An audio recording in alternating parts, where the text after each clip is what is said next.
Test, test.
Ayo, liminal.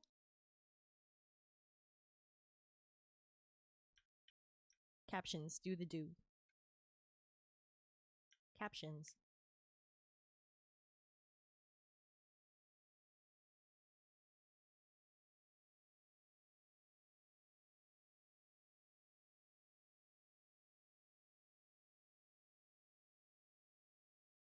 Captions, are you working now? Hello? Hello, captions. Please work. We should try with a real deck sometime, see if they hate you just as much.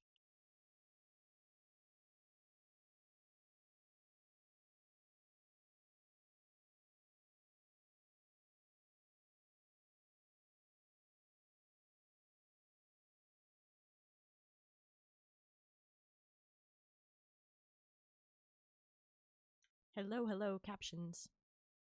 Alright, well, my captions thing is having a moment. I tried to fix it. It's having a moment.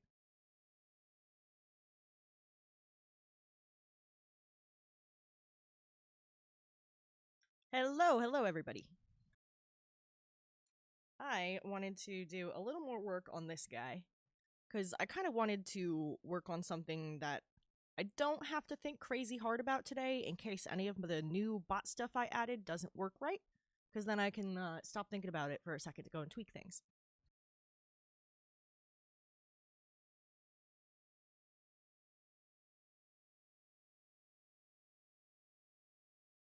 Alright.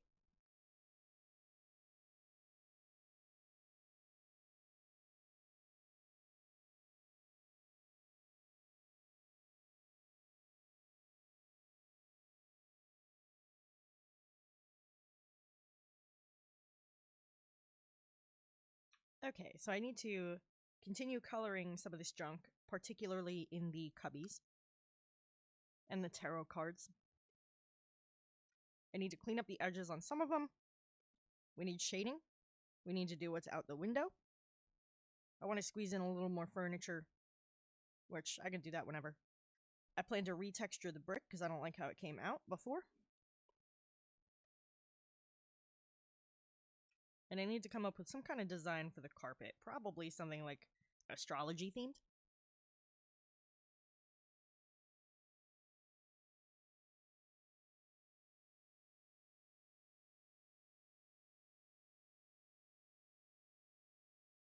And the quills. I need to do the quills. A feather carpet? Oh god, no. I really don't like drawing feathers digitally.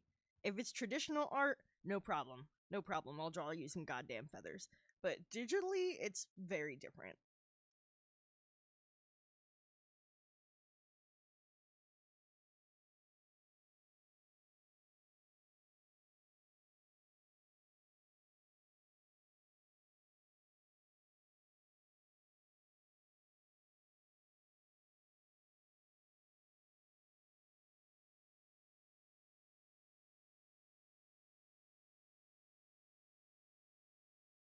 No.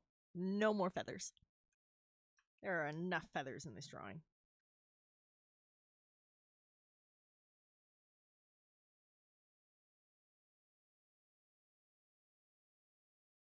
The tarot cards are going to have those pretty gold edges.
Hope everybody's having a nice Tuesday.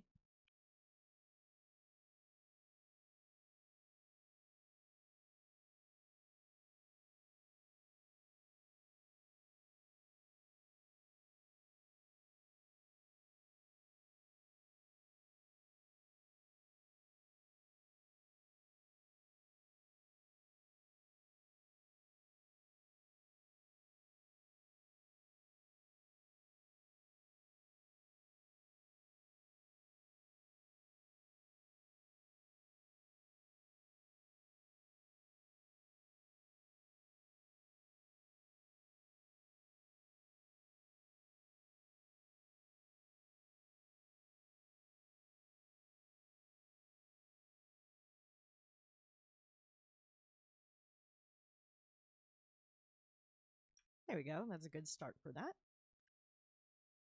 You know what? I didn't do my tarot pull yet.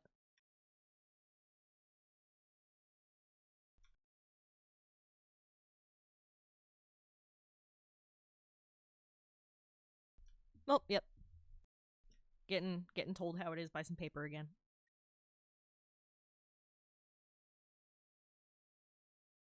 I added some new commands as well as some new redeems too.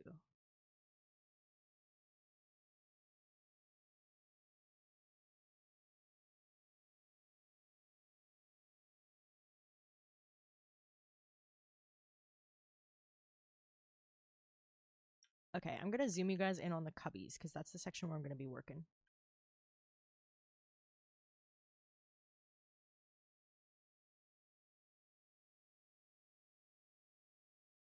There you go. That should be a little more visible now.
Sir Pippin, how are you?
Sir Pippin, I got some cool new commands, and I hope you like them.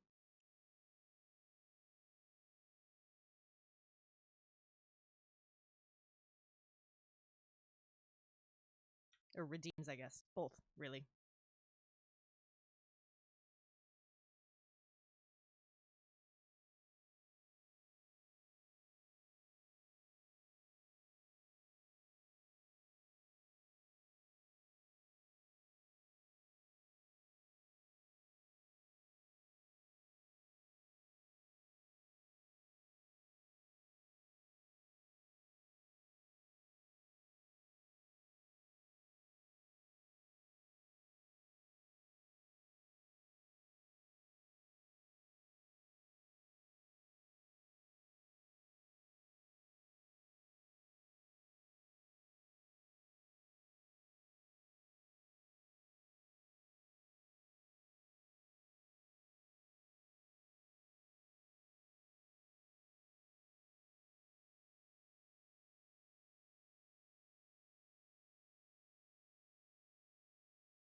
Yo, hairless. That's awesome.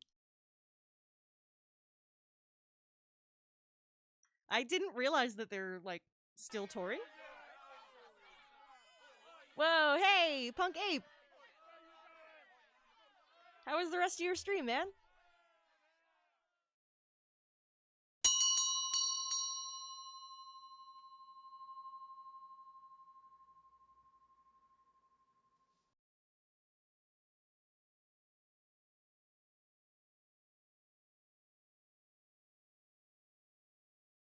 You bet your tushy they are.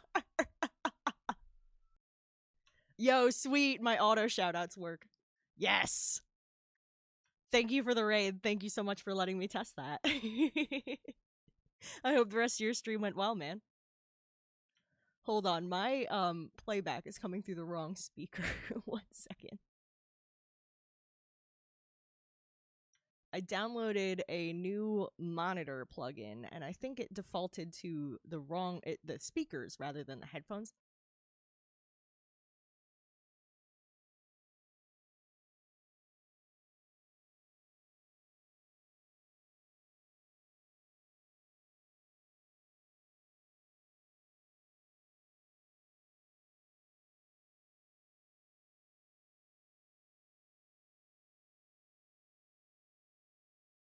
Thank you.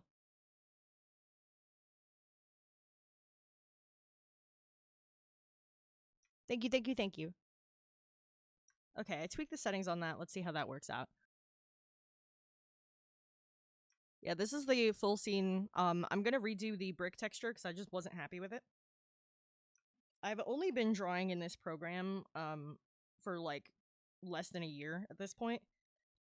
Previous to this, I used a lot of different programs, including Photoshop, but I wanted to try this one, which is Krita, because I was trying to get away from Adobe products and stuff, because Adobe just sucks.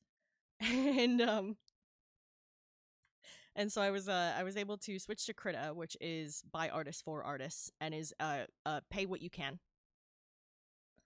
And so I really appreciate that. And it's got a huge community with forums that have like brush downloads and advice and stuff. So I switched over to this, but as a result, I'm still not like 100% familiar with the different fucking texture brushes and stuff quite yet. And considering I don't do scenery super often, I usually do more like character art. I'm still trying to figure out which texture brushes I like for which things best. And I just wasn't happy with how the bricks came out before. Yeah, Adobe fucking sucks. Looks like we have an ad coming up in 5 minutes. It should do an announcement right before. I don't know if that's gonna work or not. I updated so much shit over the weekend. I gotta test all of it.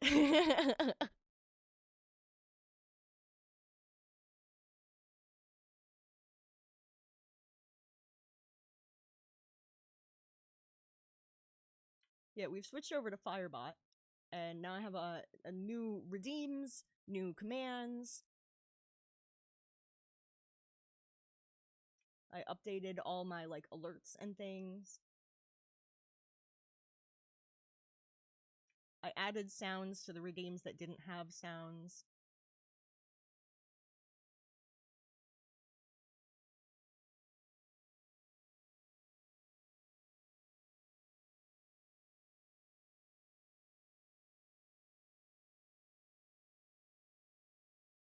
The song is filthy. I love it.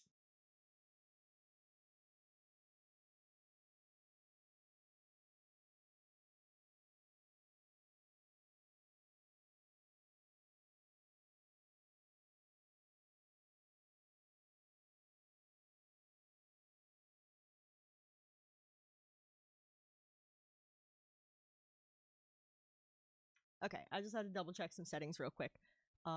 Cause yeah, I changed a lot of stuff. I changed so much stuff. But right now I'm working on coloring in like the trinkets that are in the cubby, which I hated myself for drawing. The fact that I made it a cubby, I shouldn't have done that. I was like, that's how I pictured it in my head, that's how I want it to be. But my god, I should not have done cubbies. That is a bitch to do at this angle. in 1 point perspective.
All right, that ad's just about to start. It'll be 3 minutes, and then we'll be right back.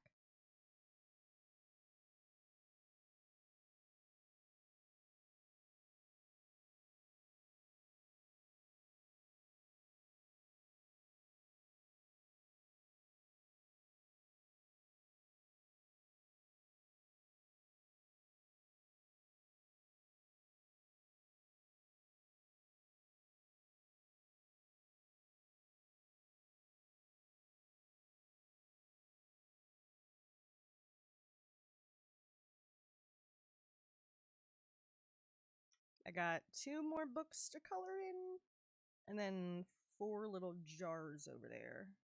I might make those like gold or something for a little pop of color.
Oh my gosh.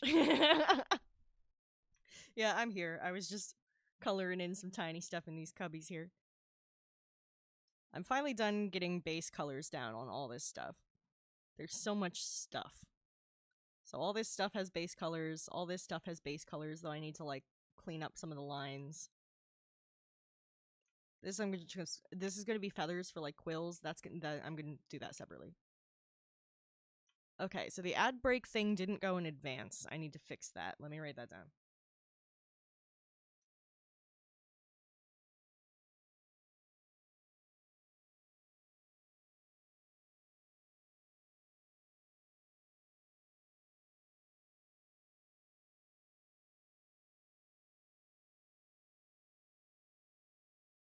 Okay, that is now written down. That was supposed to go off a couple minutes ahead of the ad break, but it didn't.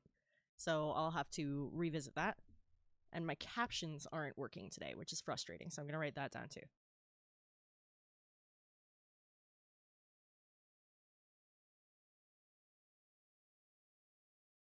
I'll see if there's like an update to what I use for my captions or something.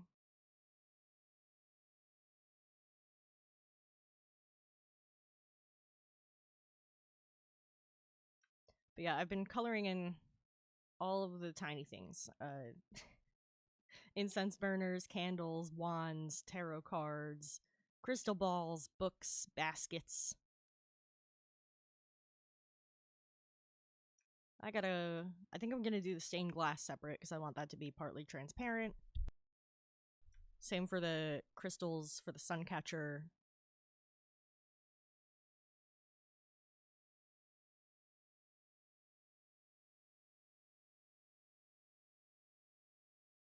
Also, like a good 80% of the time when I'm not speaking into the microphone, I'm singing to myself. Um, so that's what that is.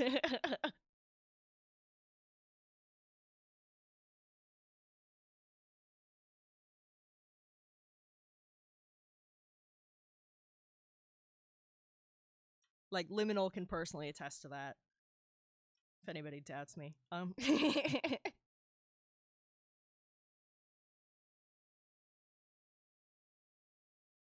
yeah, I think that's the base color for all this small shit.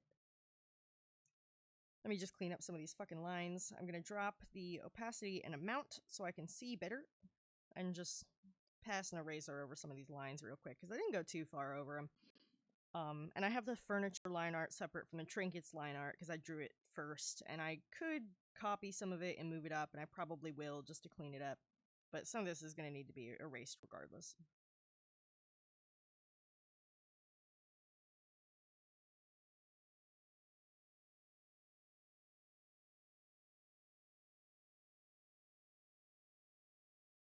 And the cleaner I make this layer, the better my masks are going to work.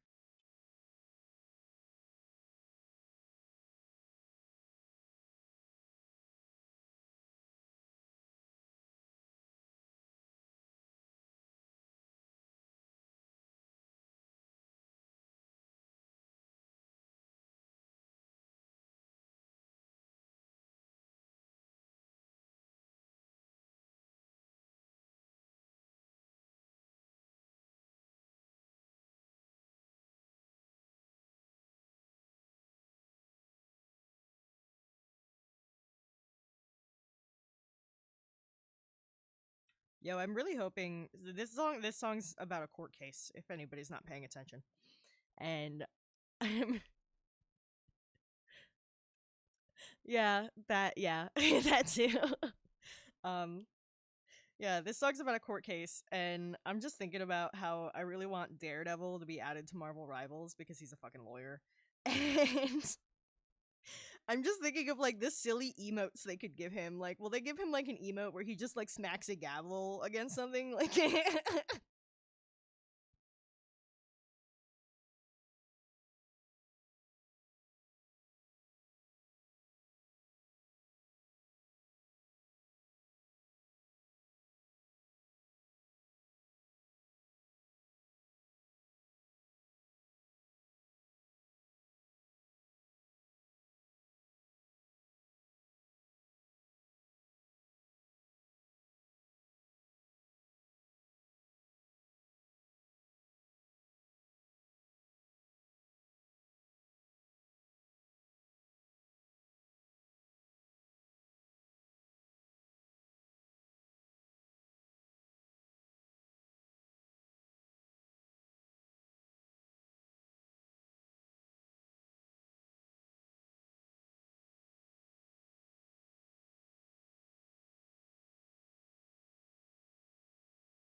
Okay, I made a copy of the line art of the main piece.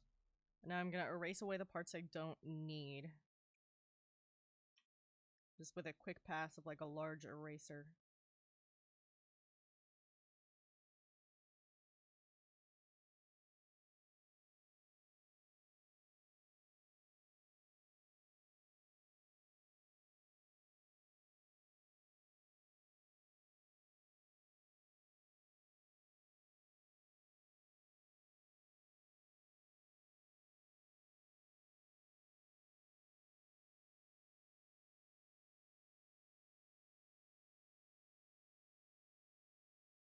Gotta turn the mic up.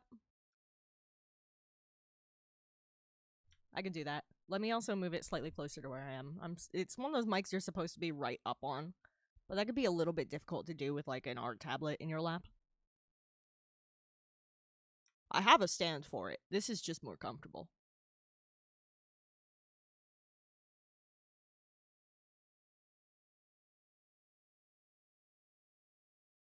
I turned it up a little bit, and I'm hoping that helps.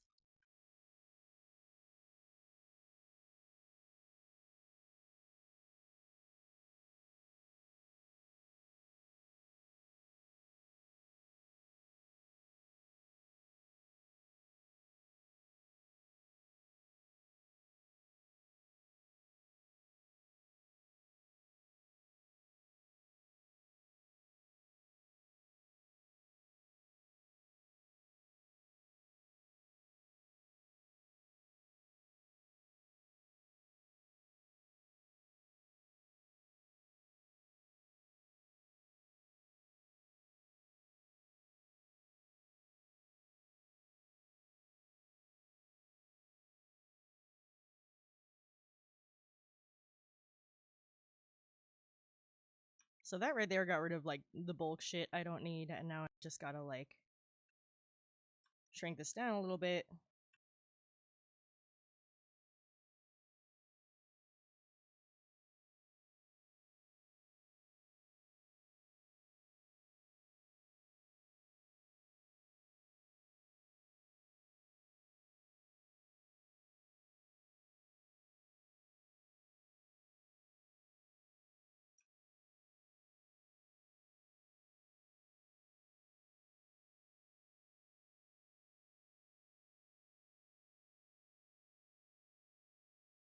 Basically, I only want to keep the lines that intersect with the objects, just so I don't have to draw them over again. And there are admittedly quicker ways to do this, but I'm just doing it the lazy way, really.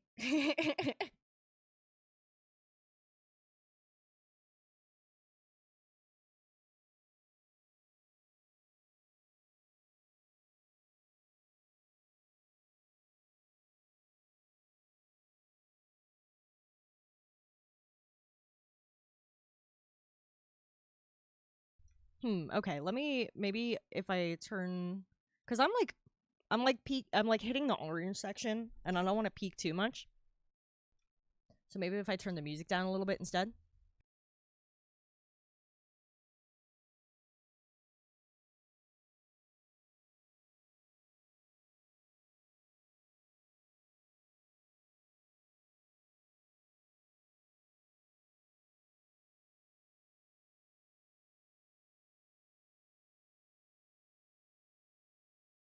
Yeah, I turned the music down a little bit and I'm like trying to sit up straighter, closer to my microphone.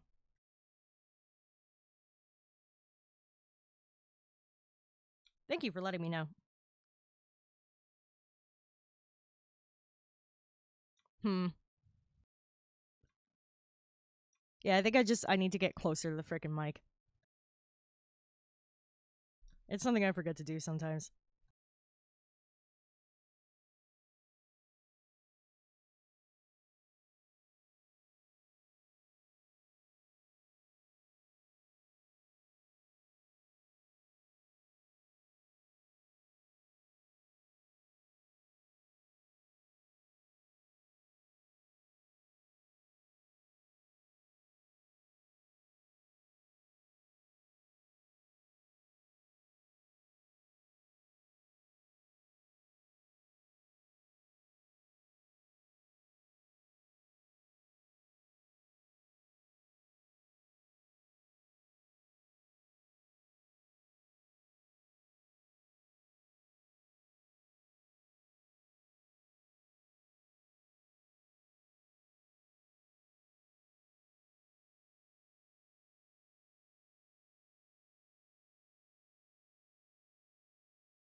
I'm just half the time I'm laughing at my own stupid bullshit, honestly.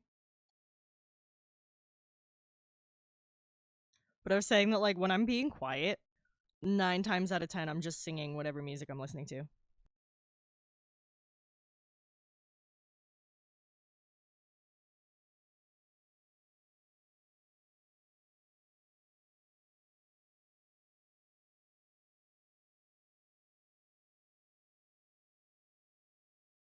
Yo, yo, that is literally a bot with the word fraudulent in its fucking name. Are you kidding me? Wild. Absolutely bonkers.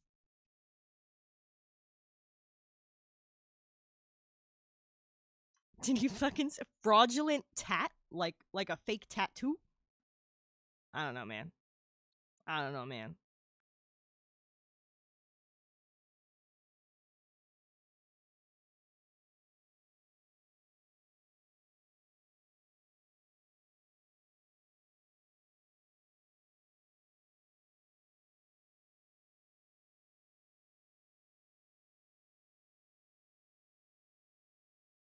Ew. Hairless, you and Sir Pippin are so funny. I don't understand this you're a bot off that's going on between you two, but it is very amusing.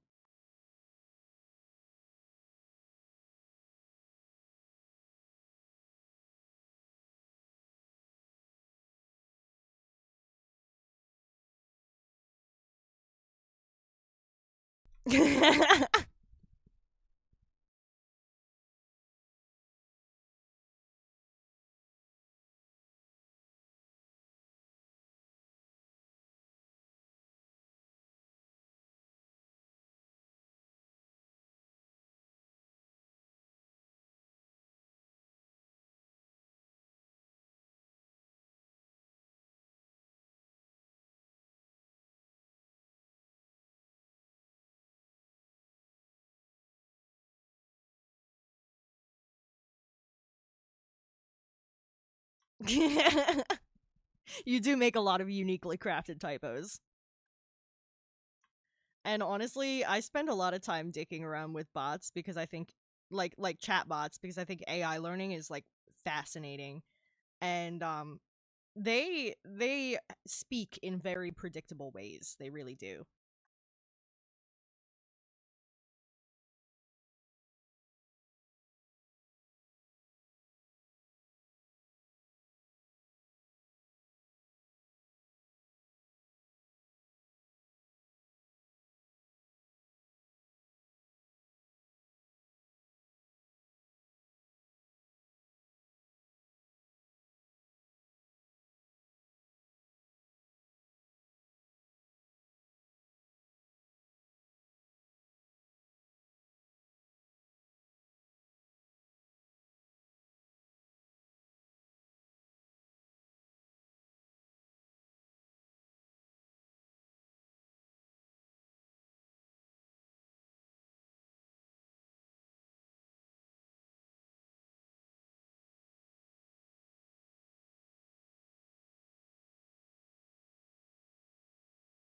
God, Placebo is such a fucking good band. I wish more people in the US knew about them.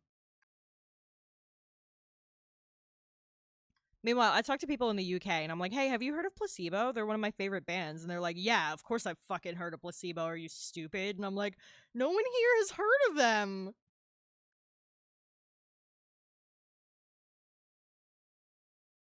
Apparently, they're like a rite of passage emo band over across the pond, and I'm jealous. I didn't find them until later.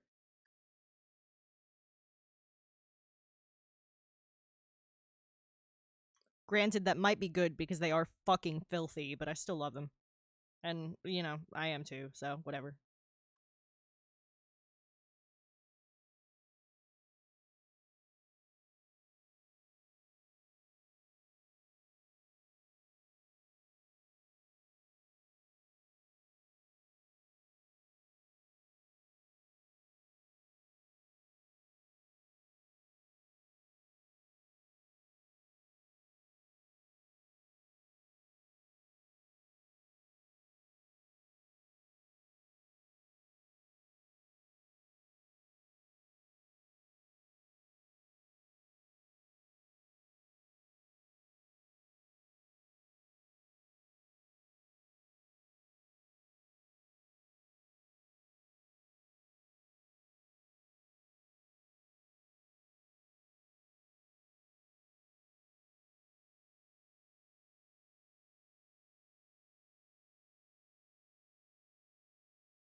I'd like to remind everybody that we almost got a Batman series fucking drawn and directed in comic books by Gerard Way, and we got fucking denied that, and I'm still angry. That would have been incredible. Gerard Way writes and draws amazing comic book art, and it would have been fucking awesome. There's concept art out there. You can find the concept art. You can see what the characters were gonna look like and how fucking cool it was gonna be. And we were robbed.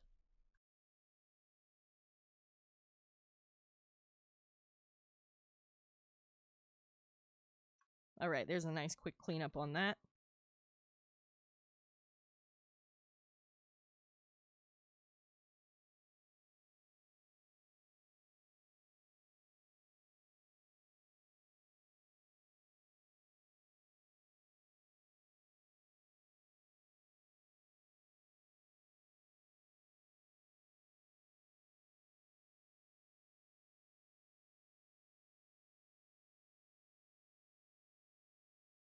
Dude, yeah, I've seen and read Umbrella Academy and I fucking love it, and also Klaus is best boy and I will die on that hill.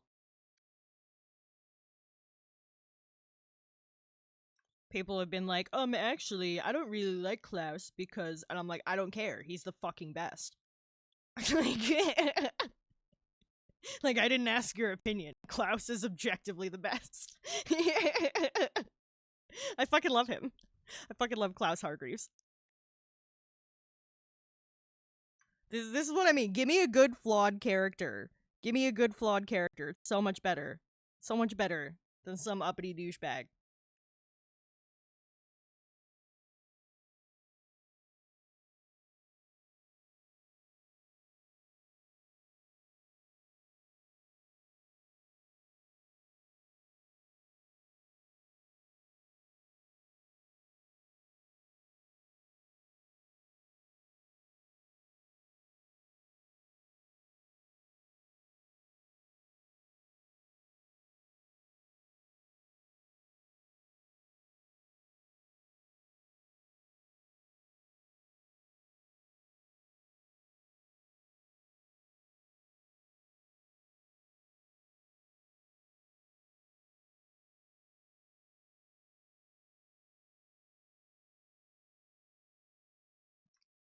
I just really love superheroes who suck at being superheroes. There's something about it. It and it goes back a long time because like my favorite Disney movie from childhood is Hercules. Like that's the whole point. Zero to hero, baby. Like that's my thing, man. Plus it's got Danny DeVito as a satyr. Fuck yeah. Fucking love Danny DeVito. That man's the patron saint of New Jersey.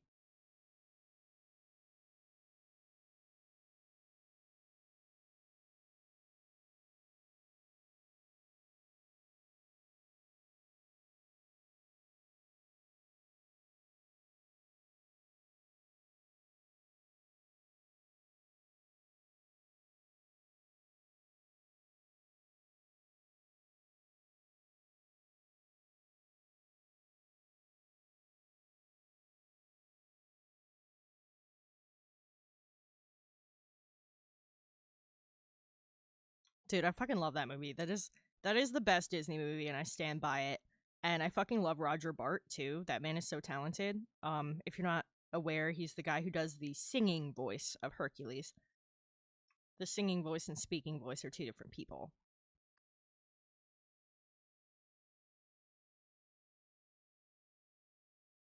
And Roger Bart is also in the movie version of one of my favorite musicals, The Producers, and it's hilarious. Very satirical. I feel the need to specify that because with media literacy these days, somebody's gonna fucking think some dumb shit.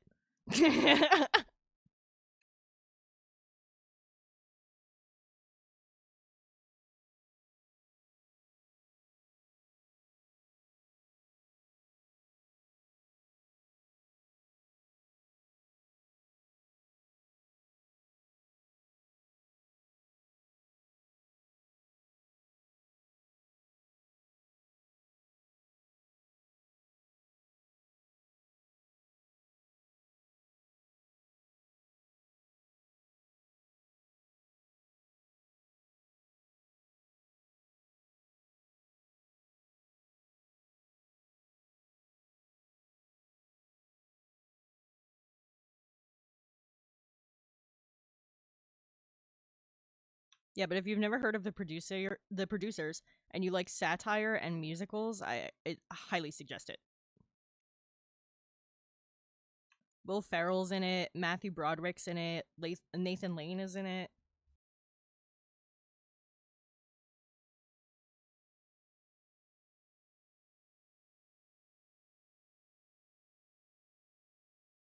Roger Bart, as I mentioned before, he's in it. Plays a flaming gay director or director's assistant, right hand man type deal.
All right, that cleaned up the lines of all the stuff that I drew on top of the initial line art.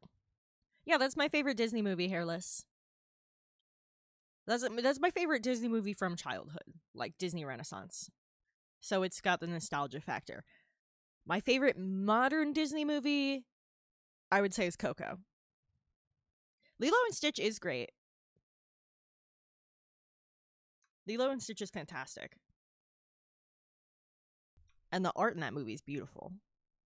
I miss I miss 2D animation coming from like big companies. I'd rather see a bunch of small independent companies doing stuff, but I miss 2D animation regardless. They still had artists working on it. Not that CG isn't art. CG can still be absolutely beautiful. It's just different media is good for different storylines, and a lot of the original storylines that they told worked beautifully with 2 dimension, and I feel like the switch to 3 dimension has been very forced as a result of corporations cutting costs. And the worst part is 3D art is not cheaper. The thing is that it was new, and thusly it was not yet unionized, and that's why it was cheaper. They were underpaying people.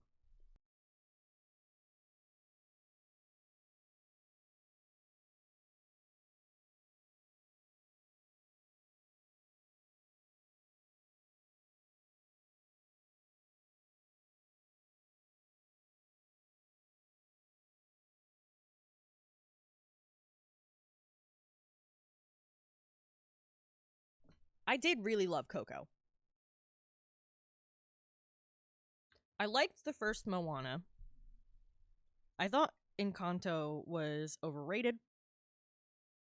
I liked Tangled. Brave was shit, but Brave was shit because of sexism, which is a rant that I could go on for the next 2 hours. Um, Brave, Brave specifically sucked because of sexism, and there's proof.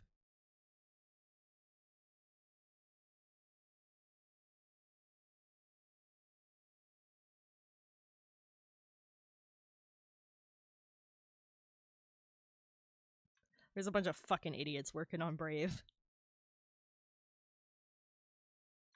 Brave was going to be really good, and I'm pissed. It was supposed to be really good, and then they changed directors because of sexism.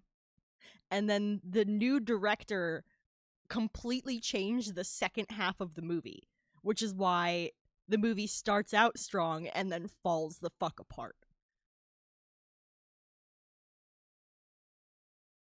Like, it has some cute moments, it has some good animation, it has some beautiful scenery. Like, visually, I can see why it would be an appealing movie. The storyline is a fucking disaster, and it is 100% because of sexism.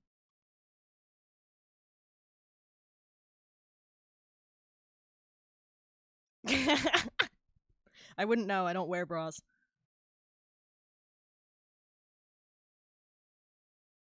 I haven't worn them bitches in like 6, 7 years now.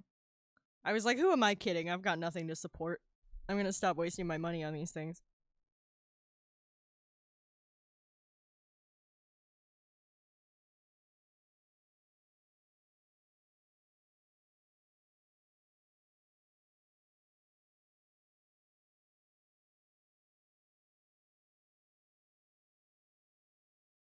Yeah, so basically, for the for the TLDR of why Brave sucks because of sexism. Originally, the director was a woman who was trying to make it like a statement on like the pressure that daughters go through with expectations about marriage and grandchildren and how that can impact their relationship with their parents and yada yada yada. And and they had like the whole storyline basically done. And then Disney was like, but what if male audiences can't relate? And then they fired that director and they hired a man. And the man came in and he said, sexism? That's stupid. Make it about turning into bears. like, like, what the fuck? Make it a little bear adventure. The whole bear thing was supposed to be like a plot device, and it was supposed to relate to the story and everything. And then they just go, nah, fuck sexism, make it bears.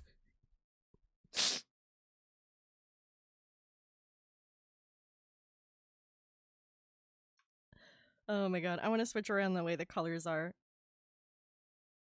I make it dark on this side, light on that side.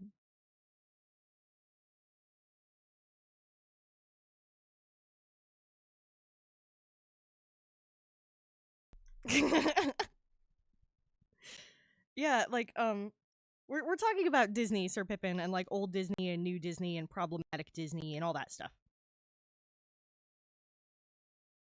And I was saying how Brave was bad because of sexism. And then, Disney does have very problematic history. They're a very flawed company. But some of the old animation techniques and things that were like, invented by the artists and had nothing to do with those above them who held these problematic beliefs and handled the money and stuff. It was genius stuff, truly. And I still think that like deserves recognition in art history.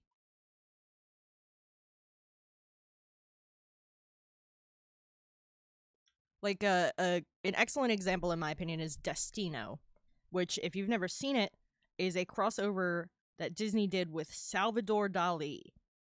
And in my opinion, it's the most beautiful work Dali ever did.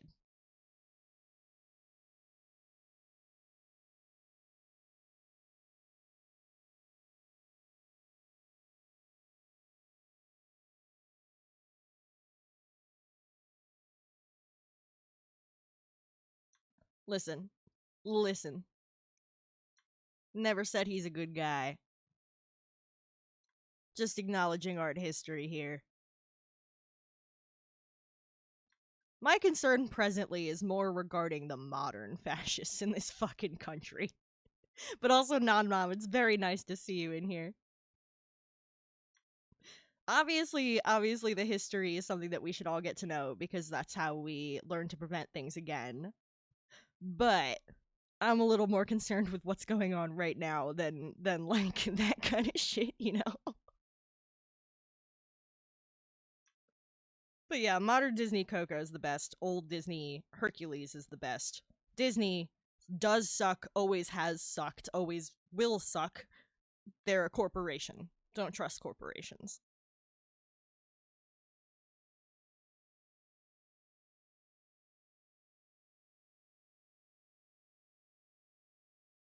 All right, that's some base color for the stained glass in the window. I'm going to, after I draw the background outside the window properly and not just scribble something in to hold the horizon line, I'm going to play around with the transparency since it's glass.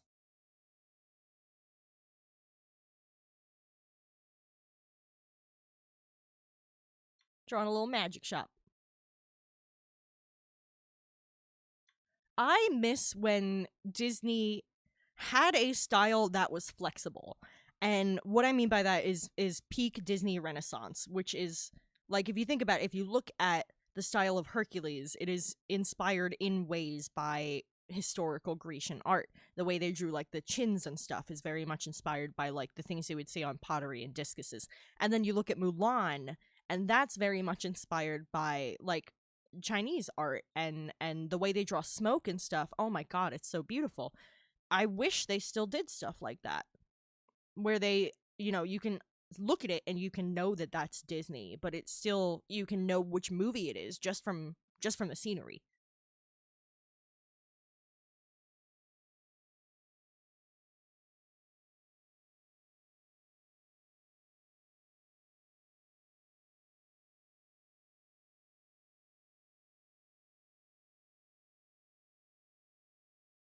I'm gonna fucks with some like chains for this moon phase hanging thing.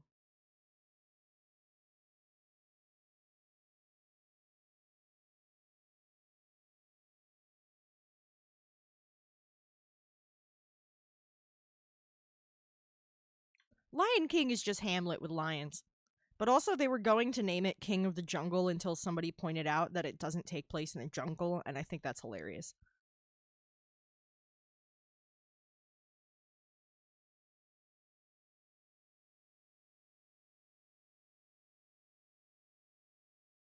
Okay, I kind of like this chain. Let's see how it applies.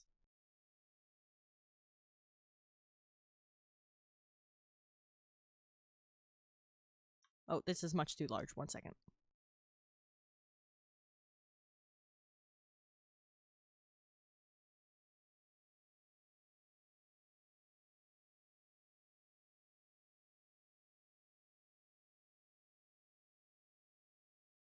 Okay, I'm not a big fan of how the opacity fades on this. Can I change that? Let's... No. There are no options to change that. Guess I'll use a different chain. Let's try this one.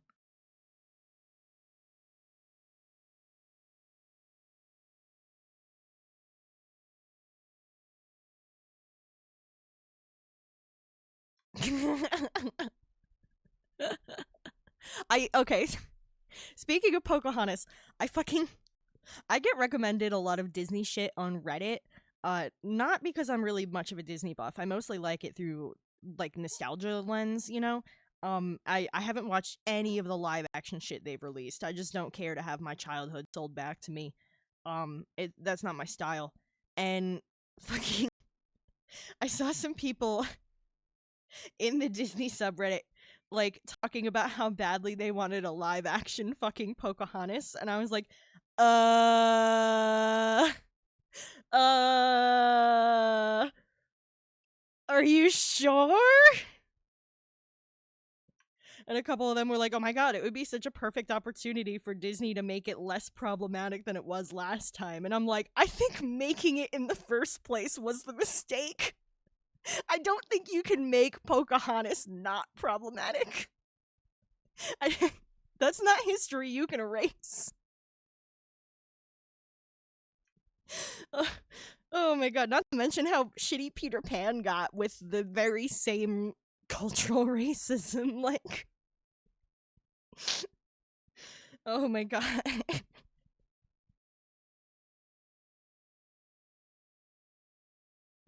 Right?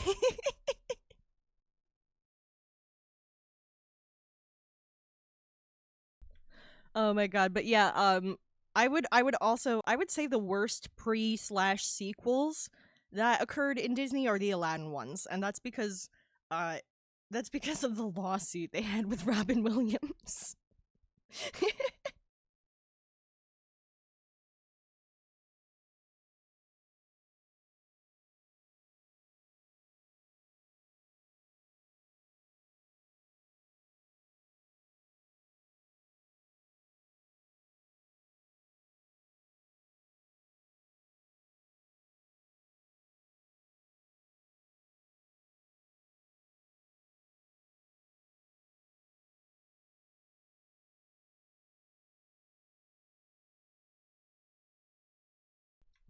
Oh my god, that shit was wild. There's like a YouTube video essay on how Robin Williams got fucked over on by Disney, and it's like 2 hours long, and my ADHD ass sat still through the whole thing. It was so interesting.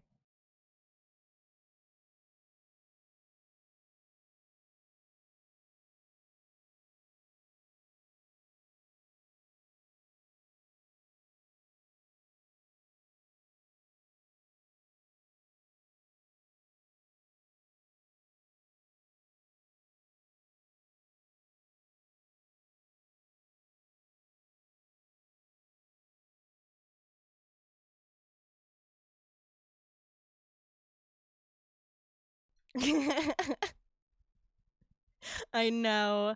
Yeah, I've definitely seen longer video essays. One I like to pull up as a joke that I've never actually watched is this like 12-hour Homestuck breakdown.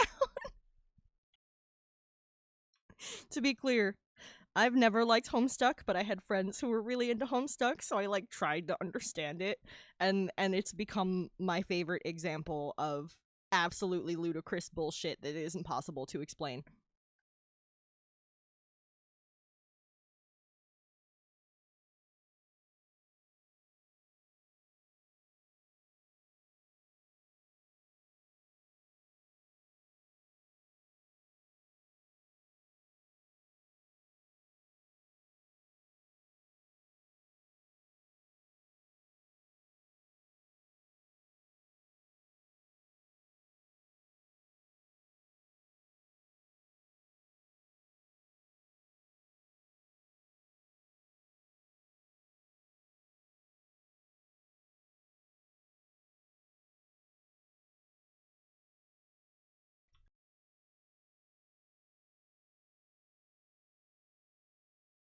Oh my god, what? But I could not believe that it's 2025 and there was like it wasn't even downvoted. It wasn't even downvoted. A bunch of people were like, "Oh my god, yeah, they should remake Pocahontas." And I'm like, "What are you on about?"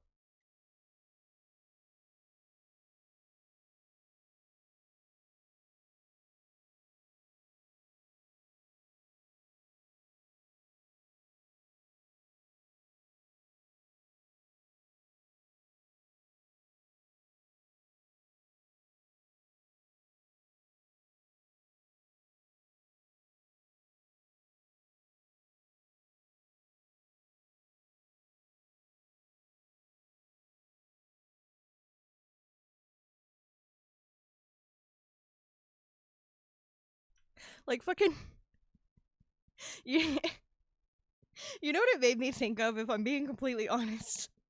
People were like, "Oh my god, it would be such a good opportunity to cast an actual Indigenous American actress to play Pocahontas and have like the romance scene with John Smith and stuff."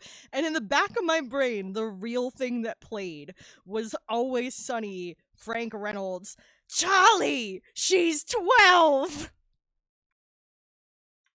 Because that was a fucking child marriage, and I need people to get that through their head. And also, child marriage is not illegal in America to date, so this is shit that we need to fix.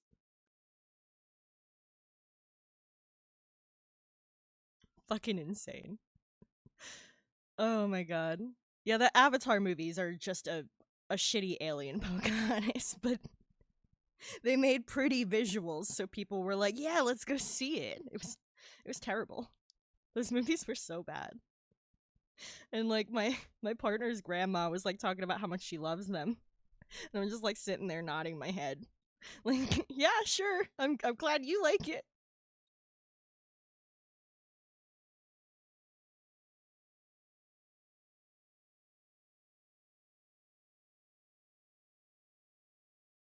And there's so many fucking opportunities to write something unique and interesting when you're dealing with a setting like outer space.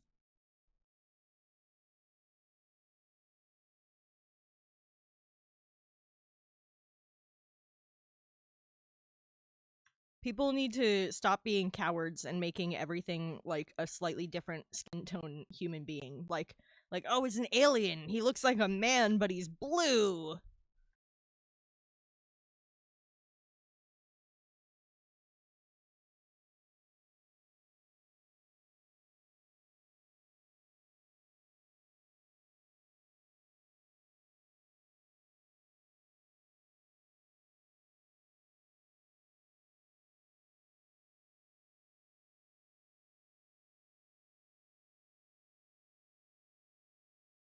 Yeah.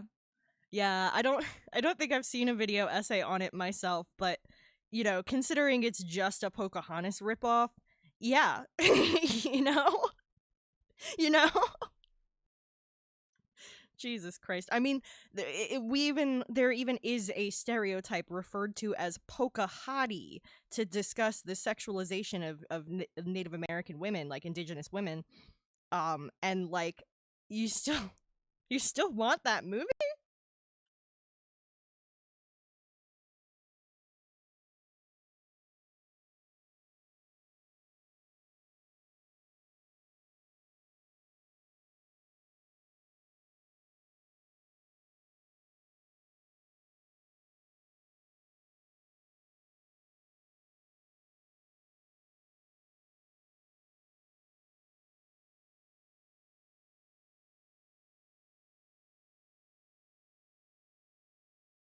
Oh, I fucking love this song. It's so creepy.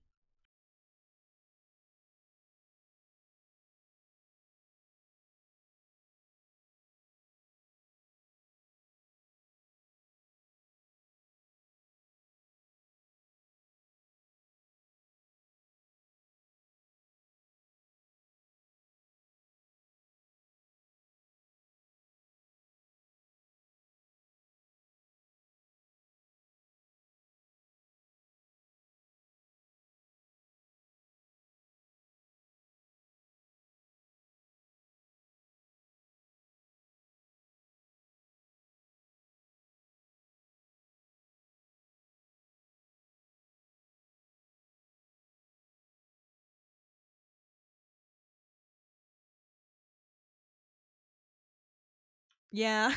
Jesus Christ. It's pretty wild, like, how ingrained a lot of this shit is in media. Like, so much of that stuff, like, went over our heads when we were younger and stuff, too. Like, I remember Peter Pan being, like, this cute mystical experience with magic and pirates and fairies, and then I rewatched it, and I'm like, oh, no. But hey, I guess that's white privilege for you.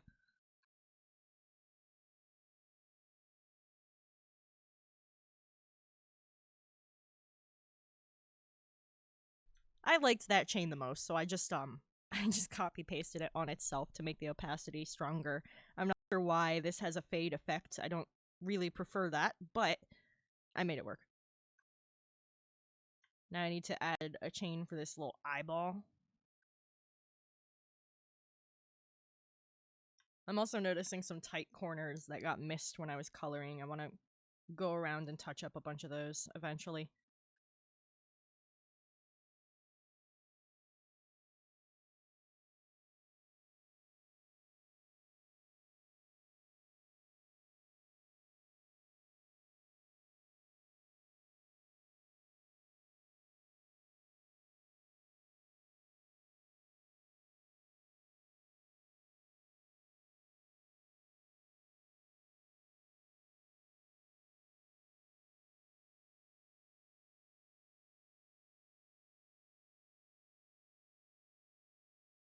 But anyway, the only way they're gonna get me to see a live action Disney movie is if they get live action, real life Danny DeVito in fucking a satyr suit, like with the hoof shoes and the like fur leggings. That's the only way you're getting me to see a fucking live action Disney movie from my childhood. Danny DeVito in a satyr suit. I've said it before. I'll say it again.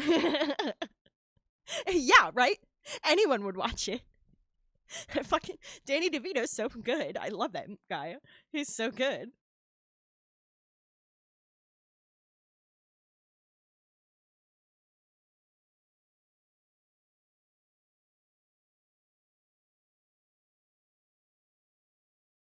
It would be so fucking good. And he was already Phil. He was already Phil. Like, just have him be Phil again.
That works for the eyeball.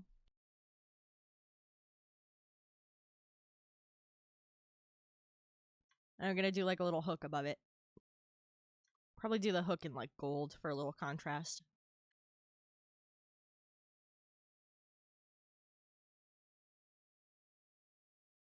Yeah. Sir Pippin, that and him like crawling out of the fucking couch are two of my like live in my brain Danny DeVito moments.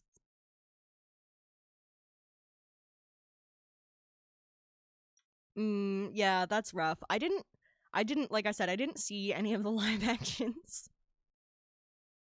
I don't want to be sold my childhood again. I don't want to pay for shitty nostalgia. And like I saw bits and pieces of Aladdin and I was deeply disappointed with how like they they make everything too pretty. You want me to buy that that's a street rat who's been fucking homeless and stuff when he's like perfectly clean, perfectly shaved, not a patch on his clothes. Like what the fuck? Like you're ruining your own shit. You don't get your own storytelling through animation. Do I need to explain your movie to you? I don't understand. We've got an ad break coming up in about 5 minutes. It'll be 3 minutes of ads, and then we'll be back.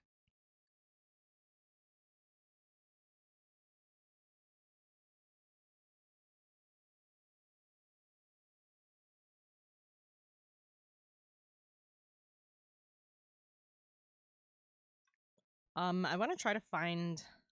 I bet one of the hairbrushes will work well. I want to try to find one that will look kind of like twine for some of the plants that are hanging to dry.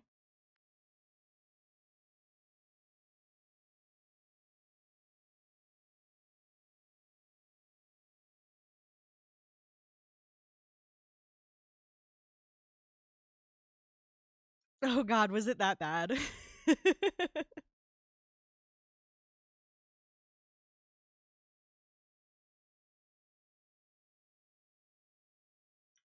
I'm begging them to hire someone aside from Idina Menzel.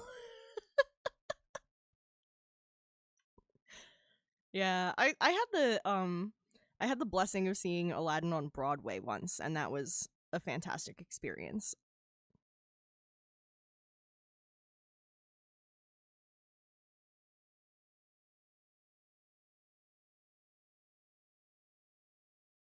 That genie was fucking incredible.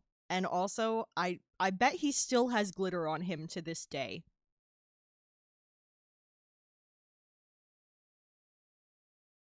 I've heard that Lion King is incredible on Broadway. My partner Liminal Mushroom has seen that. I have not seen Lion King on Broadway, but I saw Wicked and Aladdin, and I got a teapot for Aladdin because it was adorable. I still have it. It's on my shelf. I'm looking at it right now. It's adorable. It's a 4-piece tea set, so it has a saucer, a cup, a teapot, and like the lid for the teapot. And it was only $30, which for Disney and Broadway, I was shocked. Like I was about to walk past and like try not to look at it because I was like, I can't afford to be fucking buying this shit. And then just I was like, dude, I gotta know how much is that teapot. And the dude was like, oh, it's only $30. And I was like, what? Give it to me now.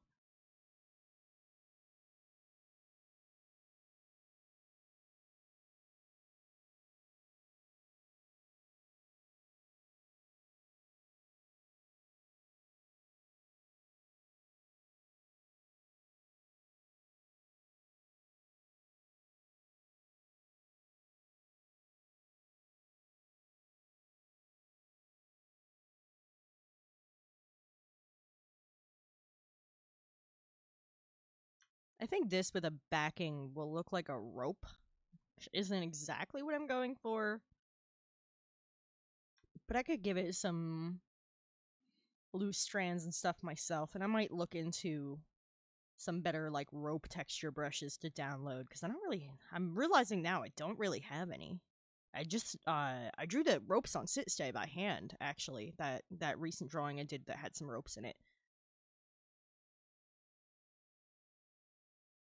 Yo, thanks for being here. I really appreciate seeing you, Num Num. Don't worry if you got to shower and get the gross from work off.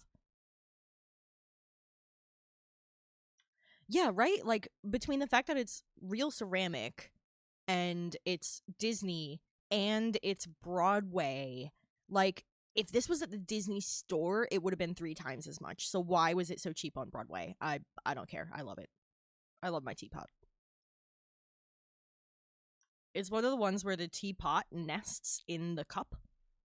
So it's like a like 1.5, 2 cups of tea that actually fits in the pot, and there's the teacup as the base, and then the teapot sits on top, so it looks like one big teapot, but it's just a little half-sized teapot. I collect a lot of like tea accessories.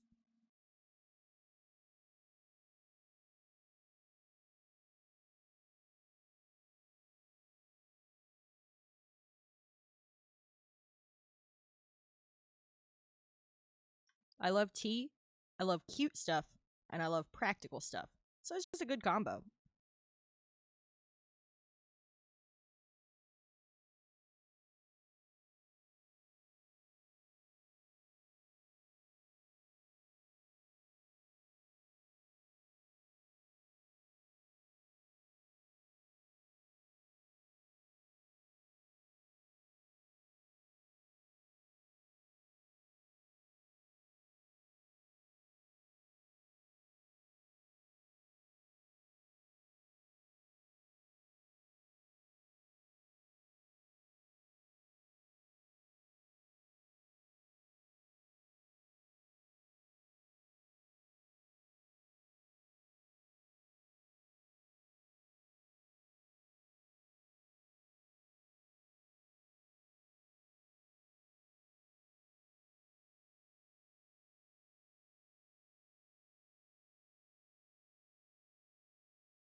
I wrote a little note to myself to look for a rope brush pack to download.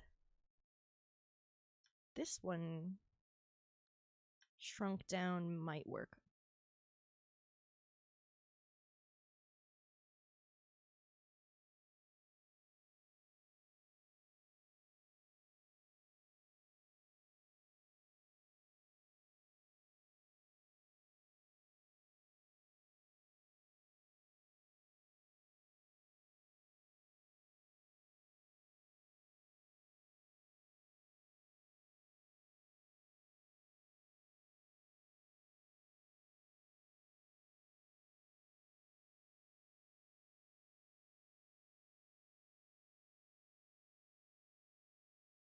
Fucking love Frank Iero.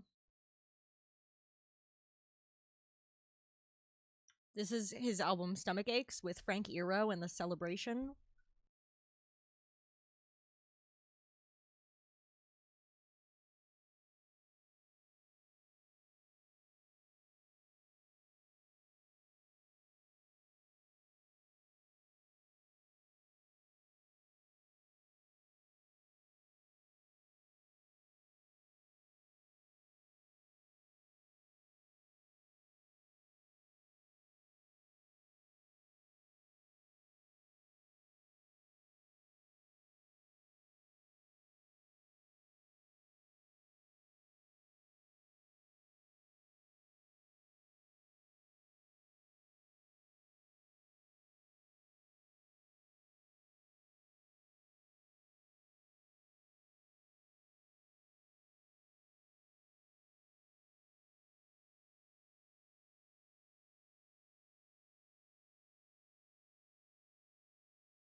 Also, Punk Ape, I need you to know that my partner put on frickin' Civil War last night. It made me really want to go on another Tony Stark rant. It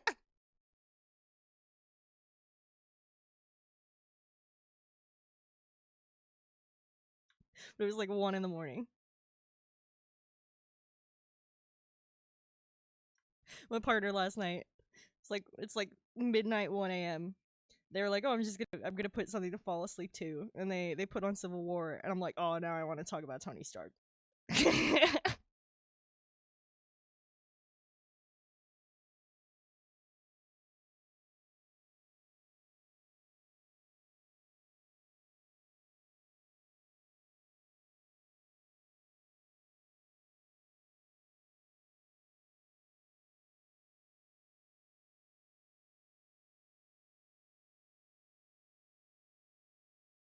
I made a little note to myself to download some rope brushes, but in the meantime, I'm trying to make a little combo of textures work. And then I might like just detail over it a little bit. But I think that's coming along rope-ish.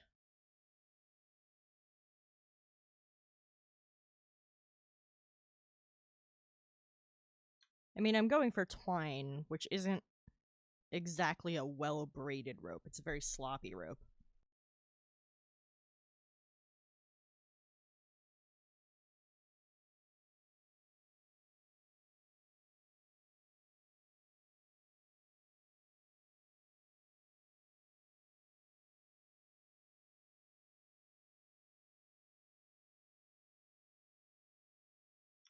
I think that looks like twine.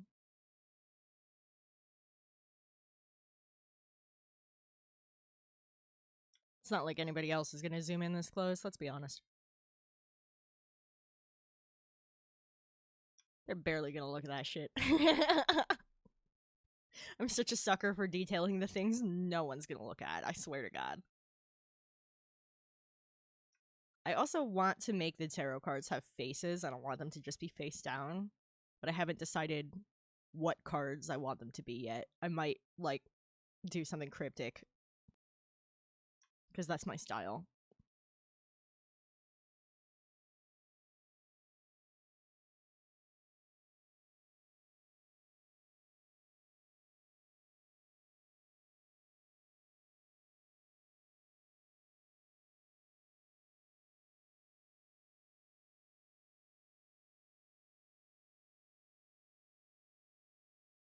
But yeah, like that meme of the kid who's like cheeks are blown up and he's got like the veins popping out on his forehead because he wants to talk about something so bad.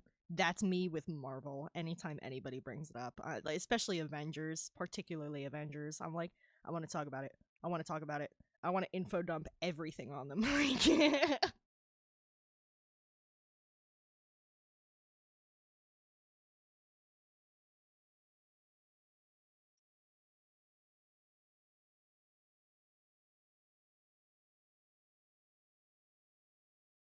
Especially with like genuinely how like a lot of people just don't seem to get the characters well, and media literacy's genuinely been really bad in America right now. And I'm like, do you understand my favorites though? Like, do you get them? Like,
how are you, Gratos? You can't see that on stream, but you can certainly pay extra for it. I am willing to do, not safe for work commissions.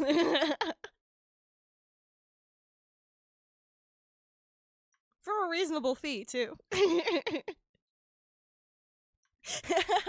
Those ones just won't end up on here. And I'm sure you guys understand why.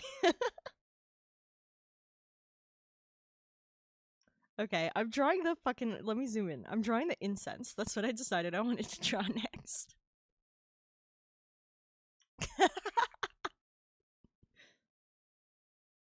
Yeah, you, I don't know, do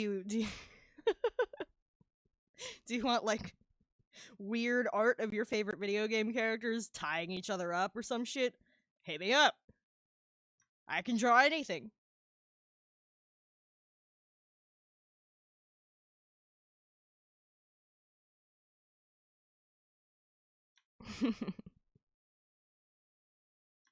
I also need to start emphasizing on my portfolio more that I can do like a lot of different art styles too.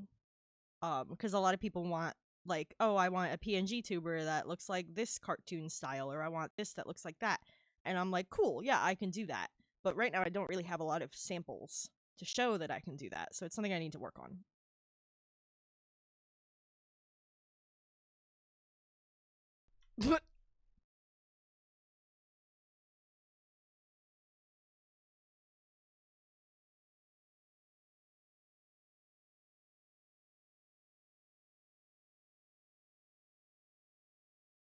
That looks like incense.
Yeah, I think that just reads best as a normal masking layer on 75%.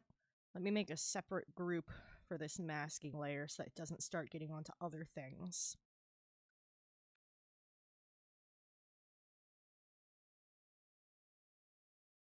Make that its own little folder.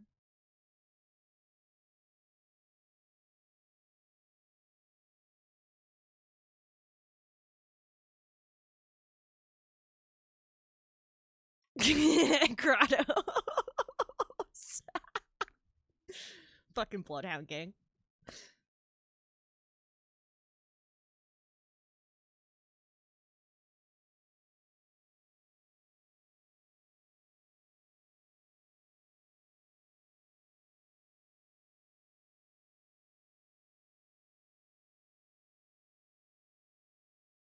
Okay, let's do that as a texture layer, and then let's get a nice red orange in there to make it look like it's actually burning.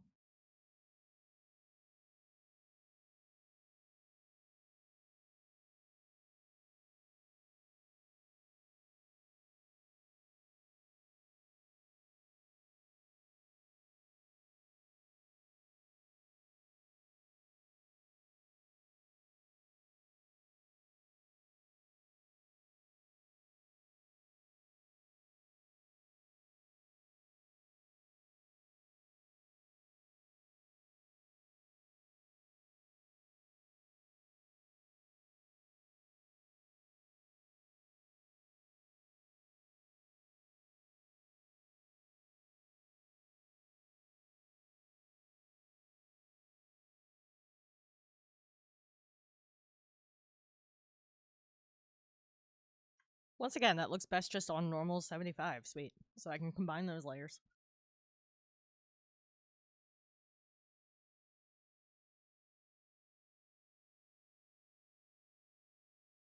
Look, I got like the fuzzy texture on it. I got it like a little ashy at the tip, and I've got like a little burn section going. Not on my good Christian Minecraft server.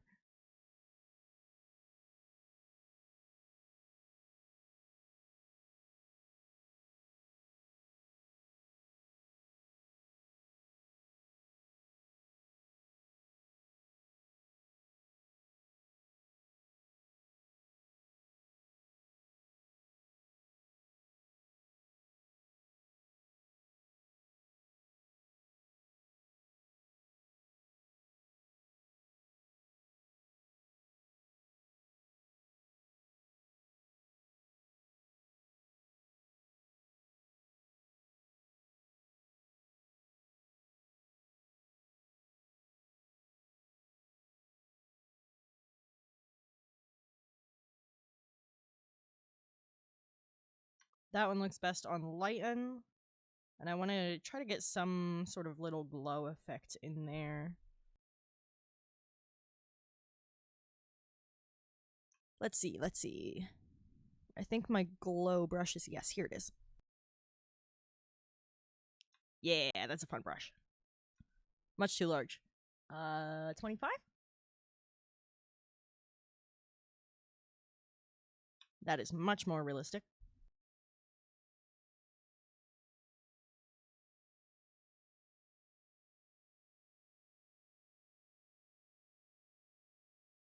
Let's pop this behind so it's like it's glowing from behind. I'm gonna make it a little too bold and then tone it down.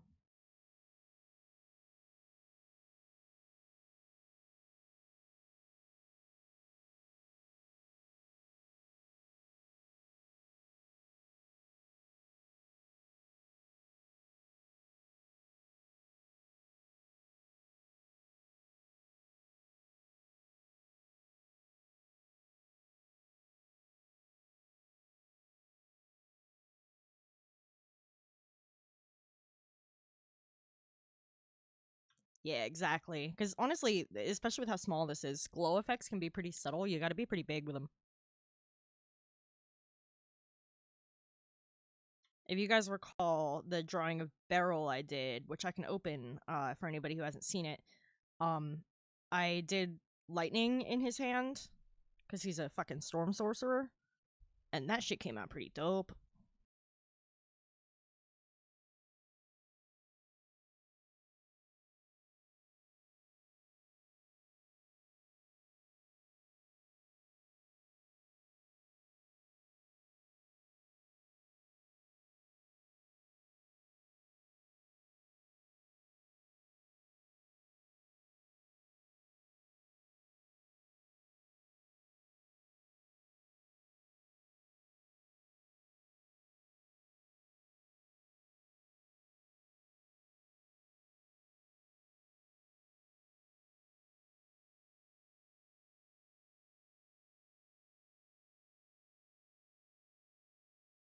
Wow, this is just right in that tone where the blend modes are doing nothing, apparently. So let's just drop the opacity a ways.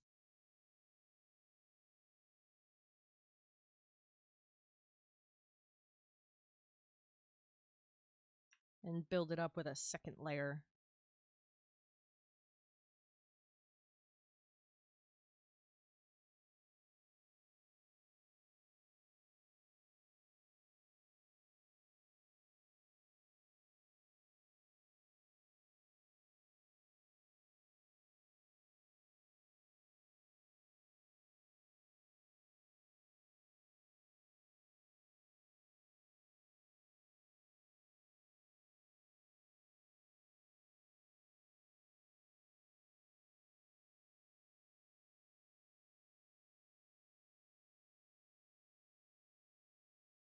That's not working out quite how I want it to. I think I need to use a different brush.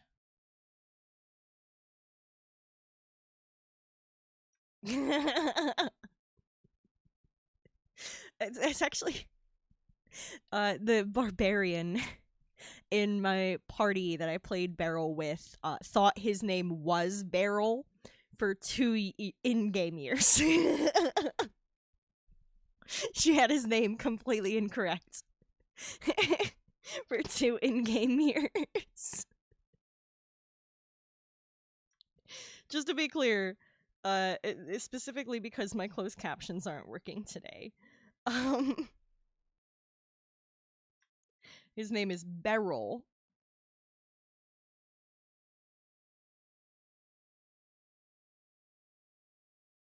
Which is a precious stone. My handwriting's terrible. Which is a precious stone that's green in color. And she thought his name was Beryl the entire time. In her defense, she never saw him write it down because he's a Triton. And they don't really use paper because you can't bring it underwater. So, but yeah, his name is Beryl, which, by the way, was recently a hurricane that fucked up a lot of areas. And, like, the fact that my storm sorcerer Triton, who's from the fucking ocean, I wrote this character years ago. Like, I'm talking like 8 years. And then very recently, like this year, there's a fucking hurricane by the same name of my goddamn storm sorcerer. I'm like, are you kidding me? I got made fun of so bad. So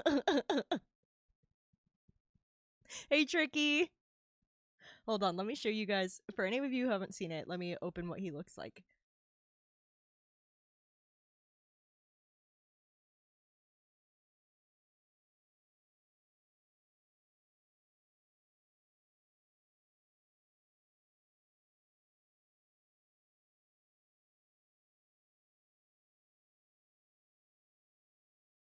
Okay, that's Beryl.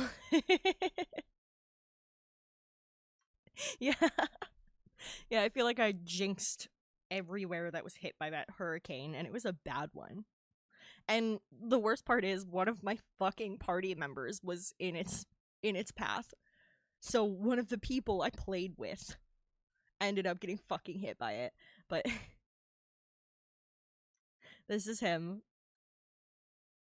This is art that I did on stream. He's a completely original character, and it's a redesign also because Dungeons and Dragon Triton official design does not look like this. It's basically just a blue person. Uh, I enlarged the eyes, I changed it out for slit pupils, I removed the nose, I enlarged the mouth, I changed out the ears, I added fins and webbed fingers, I removed nipples and belly button because like that just doesn't make sense. I gave him like thin feet that would be good for walking or swimming since he's amphibious. I completely redesigned what Triton are supposed to look like because I didn't like it. Thank you so much, Tricky. I'm like pretty proud of how I made Triton look. I'd like to state though that I picture the average Triton a bit chubbier than this. Because well chubby in general. I picture the average Triton a bit chubby. He's skinny. uh, because they would need to stay warm in their underwater environment. But I always pictured him as the kind of guy who goes out in the snow in basketball shorts. So that's why he's skinny. He's the exception to the rule. It generally would make sense for them to have a little more fat or blubber on them to keep them warm underwater. But him, nah. And I'm really happy with how this one came out.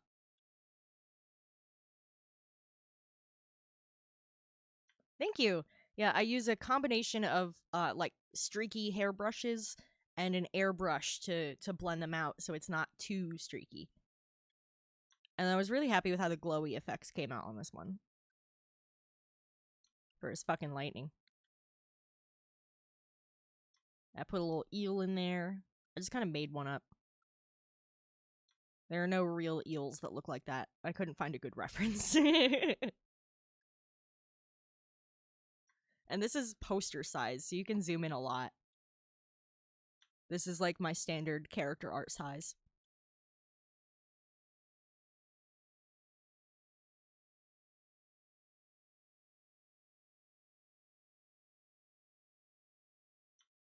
Well, he's not, because he's asexual.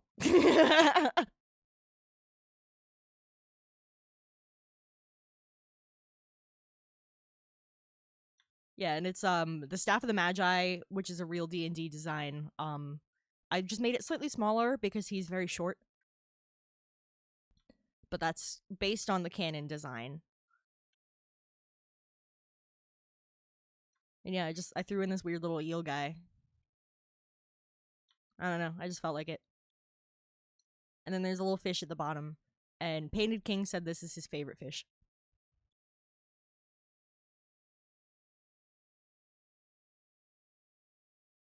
Yeah, so that's him.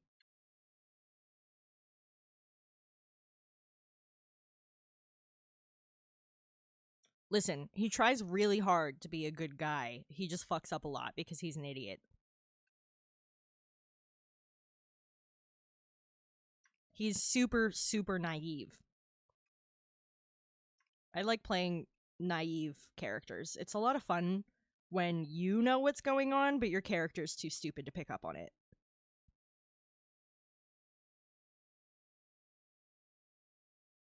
And like, thank you. Yeah, I just felt like it needed something there. And then I added an eel. I was like, I want something that's more than just these tiny copy pasted fish. Yeah, like he basically grew up in a commune.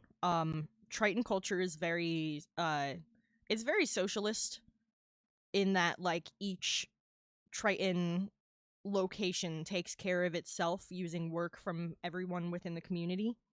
And they have like required military time and stuff because they're always trying to defend themselves from like encroaching krakens and crazy weird underwater mystical shit like that.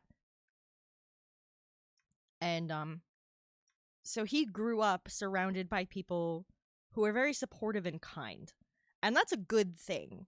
But then when he was still pretty young, he was 14, which is considered a kid by human standards. But by Triton standards, that's considered like somebody who's like 19, 20, where they're like, okay, it's a young adult. Um, and so when he was in that age range, he was injured on duty by a kraken. It tore off his leg. Although his leg was, he ended up growing it back through divine intervention. I played this character for quite a while. um, so he had his leg torn off by a kraken, and he went into shock and drifted off, and he ended up washing up on shore half dead. And he was found there by a young woman who took him in and like healed him using magic and stuff. And and so he got lost and ended up on land, and since he was in shock when he was drifting toward the shore, he doesn't know like how far he is from home or anything like that, and he doesn't know how to get back. So he ended up stranded effectively. Encroaching Kraken would be a really good OnlyFans name. Especially if you use like bad dragon toys. Oh my gosh. So yeah, so he got his leg torn off, he went into shock, he ended up on land, he's lost, he has no idea where he is. And he has no idea how to get home. And he gets taken advantage of a lot because on land, things are not the way they are underwater. People don't all support each other. People aren't always working together like they were in his hometown. And that's the only thing he'd ever known previous to this. So he was just dumb, and a lot of people took big advantage of that.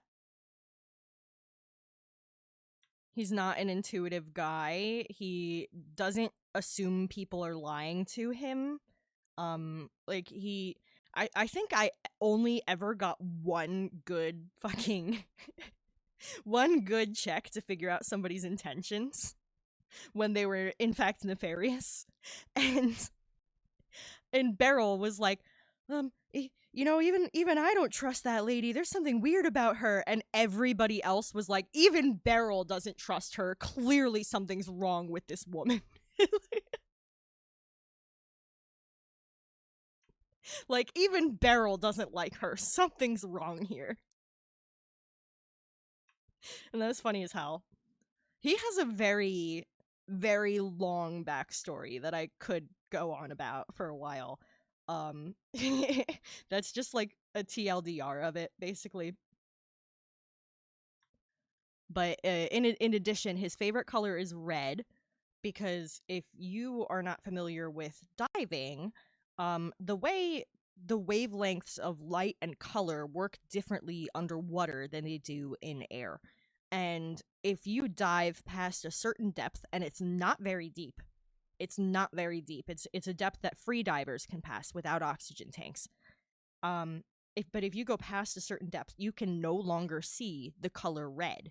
If you get a cut on your hand, it's gonna look like you're oozing green, because red as a wavelength does not carry to that depth through water, and you can't see it. The light down, it doesn't exist. The light does not exist down there.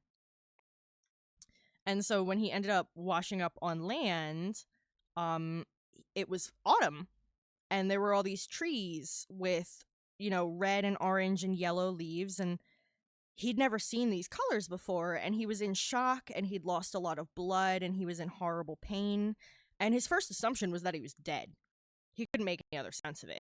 But later he faded in and out of consciousness for a while, and he later discovered that he was being saved, and that's trees, and those are leaves, and that's the color red, and none of these are things he's ever seen before. He spent his entire life underwater.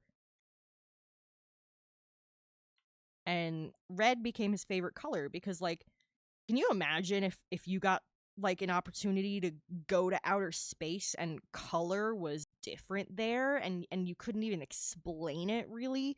That would be mind-blowing.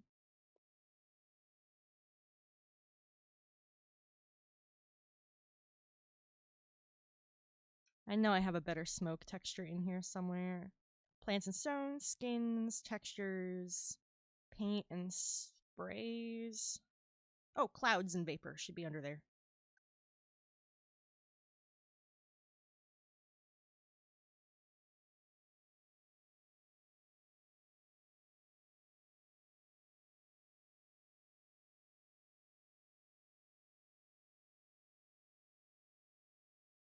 I need to do that so I can see what I'm doing better. But yeah, he was a really fun character to write and to play, and he's one of my favorite player characters to date that I've ever written.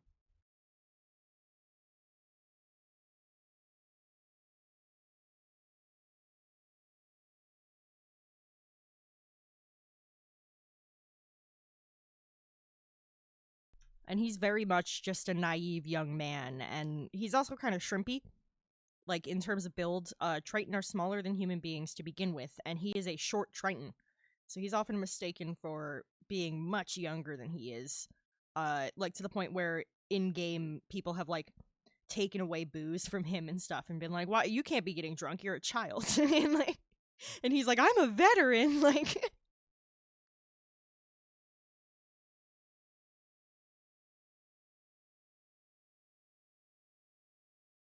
Okay, yeah, I totally need to pick a darker color for this or something. I was trying to use a gray that's from elsewhere in the image. It is not dark enough. I can't see what I'm doing well. And that means you guys aren't going to be able to see what I'm doing well.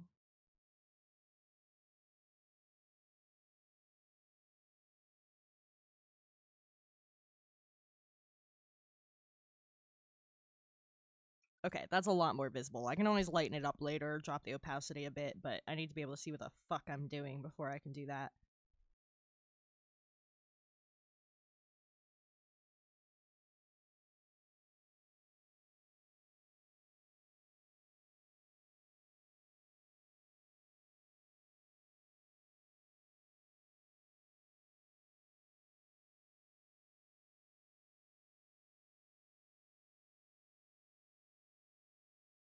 I think I like this one. It builds nicely, and if I shrink it down, it should work nicely. Let's try 45.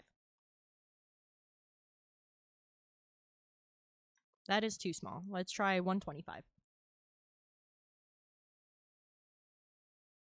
Now that's more like it. And then if I fade out the edges a bit and go with a slightly lower opacity, that's going to look really nice.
But yeah, I put a lot of thought into biology in my character designs too, and I think that helps to ground them in a certain level of realism despite them being fantastical.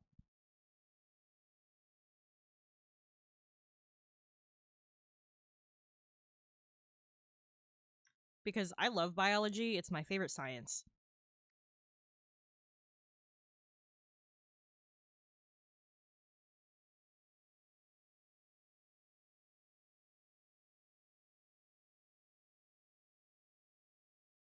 Like, Nom Nom, did you ever watch that show Face Off where they did the sci fi makeup competition? Because, like, you do a lot of, like, that kind of. Not exactly that kind of stuff, but you do a lot of like fabrication, and that can go hand in hand with that kind of like movie making, costuming stuff when it comes to outer space and shit. Yeah, that show is so cool. And I distinctly remember that there was a challenge where they each got a planet, and they were meant to make an alien that would live on that planet. And I thought that was so interesting. I would love an opportunity to do something like that. And this person, this lives in my brain rent free. This person got a like a desert planet, kind of like something out of Dune, you know? Where it's supposed to be like sand and sun, and you need to hide because the sun's so intense, and you need to protect your skin and all that stuff. Yeah, I've done some work with special effects makeup, and it's so much fun. There's so much room for creativity and different mediums, and it's fucking cool. I really like it. Part of me wanted to do that as a living, but I feel like that's one of those industries where you got to know somebody. But yeah, this chick gets a desert planet, and I'm thinking, oh, there's so much cool potential there. Like I would probably do something like Fennec Fox inspired with really large ears that helps to ventilate and remove excess heat, and you could do like a patchy kind of fur. That way it protects their skin while they can also like vent and not be like too insulated. And I was thinking all these cool things, and the person who got it fucking made an alien that had regular ass human skin in pure white. And I'm like, bro, bruh, bruh. Like, I know there's a logic there, like, you know, white doesn't absorb as much heat, but at the same time, anything with skin in a hot sunny area has dark skin because you need pigment to protect your skin. Like, you need something. And I'm like, bruh, like, what are you doing? I was so mad. And that part of it, that's definitely part of what made me realize that, like, it is genuinely important to me to have some level of biology go into your character design. Some level of real life science. Yeah, like, and they very much specified. I was like, okay, maybe they're making a cave dweller, and then they specified it was a surface dweller, and I'm like, no! I was trying so hard to cut you some slack, but you're being so dumb.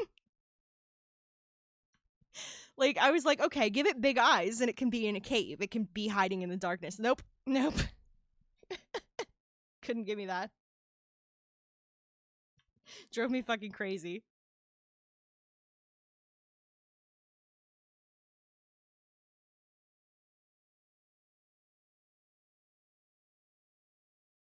Seriously, it is. It is. And I really do feel like that kind of research can be the distinction about whether this thing feels grounded in reality or completely fantastic. And completely fantastic can be good if you make it work. But I think it takes more effort to make that kind of thing work well and to sell. Whereas if you ground it in reality a little bit, all of a sudden people will believe it. It doesn't even need to be fully grounded in reality, just a little bit. Just like 15 to 25% of it needs to be some level of grounded, and people will roll with it. They'll suspend their disbelief for you.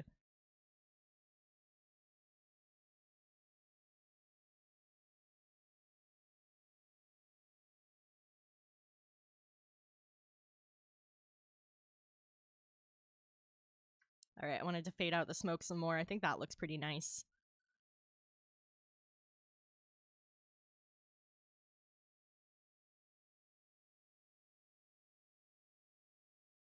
I have to figure out what exactly I want to do with outside. Yeah. Medieval manuscripts got weird with that stuff. Oh my god. There's some stuff about medieval art that I love though, like rectangular cows. Um the cows are always rectangular. Man babies. Like it's a man, it's a whole ass man, but it's baby sized. Especially when it's like Jesus. It's like an absolute man but baby sized. Um Fennec foxes are very cool animals. They're very cool animals. I love animals. I love biology. That kind of stuff has always been fascinating to me. I like learning about how life works and adapts to the world around it.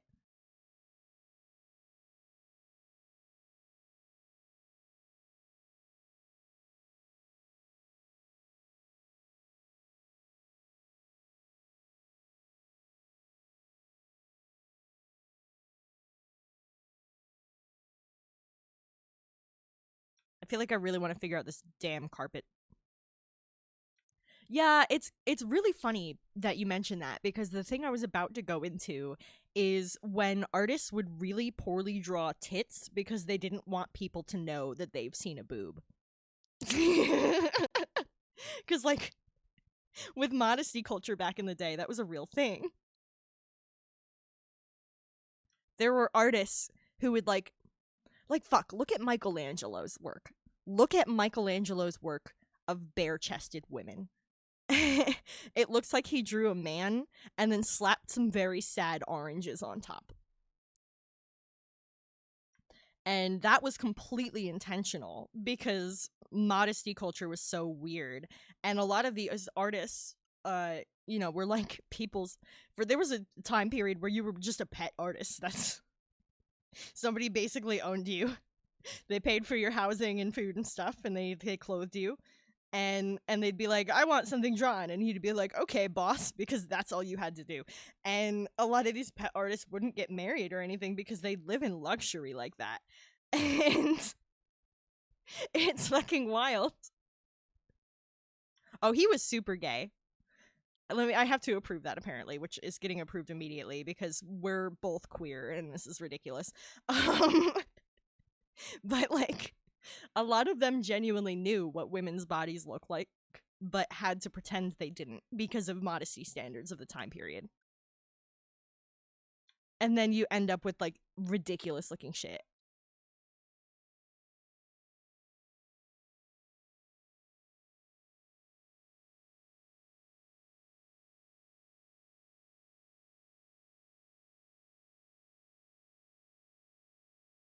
But yeah, a lot of famous artists throughout history are also a lot gayer than people realize. I mean, fucking look at Da Vinci's notes. That man was drawing buttholes and dicks on everything.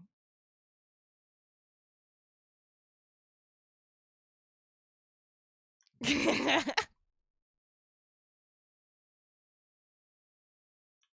like they it's wild too because a lot of these cultures had like public bathing and stuff because like not everybody could afford a damn tub back then. That wasn't necessary.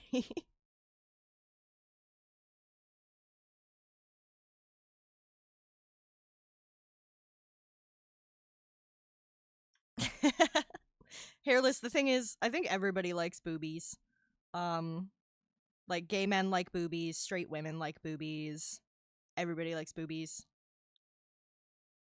It's just a matter of whether you're into boobies. Like, do you like them because they're nice and soft and they're like a pillow you can lay your head on, or do you like them because you want to like play with them while you're having sex? Like, that's the difference.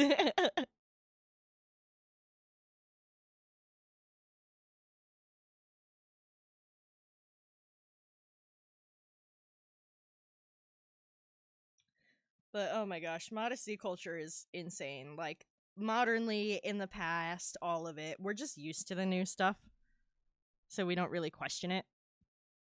But when you look at stuff from the past, it's all the same. It's all the same. It just goes in cycles.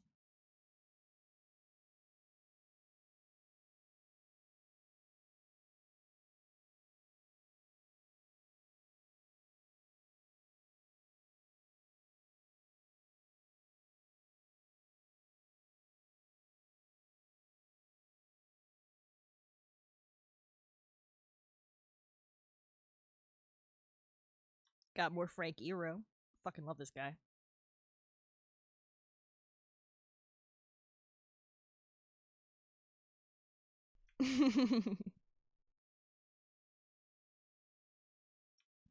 Yeah, I mean, because I was one of those young bisexuals for a hot minute that was like, oh, I don't like girls. I just like boobies. Like everybody likes boobies. It was not true. It wasn't accurate at all.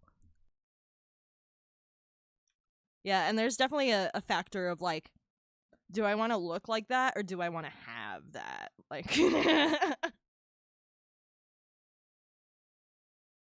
especially when you're like me and you're fucking like bi-pan and non-binary, shit gets confusing. Like, do I like your vibe because you're gender? Do I like your vibe because I want to sleep with you? Like, what's the answer here? Neither of us are certain. We're both pretty hot. What's going on? Oh, I love that emo. I've never seen that one before, believe it or not.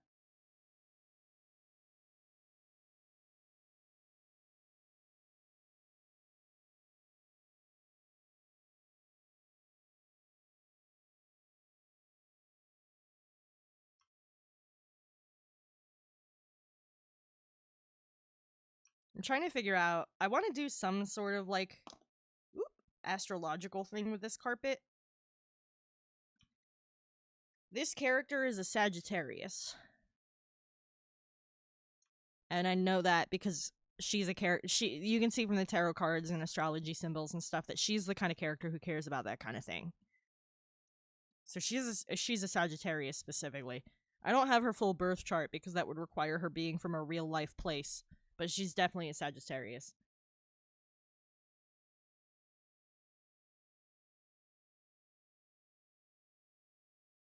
Her birthday is December 11th. You're Aries, I'm Gemini. Well, Gemini is my sun. Then my Scorpio, I have Scorpio moon and Leo rising. That's my birth chart.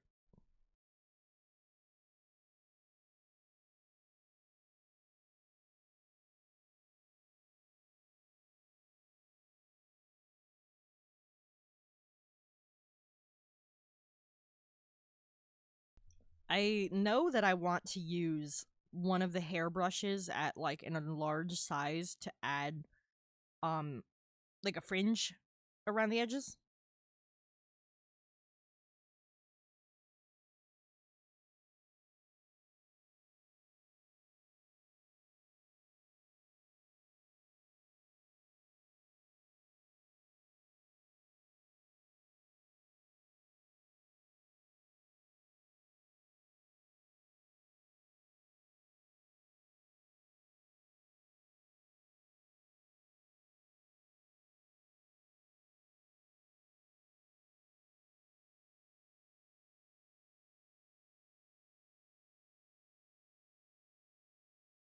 I think the right color this one could work nicely. Let me see.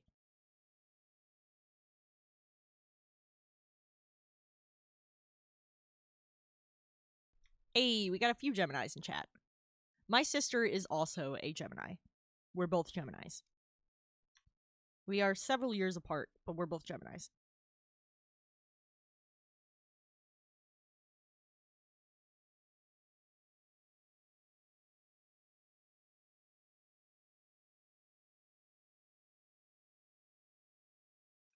I don't actually, like I've said before, I don't actually believe in that stuff. I just like to think about it. But I will admit that I find I frequently beef with Scorpios. Scorpios and I do not get along. Yo, I bet if I did this real crazy in just the right way, I could make it look like fucking zebra print.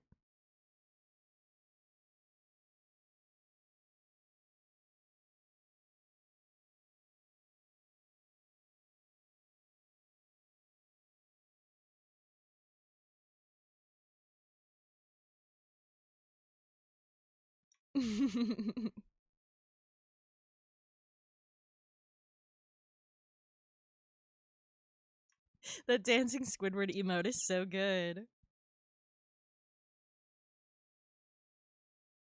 Yeah, I've mentioned before, one thing I like to do when I'm writing a character is pull a card, and I have 12-sided die.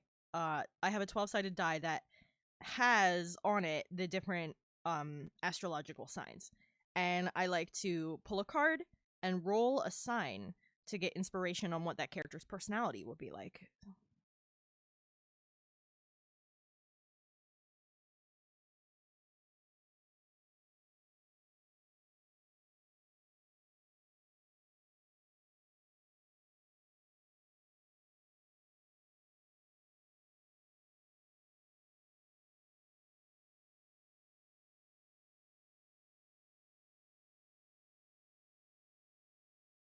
But yeah, that's what Scorpio moon is supposed to mean too. So I kind of I guess I kind of fell into that stereotype. Because like your moon is supposed to be like the things about yourself that you're not a big fan of. The things that you would change about yourself if you could. And mine is Scorpio, meaning that Scorpio traits are things I do not like about myself. And so when I meet another Scorpio or somebody whose main sign is Scorpio, I tend not to like them either. There have been exceptions here and there, But I have genuinely noticed that when somebody gets under my skin and I'm just not a fan of the person for some reason or another, and it can be something super petty. It can be just I don't like this person. You know, some not everybody's gonna get along. There's all different people around the world. It's not a bad thing. But whenever it's like I don't like this person and I'm not sure why, I swear to God they turn out to be a fucking Scorpio. Every time. I don't know how it happens. So I got to admit that at least that one has been surprisingly accurate in my life experience.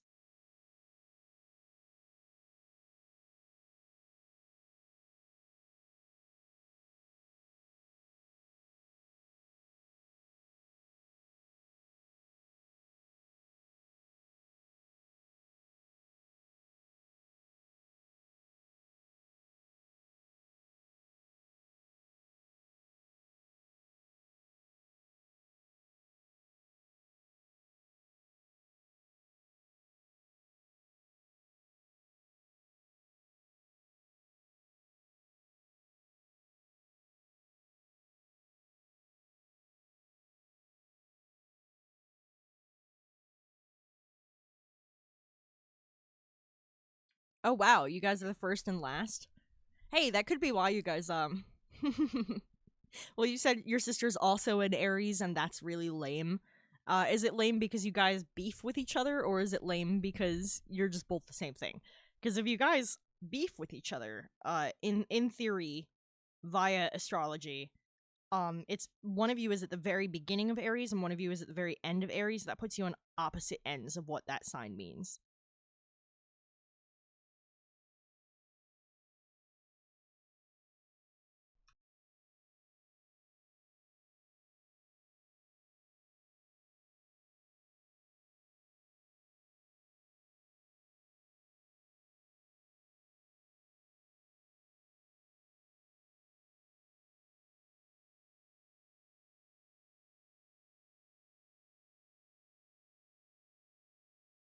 Hey, you would know better, but that's fair.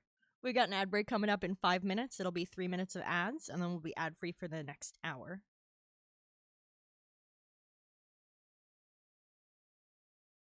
You know what? I think I want to make this a smidge smaller.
I think that gets the point across pretty successfully, and then I can like touch that up by hand drawing some in later.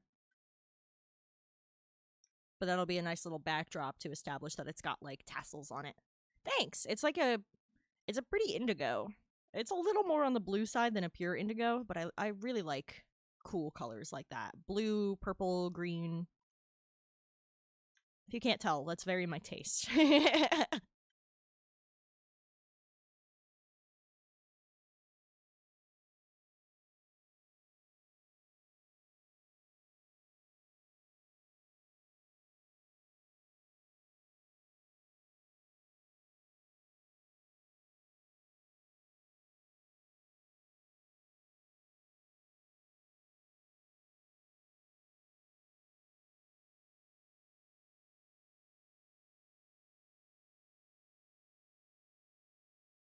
Just going over it with an eraser real quick, trying to get any like long, scraggly bits to kind of blend in with the rest a little bit. I don't want them perfectly even because it's not supposed to be like a brand new rug. It's supposed to be a little worn out. And so that means some of them would be like torn or chewed on, considering that this witch has a rat for a familiar, and rodents fucking chew everything.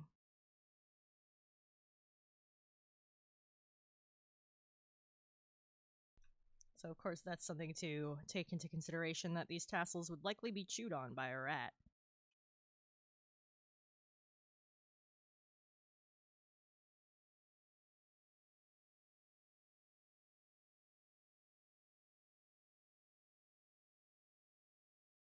Let's figure out some kind of cool design. I think I'm just gonna like do a little sketch, freeball it, and then figure it out from there.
I don't want to go with a crescent moon because in my world that has religious symbolism. Like the moon phases are separate, but the crescent moon itself is religious symbolism in this world. Because the moon is a goddess and she's a lesbian.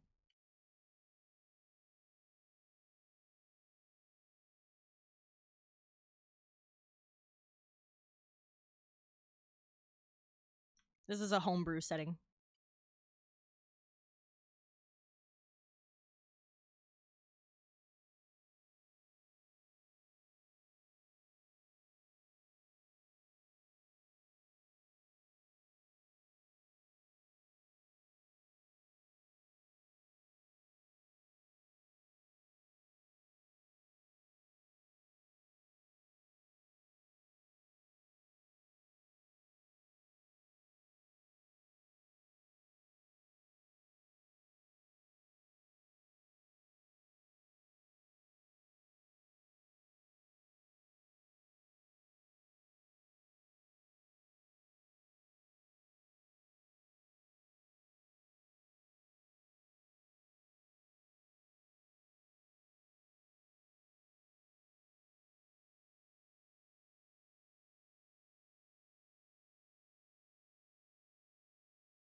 Okay.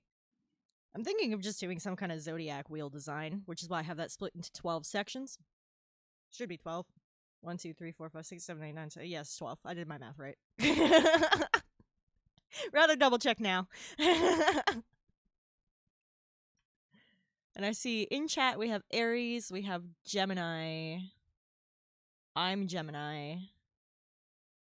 If we had 2 more signs, it would be fun to do that as like the corners.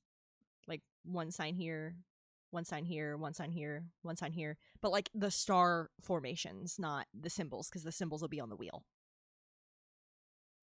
Speaking of which, I need to look up an astrology wheel so I get them in the right order, because that is one thing that I don't have memorized.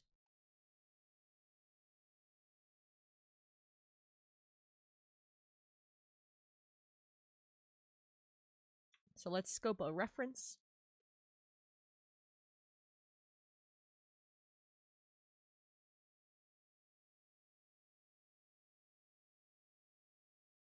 Hey, Sir Pippin, you scoping out the new redeems? I added some cool ones. Somebody should try the scroll message. I worked my butt off on that one. It was kind of tricky. You asked for new stuff, and I provided. Now that I have a more advanced bot, I can do more variety, and I'm still learning exactly what the limitations are of that. Okay, open this image, please. But the scroll message took me a minute. I struggled getting that one set up, and once I got it figured out, I was so hype.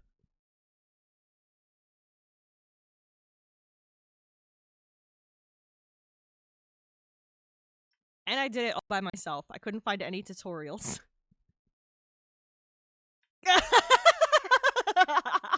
Sir Pippin.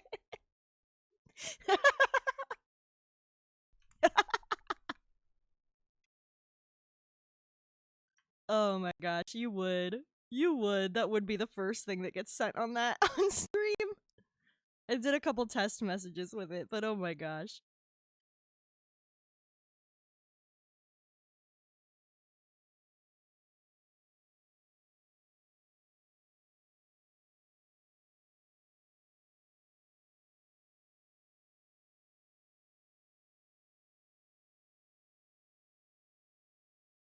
I wish Gemini had a cooler symbol. Just having Roman numeral 2 is pretty boring.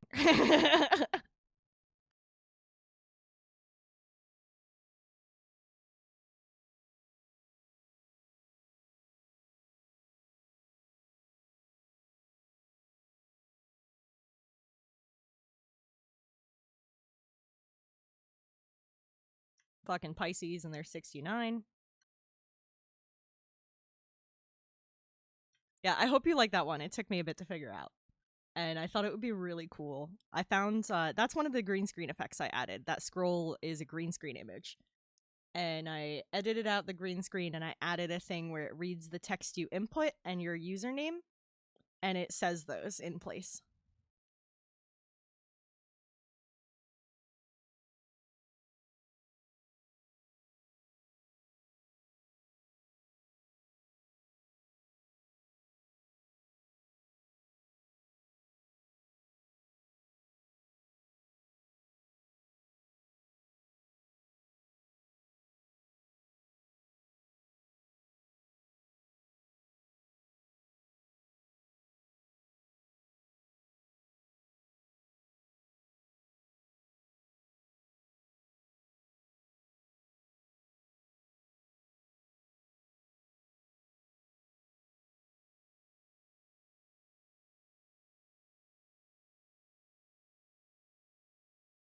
Also, if anybody sees any green screen effects they think would be appropriate for my stream, I'd be more than happy to add some more.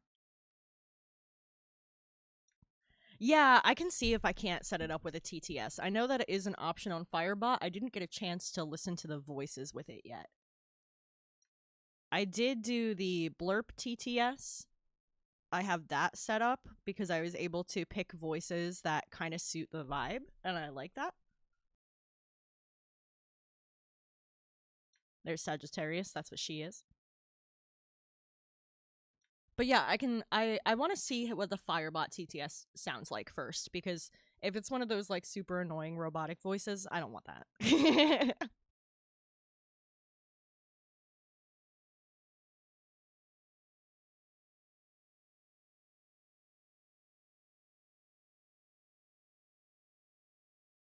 Like if it's like the fucking the like TikTok voice. Oh, that annoys me.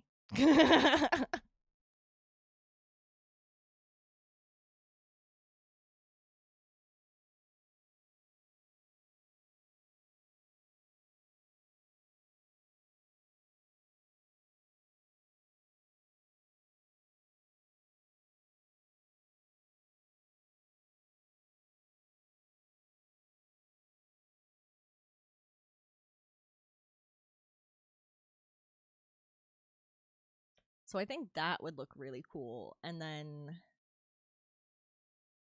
if I want to add real constellations to it, I'm probably going to trace those, because that's the kind of thing where if it's slightly off, it's unrecognizable.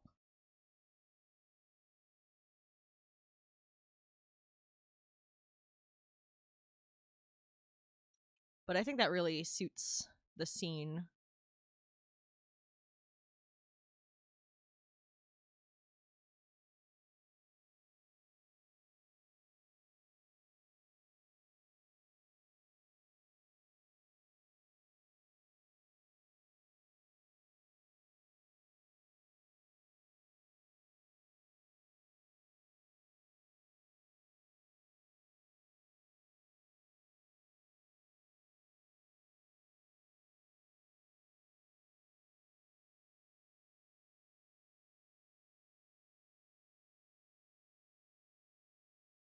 Gosh, I have like a million notifications on my phone right now.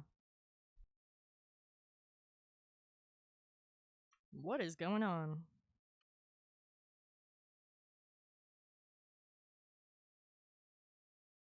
All right.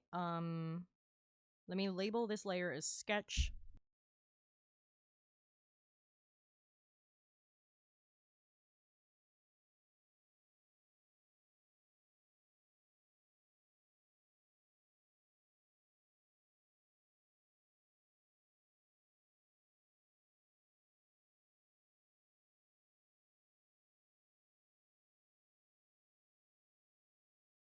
All right, there are labels on my carpet layers now. Kind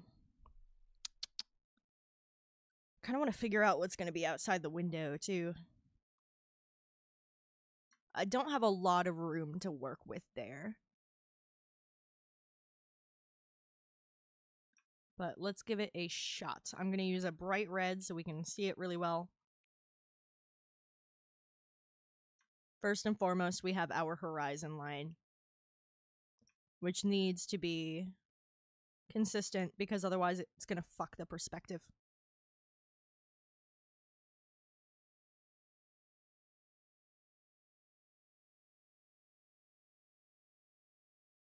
So that'll be like back further.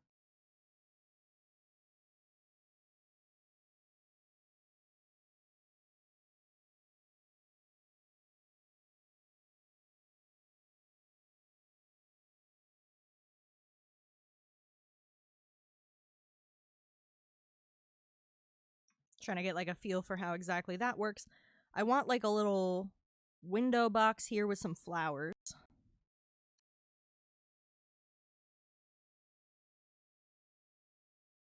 Right about that height, I think, works well with the existing window decorations without creating a tangent, which is something that looks very unnatural. If you're not an artist, when you have tangential lines in your line art, it makes it look very unnatural very quickly. So you want to avoid having things intersect awkwardly. It also makes it hard to read. So if we end that there, it's not like bisecting the very tip of the incense, it's just below that, but it's not lining up flawlessly with the candles either, and that makes it look more natural. And then technically outside of this window would be a couple things. This city is a homebrew city of mine, uh and each square is around a giant ancient tree. But that would be like further over where like the door is. And then there'd be another building across the way that's like tucked away behind a lot of shrubbery and stuff. It's the fucking brothel, so it's very private and tucked away. There'd probably be like a pathway going by, probably just like a dirt pathway. And then we could have like maybe a closer tree or something to give it more depth. Like there's the further back stuff here, there's something closer here, there's a pathway here, and then there's the flowers, which will be the closest. And that, I think that should build depth pretty well.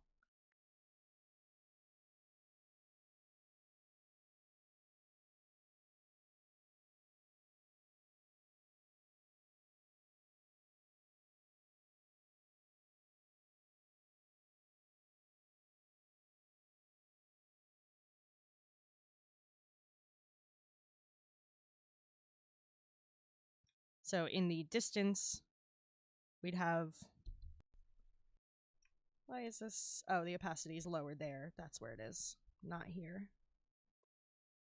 I had the folder opacity down instead of the layer opacities down.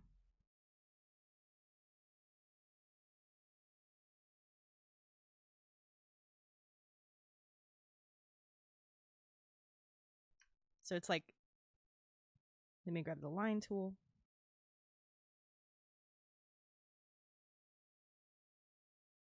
That's like the brothel, which is, it's marble. It's white marble. So I'll probably be using that to fill in that section.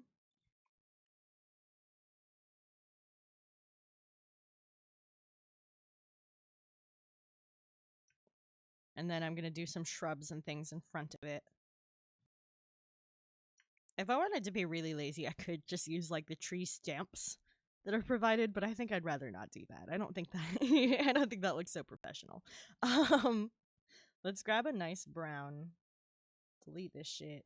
Delete this shit. That was just to placehold my... That was only meant to placehold where the horizon line was. Because I plan to get back to it later.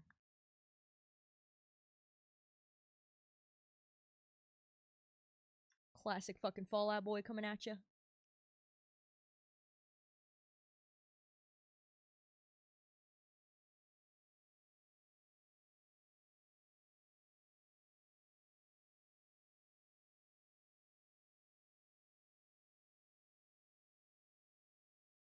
Hold on, there's a little bit more there that I want to erase, actually.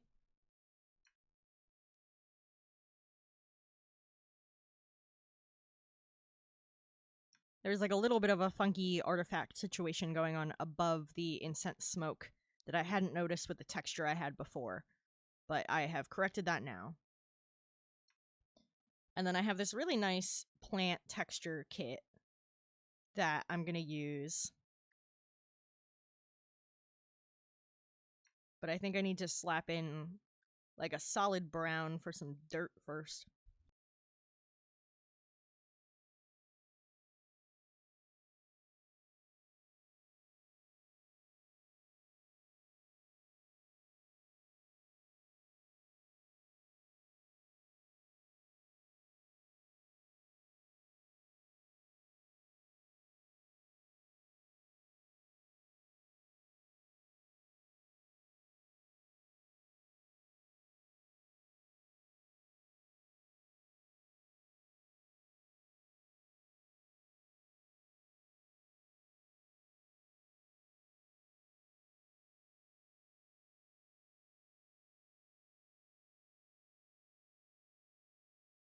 I freehanded that because I don't want my horizon line perfectly straight. That would look unnatural.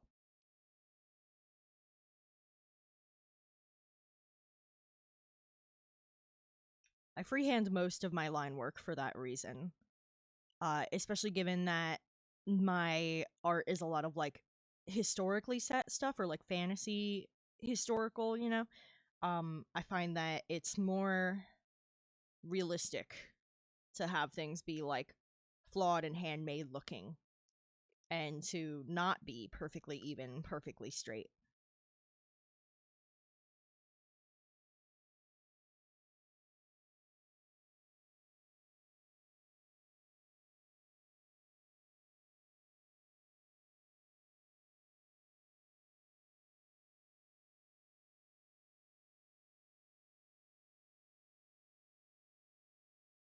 Let's make a masking layer that'll only work on top of that brown.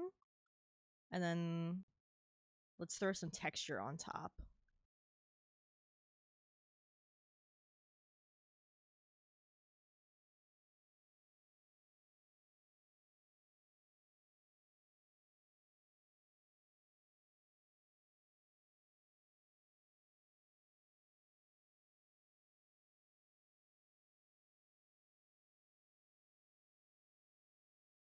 Again, I'm not doing straight lines. I'm doing a little up and down in these on purpose.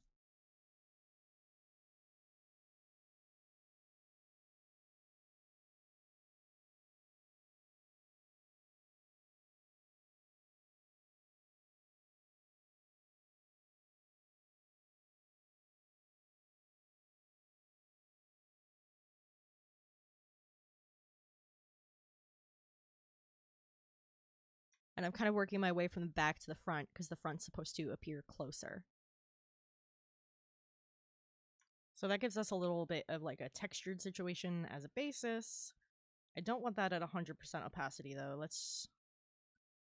soft light's not my favorite. Screen is too intense.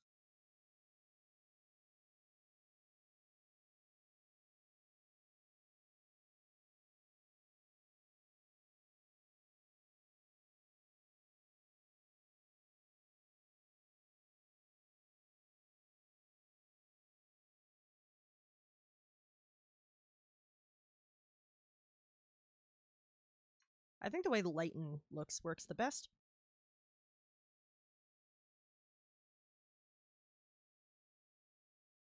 And then that's 50% opacity. I think that's still a little strong. Let's try 35. Yeah, I think that looks better.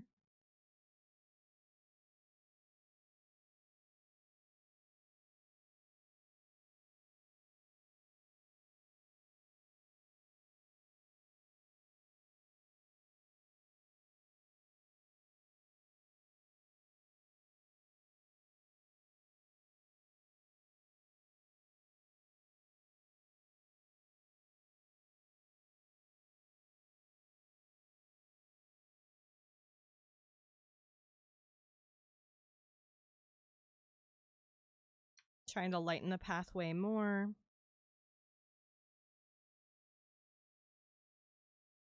Because dirt that's walked on a lot ends up like light.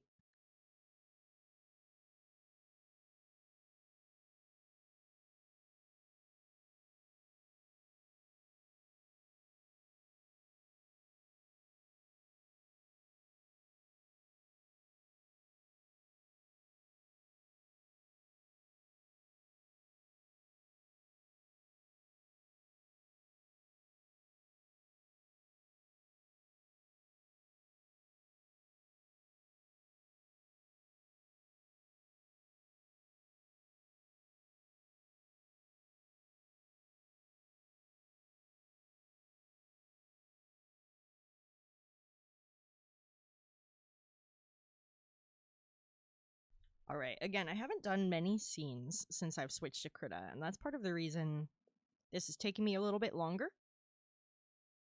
So we're going to play around with some of these brushes a little bit while I figure out which I like for the look I'm going for. I don't want like a lawn. This is not a country where lawns are a thing. Can you tell I don't like lawns? Drop the opacity of the red even more. Let's put this on top of the red so we can see better.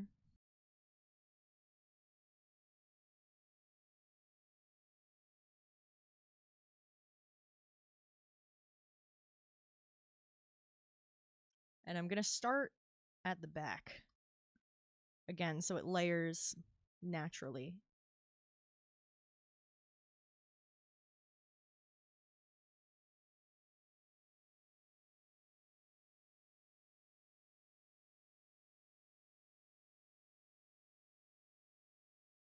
Alright, I'm going to need a couple greens here.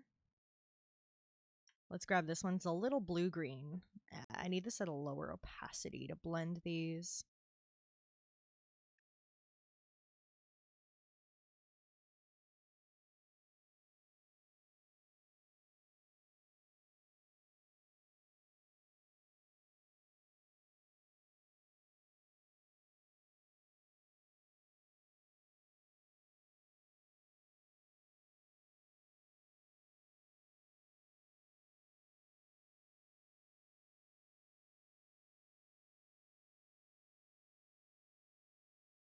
All right, this is currently 3 different shades of green I've got going. I might throw a tint on top to adjust it a little bit later. I also want a slightly more yellow-green in here for patches of drier grass. Let's try this. Oh yeah, I think that works nicely.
All right, that's starting to come together nicely, but I want a little more variety. Let's try to pick a second grass to go with it. Let me assign this to my favorites so I don't lose the one we're already using.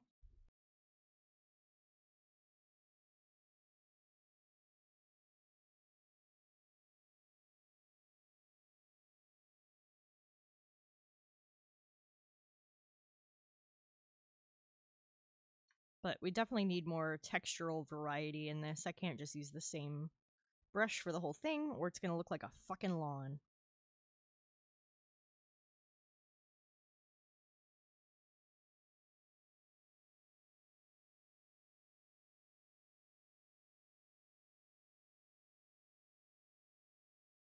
And lawns are for losers.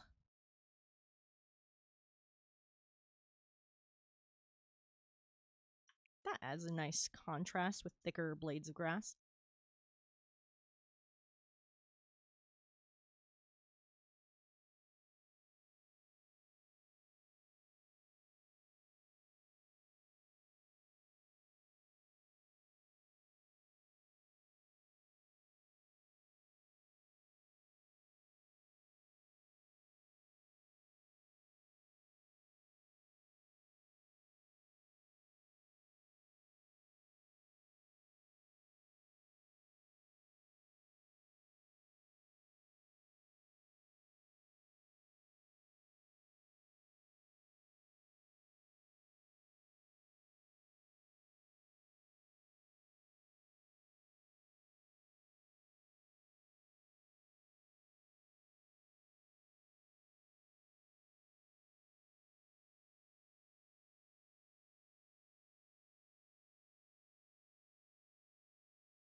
Hold on, I gotta adjust my booty cushion.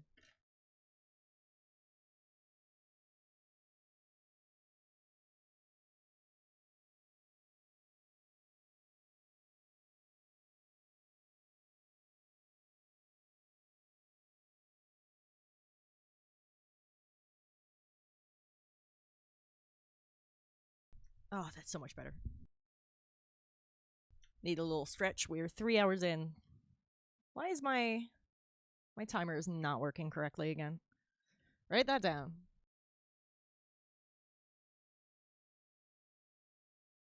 Fucking says we're an hour in. I started at 7 o'clock.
Yeah, once this is all filled in with grass, I'm going to go over it with a little bit of a tint filter to establish more depth and distance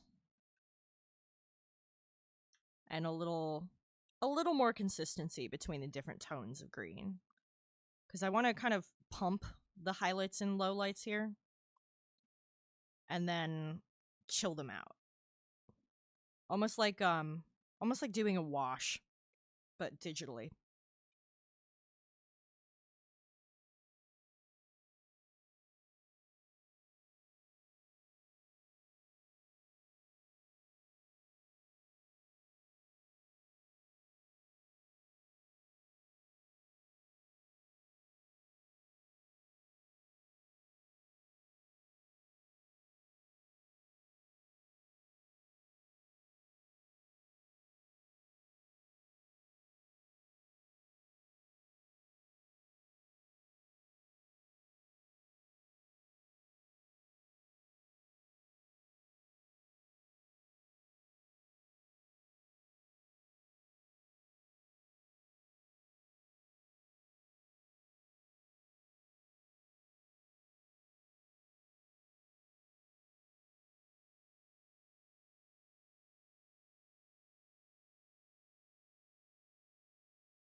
Thanks.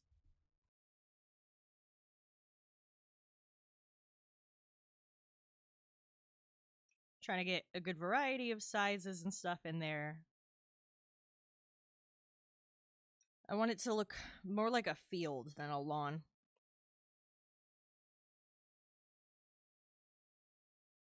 Because this setting of mine is it's largely inspired by a mix of like your traditional feudal D&D setting, in which case this would be based on feudal France specifically, because I love Art Nouveau. I am a sucker for Art Nouveau. It is beautiful. I love Art Nouveau. And Art Nouveau didn't come until well after the time period that Dungeons and Dragons is set in. And I mean by hundreds of years. But it lends itself to a fairy tale style beautifully.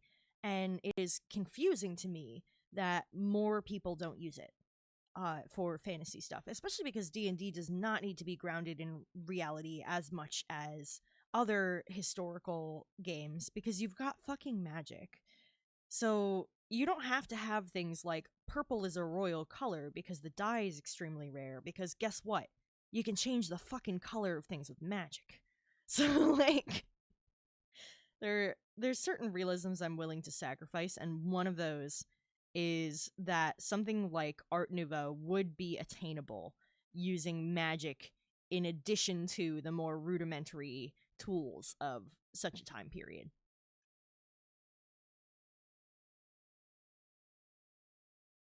So while it's rather objectively modern, I think it lends itself quite beautifully to the fairy tale aesthetic.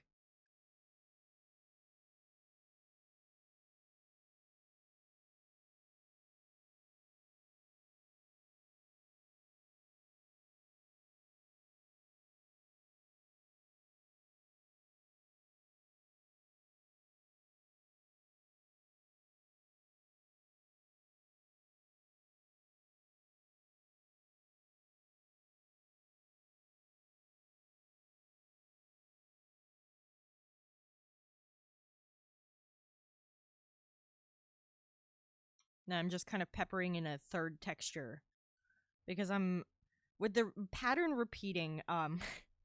If you guys remember Magic Eye posters, that's what it kind of makes me think of when the pattern of this brush gets repeated too much, and that is something that is trippy, unrealistic, and gives people headaches. And I don't want that. I can do Magic Eye. I'm very good at Magic Eye, but I know a lot of people who can't see them. Those are the posters that you stare at to make a 3D picture pop out, for anybody who hasn't heard that term or hasn't heard it in a long time, because those haven't been popular in years, like decades. But growing up, everybody had a book of those, and most people couldn't even do them.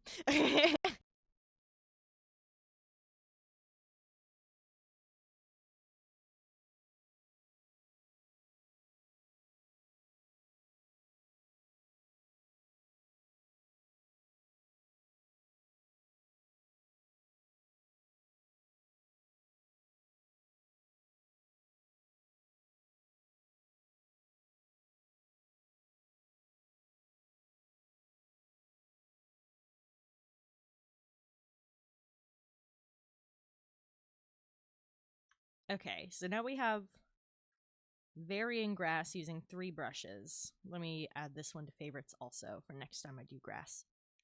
Using 3 brushes, we have some varying grass. I'm going to pop this in its own filter, in its own group, and I'm going to create a masking layer just for this layer. Go back to my favorite brushes. Where's my airbrush? That should be good.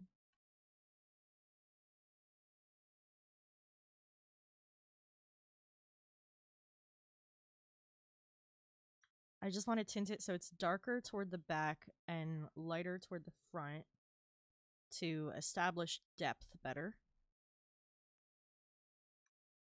Depending on what you're going for, sometimes you want further to be lighter, and that's true in the case of like mountains and anything higher up that would get fog. But in this case, I'm doing lighter toward the viewer.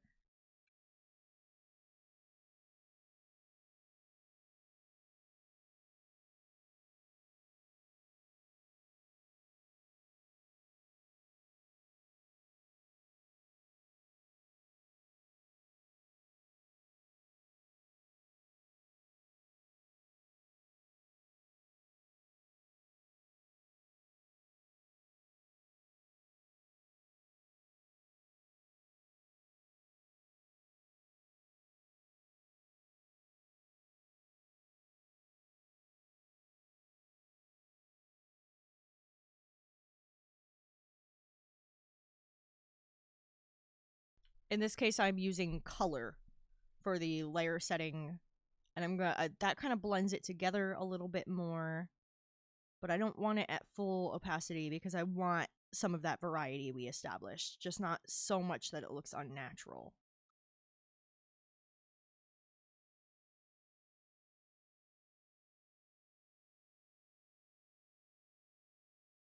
That's 50%. I feel like that's a little weak.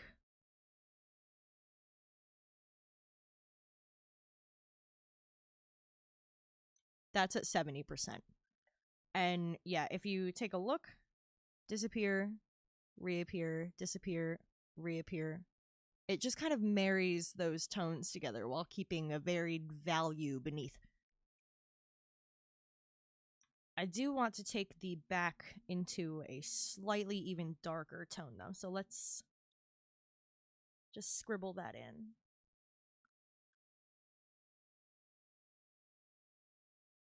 All right, that works nicely, I think.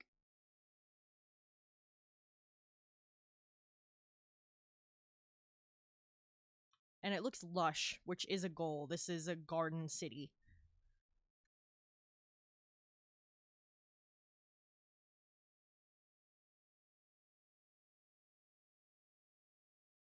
And then let me zoom you guys out so you can see what that looks like further away. See, that looks quite nice, right? When you're zoomed in too much, it looks a little funky. But again, nobody's going to zoom that close.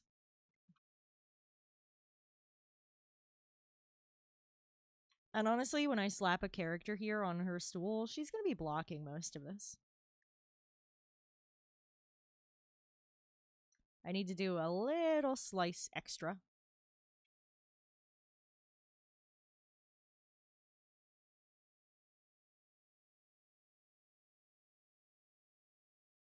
And then I do want to add like some stones and stuff to the pathway. And just like mix into the grass.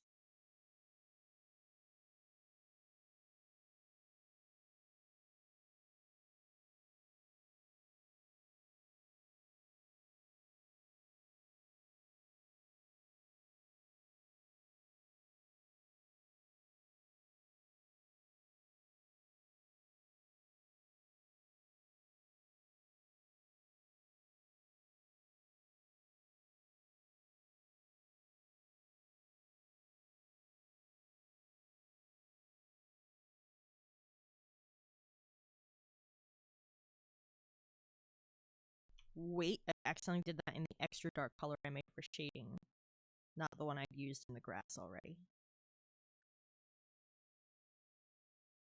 This is the color I wanted. My bad.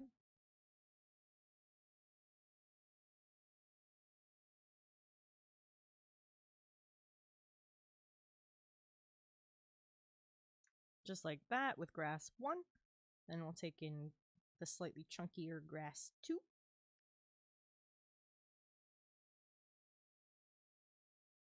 For more variety. Now let's go with this darker, like army green. Get that layered in there.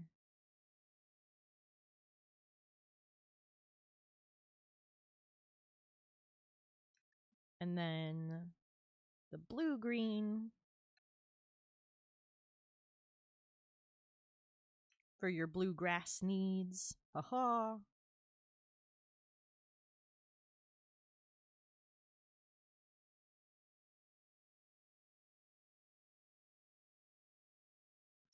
And then we'll go to our yellow green.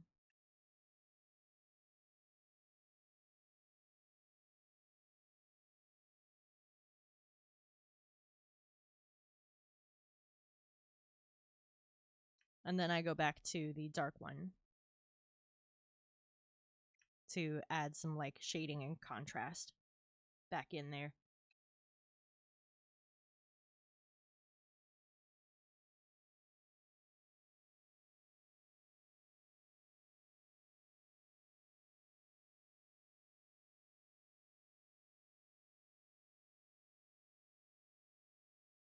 And then this last texture, just pop in a little bit of to break it up.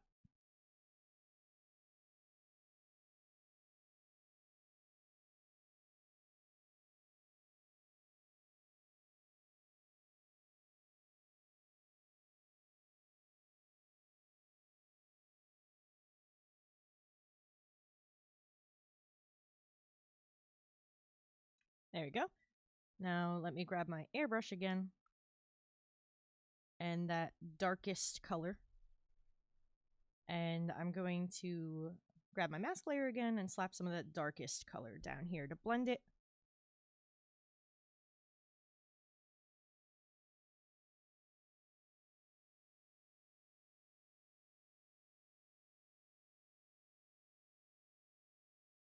And then throw like a little highlight in there.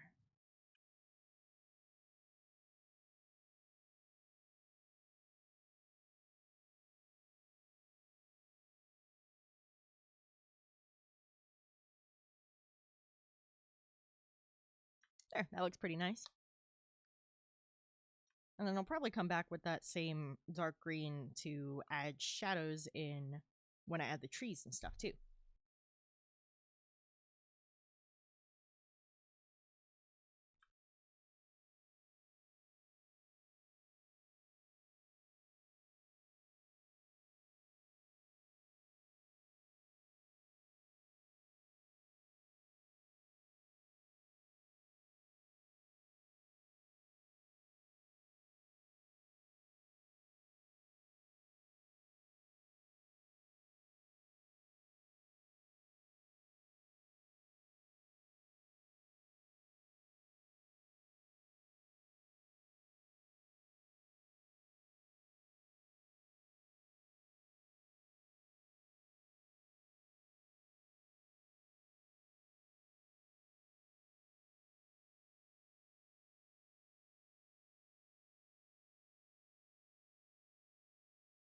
Pop a little more variety with the airbrush on the dirt walking path by just randomly throwing in like this taupe kind of color and a brown.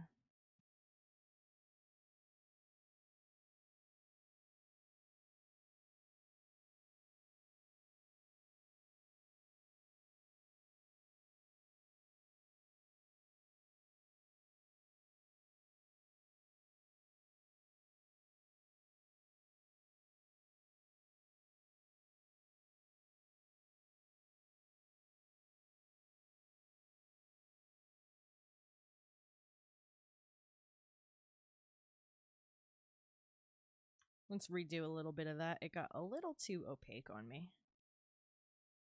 And I'm not trying to get rid of that texture I established.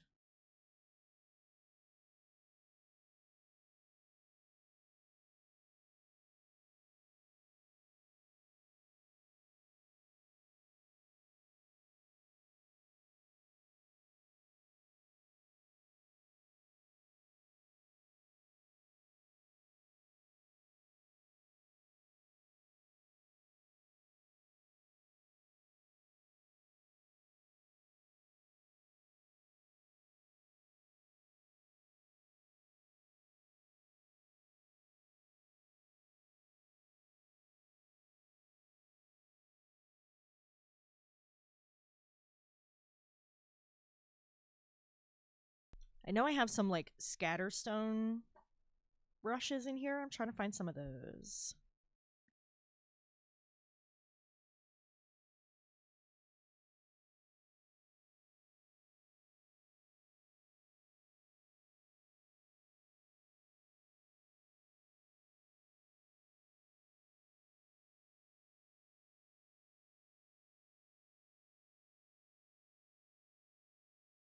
Okay, I think this one's meant to be used on a darker background because it is barely showing up.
Okay, let's try something else because those are not working kindly.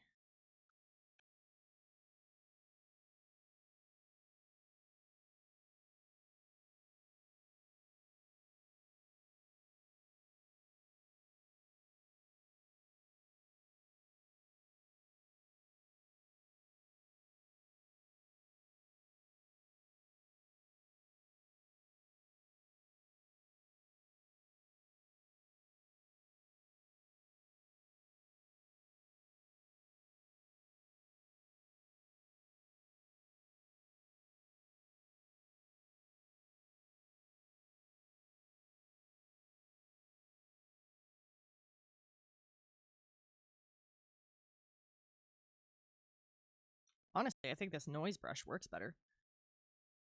Let's just fucking shrink it.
Just some little bits of gray here and there to make some rocks. Let's try that. I think screen looks pretty nice. That's screen. Versus normal. It just makes it a little more intense.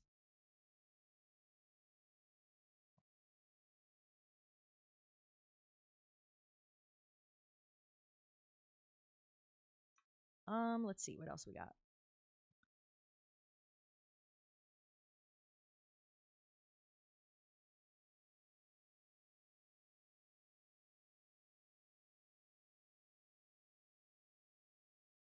That's color dodge.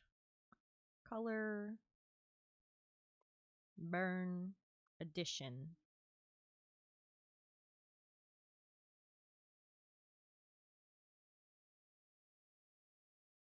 Multiply is too subtle. That's lighten. I think that looks pretty nice.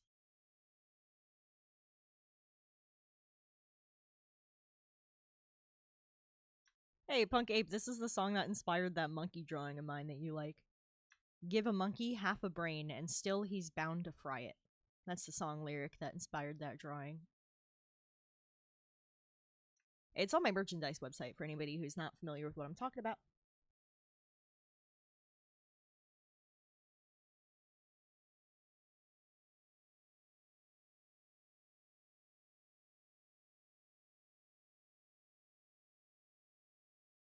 I love this song. This is Placebo. They're one of my favorite bands. I discovered them through the fucking phone game Tap Tap Revolution. That old rhythm game, if you remember it. And I fucking love them.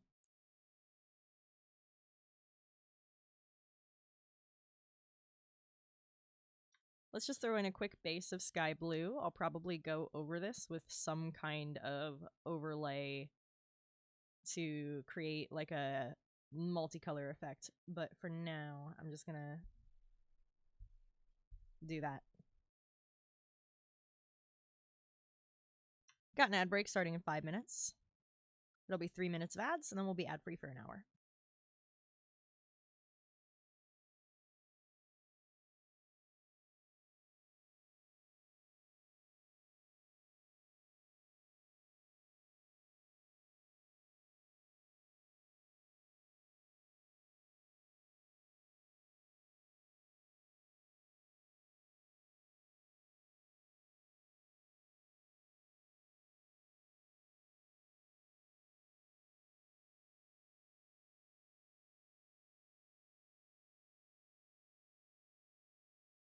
That is coming along nicely, if I do say so myself.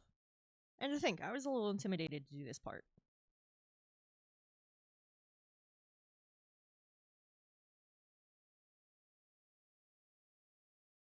Have more faith in yourself, me.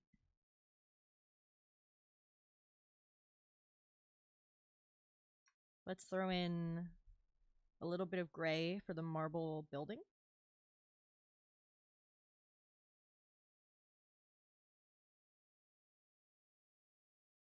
And remember, that's the brothel across the street.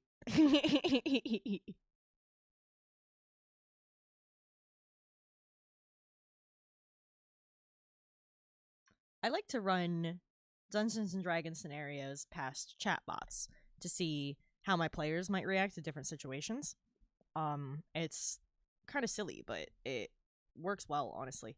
And there was one where I had a chatbot exploring the town, and this is actually the real reason why I sought out uncensored chatbots. And so I had a chatbot exploring the town, and it found its way to the brothel, and I described it as like an elegant marble building, which is what it fucking is. And and the fucking bot did the old Simpsons walk in, hang up your hat, be like, "Hello, what's this place? The brothel." Grab the hat, turn around, leave. Like,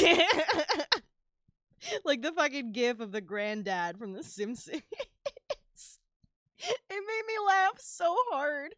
I didn't mention anything sexual. There was no dirtiness going on. Trust me, if there was, you guys know I would just say that. And the bot just was like, "I do not belong here," and left. And then I sought out uncensored bots because I realized you can't even mention that stuff to one of the censored bots without them shutting down a fucking conversation. So I was like, this is stupid. I'm gonna find some uncensored bots.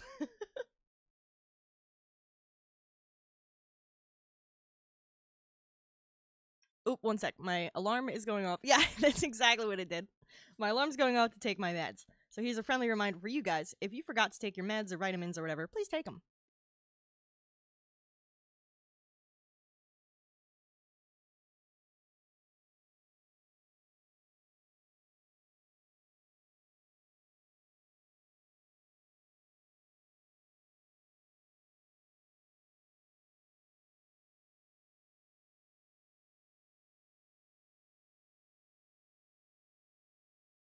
Because, like, this is a touristy city. So, like, the brothel's aware that sometimes people stumble in without knowing what it is because they might be a fucking tourist. And so there's, like, a curtain before you get into the real shit. They made sure nobody could accidentally stumble into that.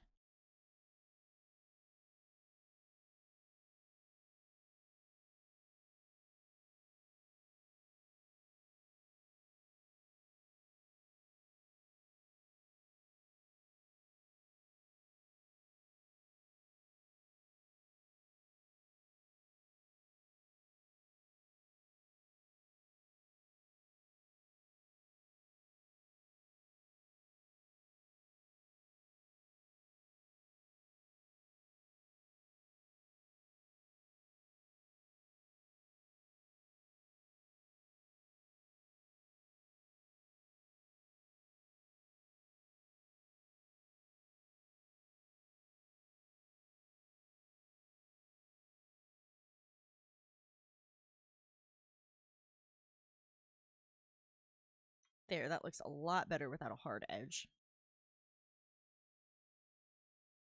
And then now that we have a little bit of a background going on, here we go. This is the stained glass.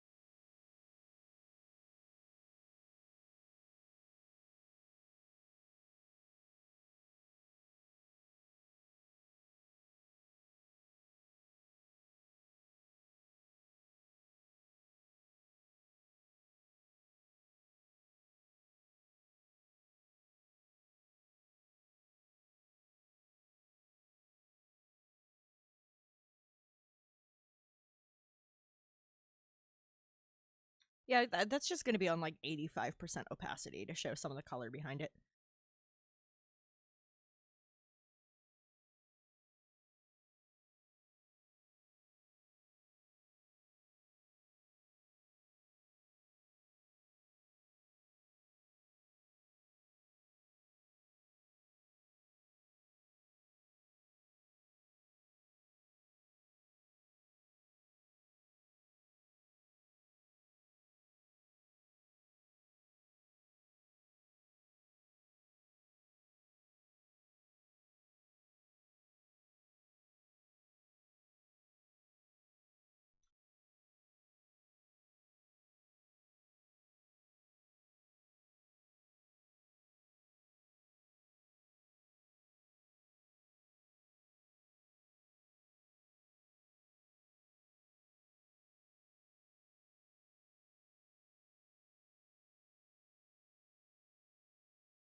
All right, you guys should be back from ads. And Sir Pippin, I saw you sent a message and then ad, so I didn't read it yet.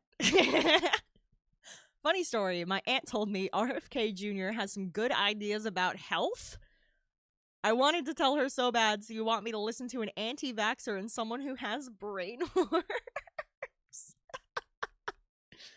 How are people still listening to these assholes? How? Bring back literacy, please. I miss when people could read. Why can't anyone read?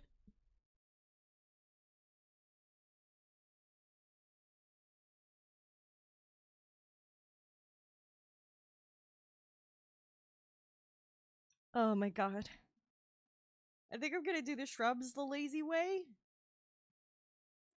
And then do the tree properly.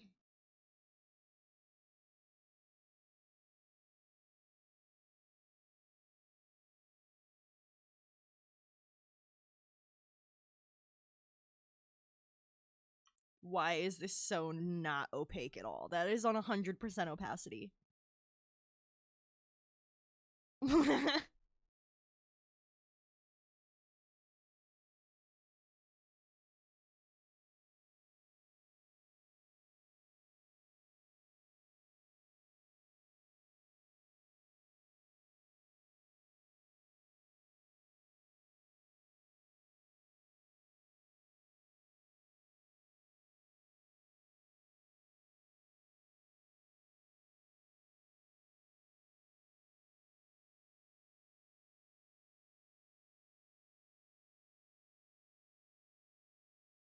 I fucking love this song. I love everything Dallin Weeks touches.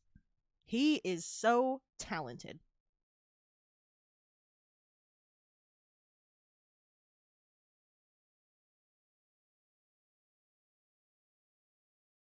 I'm copy pasting it a bunch of times to make it actually brown.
Yay, more placebo.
not into that. Let's try a different leaf brush. I feel like this one's better for ground leaves, like clover. I don't like how it looks on upright foliage.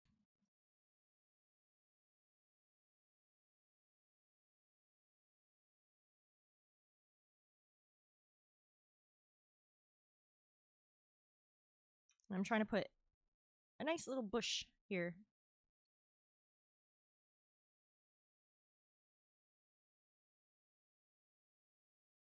Hold on, I can't feel my ass again.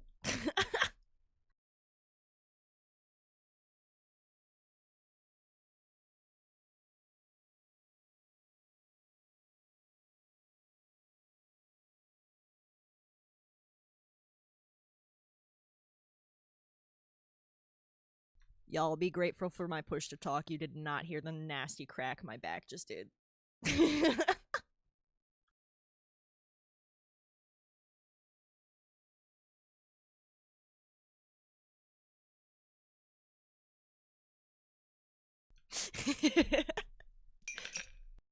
I will, thank you.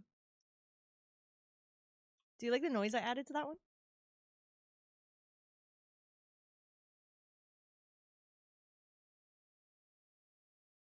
It's ice plinking into a glass. Yeah, I was trying to think of something that, like, wasn't, like, running water or something in case I have to pee. And I was like, this is nice, I like this. It's ice in a glass. That sounds nice.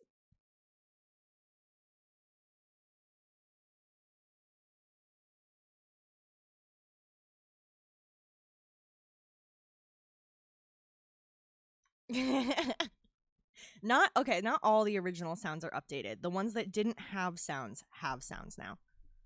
So drink thy beverage has a noise now. Save your work / game has a noise now. I did some digging for sound effects that I liked for them.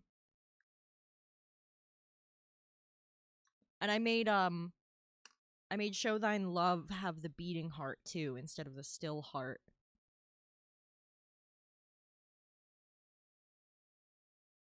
I changed a bunch of these. I gave audio check a sound too, in case I'm ever not paying attention.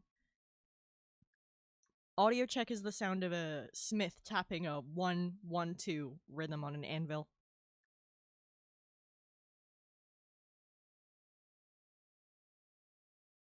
I don't have it in the mix yet. I disabled it for now because I need 2 more because I need them to be even because I'm extra like that.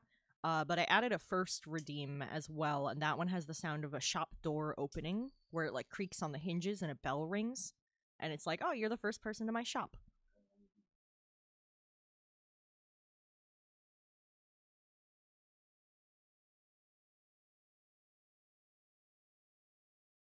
Also, I don't think anybody's done this one yet.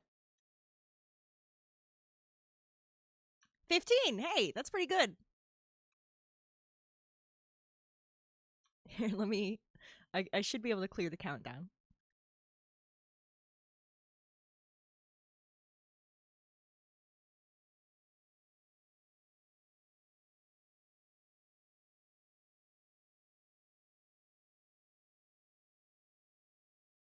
Yeah, it's a pretty brief cooldown on that one, just to make sure the animation can play.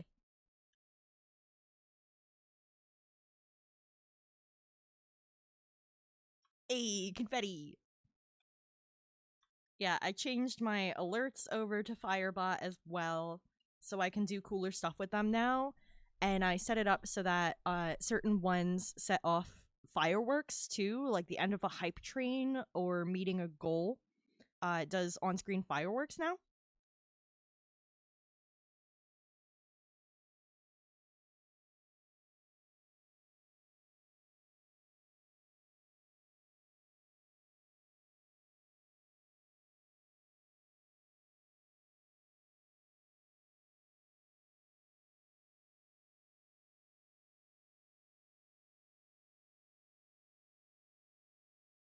Yeah, I did a bunch of tiny updates and moved everything over to the new bot so that I could like make them more interesting in the future.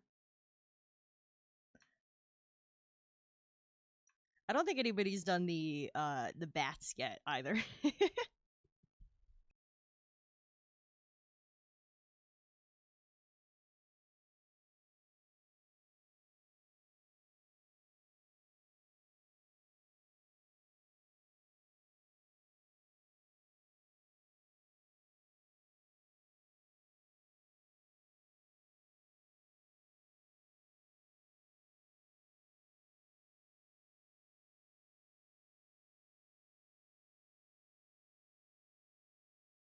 And none of them should be more than like a 3-minute cooldown. I might eventually make them longer cooldowns, but since they're brand new, I wanted to give people a chance to check them out.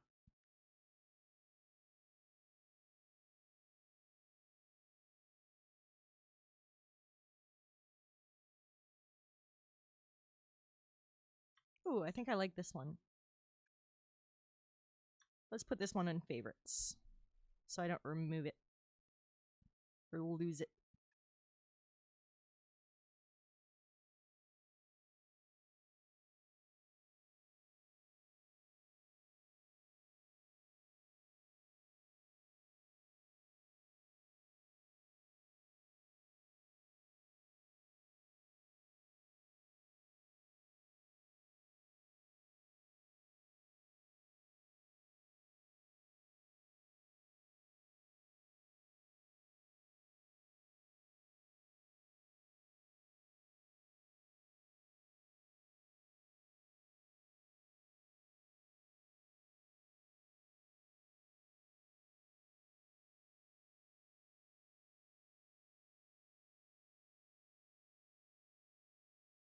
Also, I sent Punk Ape like multiple videos of dancing monkeys on green screens. I was like, add this. When you get redeems, as soon as you get affiliate, add this. If you don't know how to green screen, I'll show you. Like, hope I didn't bother you with that, bud. Do whatever the hell you want, but I think that would be a funny as hell redeem for your channel.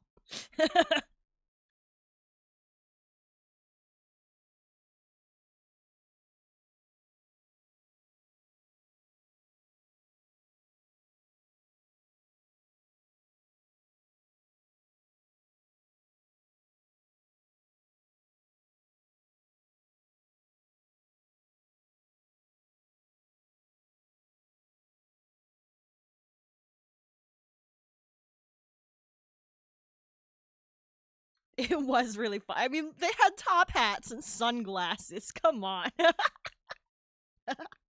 I couldn't not send that to you.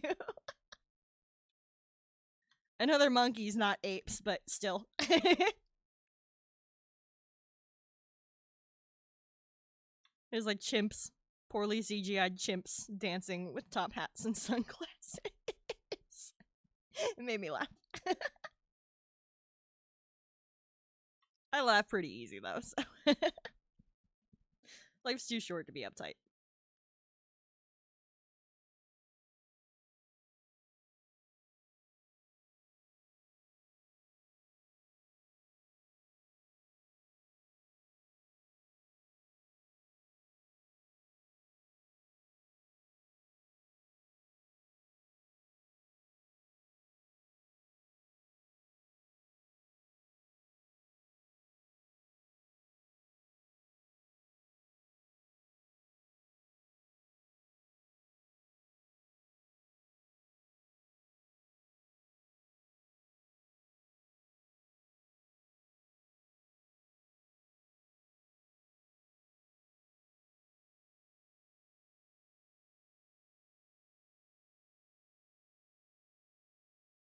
I'm just willing to bet that was like the last thing you expected me to send you.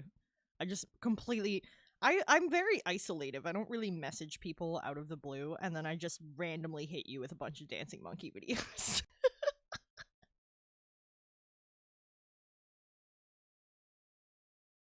Like, streaming is honestly the most I talk to people.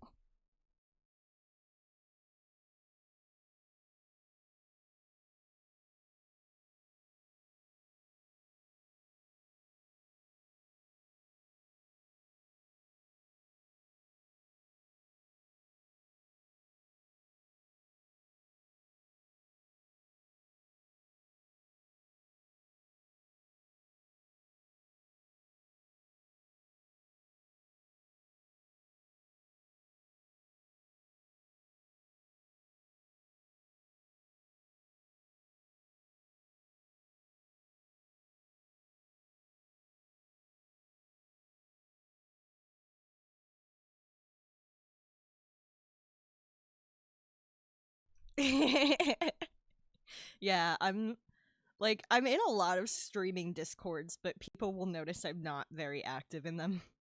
I just like send art every now and then. That's my way of being involved.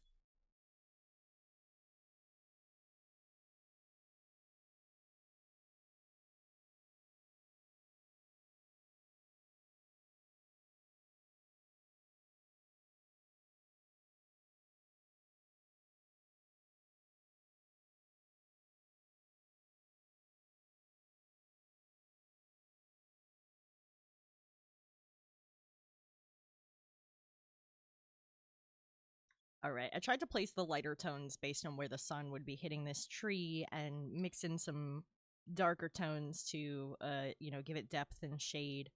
I think that's looking pretty nice. And then there's going to be one more in front of it that I'm just kind of doing separate.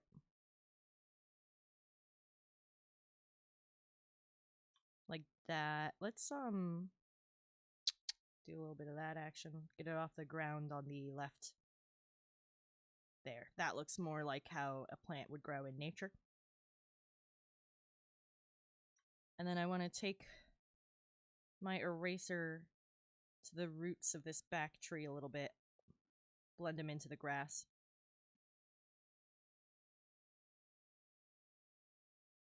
Same thing for this front one. I'll just fade out the bottom a little bit, make it seem like there's some grass sticking in front of it.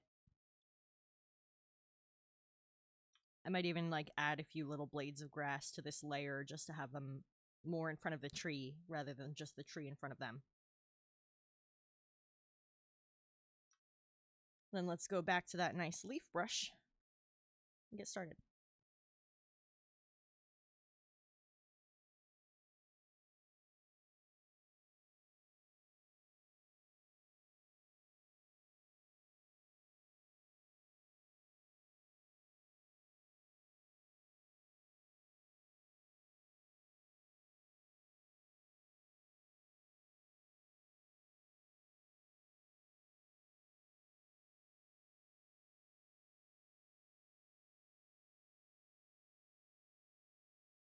But yeah, I'm super, super introverted. And I've had a bad habit of isolating, and it's one that I've been trying to break, but it's easier said than done.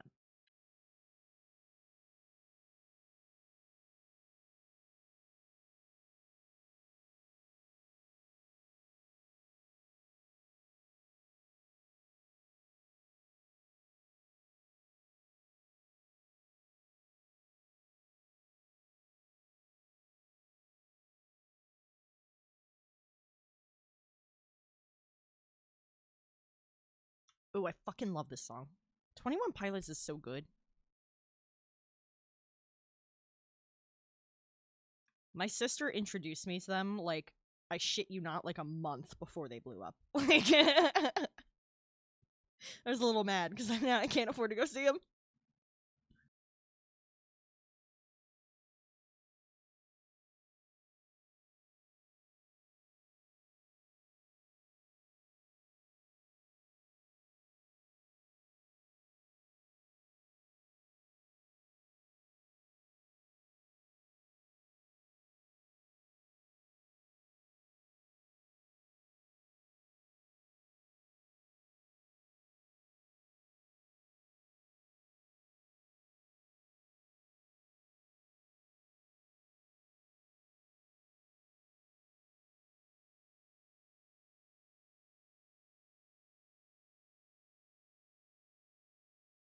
I just really love songs that are like, I'm bummed out, but I'm gonna be upbeat as shit about it. That's a large portion of my music taste. And then shit that makes it obvious I'm a bottom is what Unicorns in Robot Form said, and I can't deny it. I was like, God damn it, Unicorns. You're not wrong. Be funny as shit if she showed up right now.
Gonna do the same thing to the shrubs that I did to the grass, where I'm gonna just kind of throw a little filter on top to separate them a little bit more.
Okay, I need to take the back one a little darker because I feel like they're still blending together. It looks like one plant. I need it to look like two plants.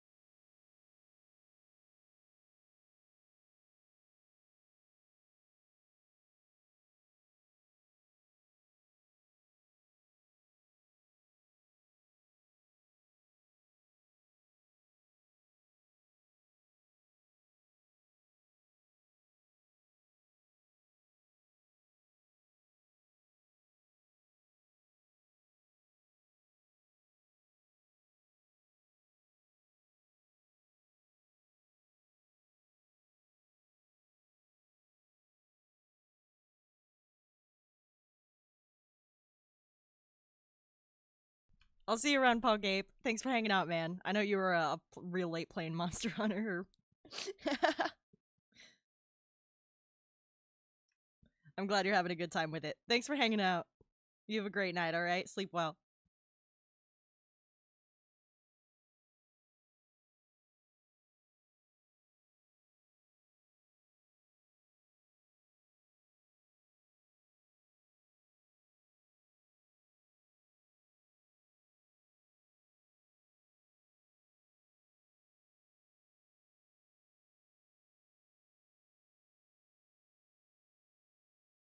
Okay, I think that helps break them up a little bit more.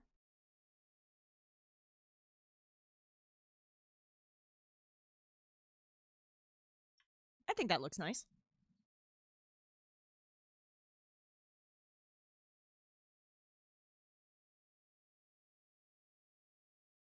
And then I want like a bigger tree that's like rooted here. Like it would be like a sapling, but it'll kind of block some of this. And I want to have a little sky peeking through, maybe do like some pretty sunrise colors or something. Since I haven't shaded yet, that still gives me flexibility to decide what time of day it is. I can always slap an overlay or a filter on top to give it a tint.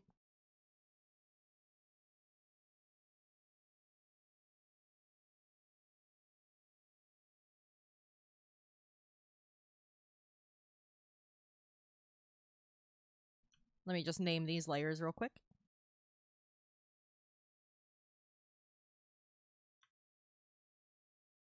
Shrub.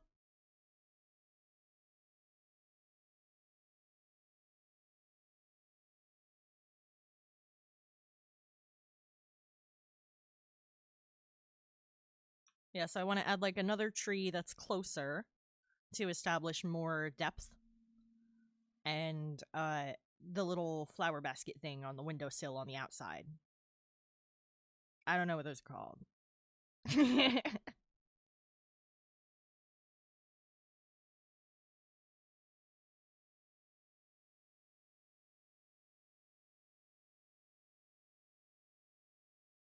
Name this group Tree.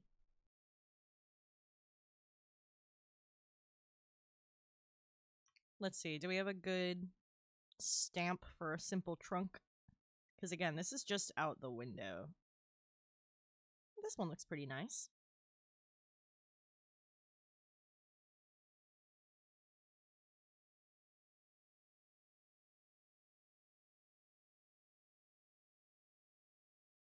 Yeah, I think that works.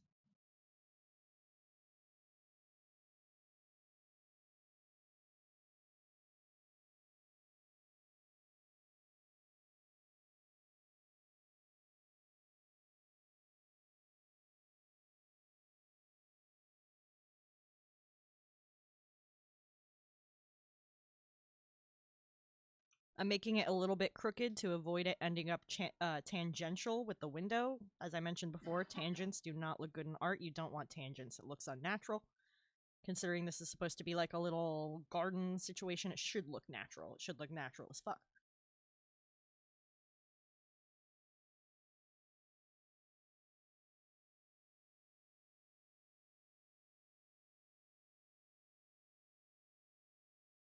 I'm going to slap some bark texture on this basic trunk that I quickly grabbed.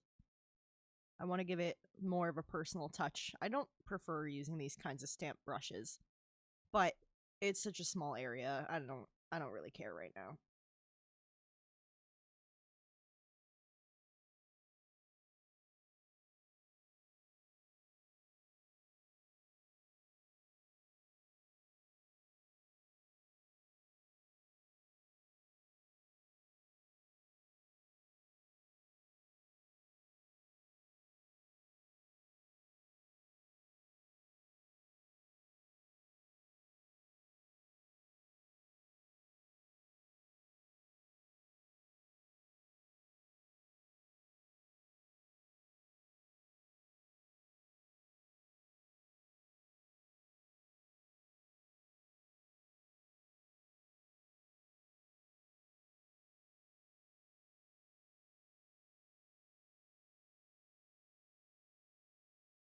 That's a nice bark texture.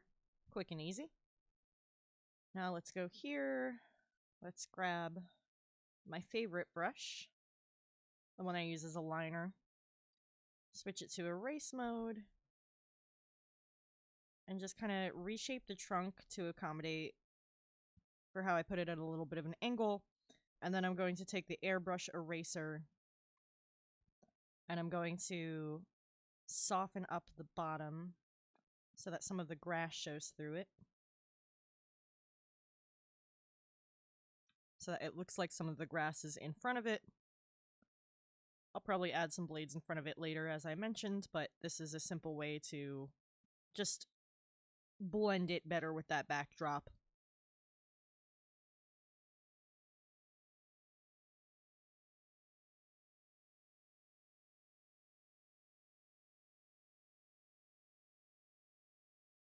Alright, now we gotta grab that leaf brush again, which is right here. And start with our darkest green.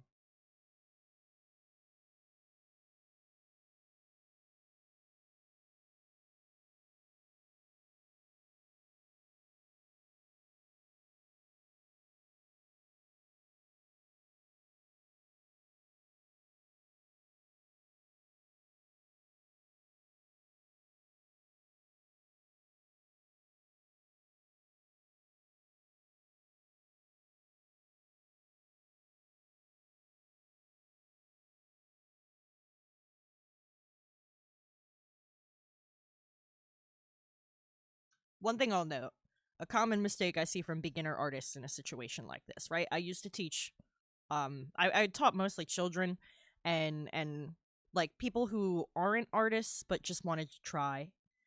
And in that kind of grouping a lot when people are first learning, I noticed that a lot of them when they're doing like a tree stamp like this, they'll do the leaves on the branches they can see. And let me make an extra layer to exemplify what I mean.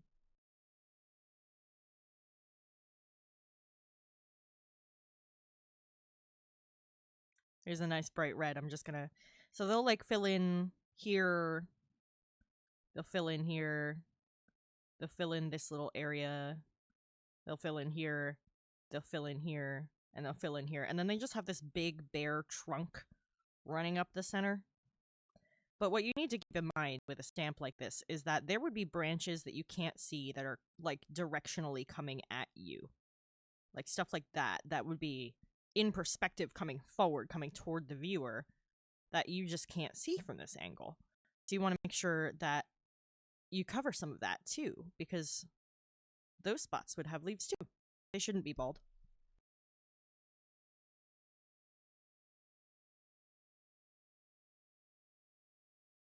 Back to what I was doing.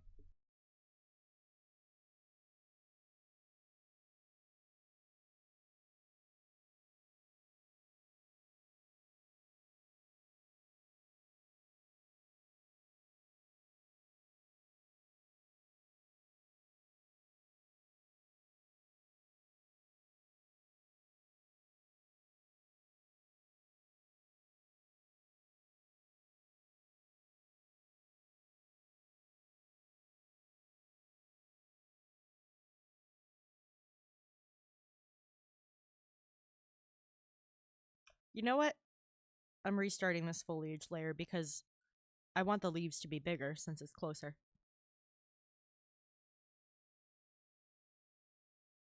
That'll work better with the shrubs behind it. It'll establish distance better. I don't know why I didn't do that already. I think I was just going on autopilot. And I'm also going to hide the grass so I can see what I'm doing better.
So this one is going to kind of, with the way we establish the light on the shrubs, it's going to kind of be coming from behind. So that means like the edges and the thin places where the light would shine through are going to be the brightest.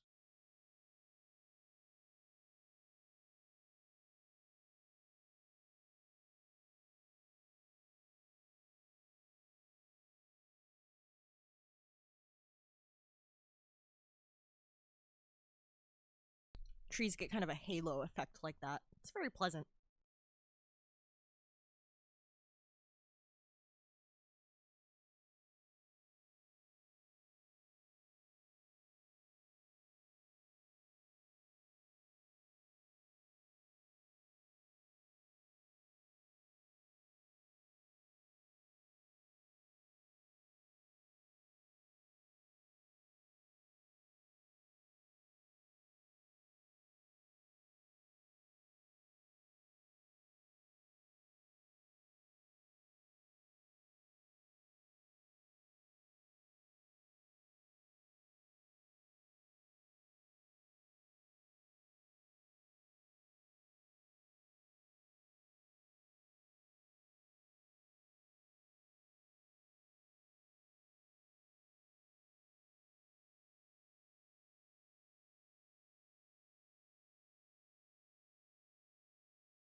It was starting to get muddy, so I turned the opacity up.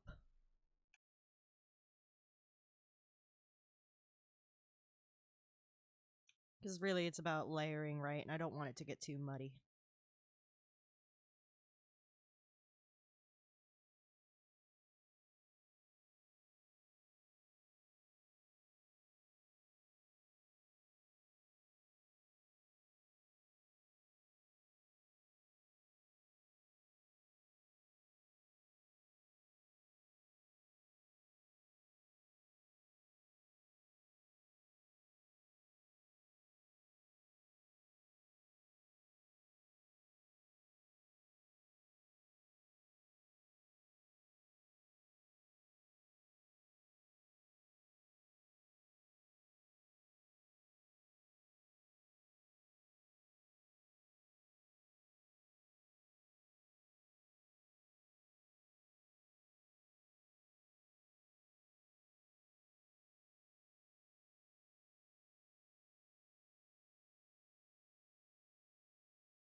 Alright, let's see how that looks with a little blend layer on it.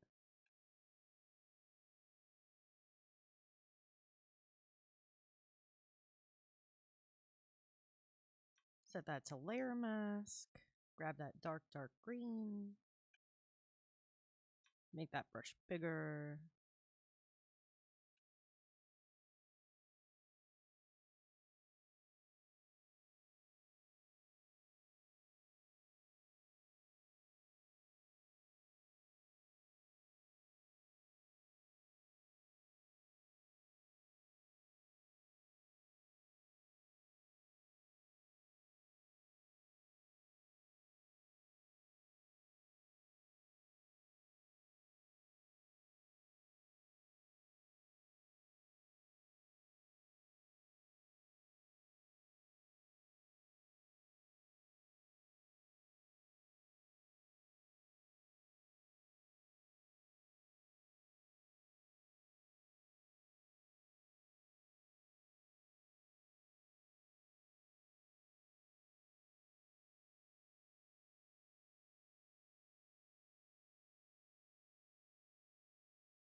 I want to shade the trunk a bit.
Hey, thank you for the lurk. We have an ad break coming up in 5 minutes. It'll be 3 minutes, and then we'll be back for an hour. We're back until wrap up time, I suppose.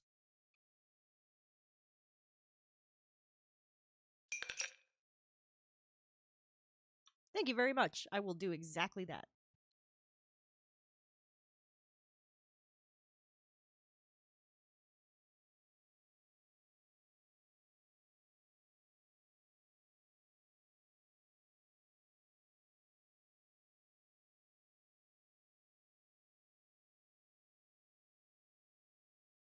All right, I like that. I think that came out great. I do want to throw in the little like windowsill flower basket still. Um which I do not know the word for, what those are actually called. I bet there's like a proper name for those.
Hey, I kind of like this one.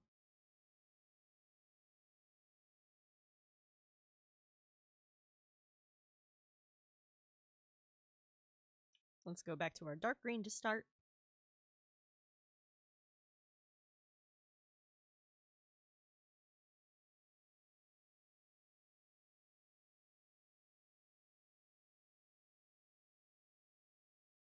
Okay, it's not really great with angles. That's a little annoying.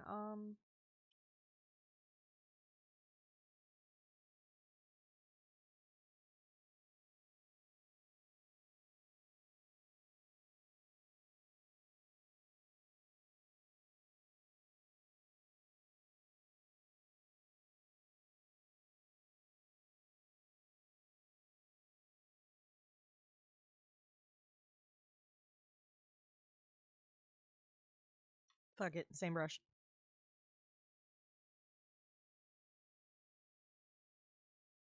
Wanted a little more contrast, but we're doing the same fucking brush.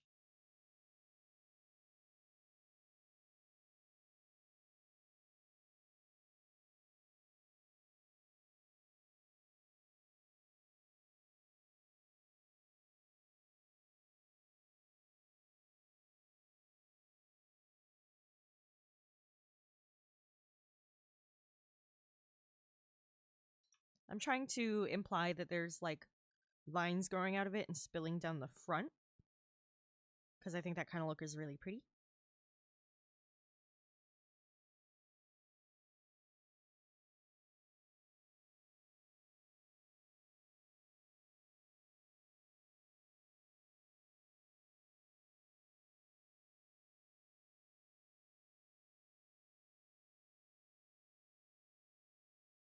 I need the opacity a little lower.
Welcome back from ads, everybody.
Alright, flowers. I think I'm gonna have to freehand. There's not really good texture brushes for that, but that's no problem. It's a small fucking windowsill. I just thought since it's such a tiny background, I'd bust it out quick, you know?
I think I want more of like a painterly implication of flowers than actual flowers.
Something like that to start with.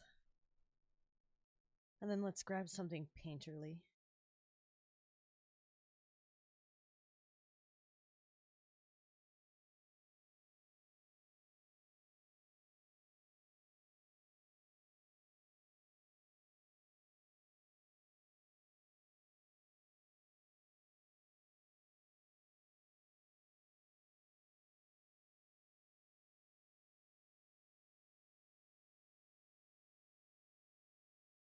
Let's nab the amethyst tone to start with.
starting to get there. It looks kind of like somewhere in between lavender and hyacinth, which I'm honestly into.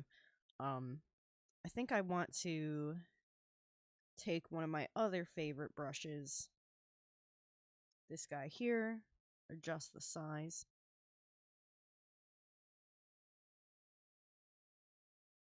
Yeah, this seems more correct.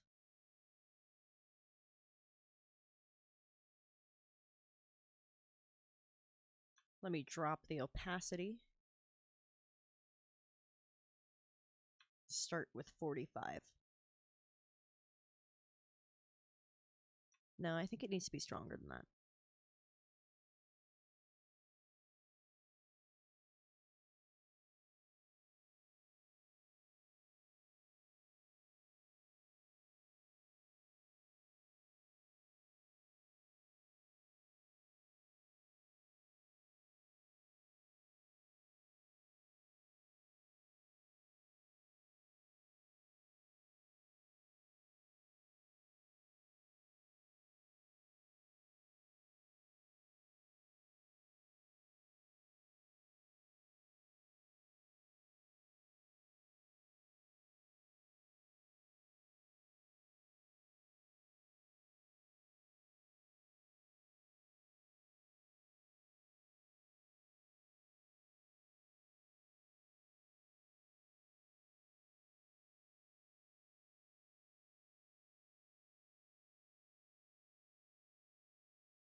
I think I don't prefer this actually. I wanted to try and make it look a little more painterly and blended, but it's not working in this case.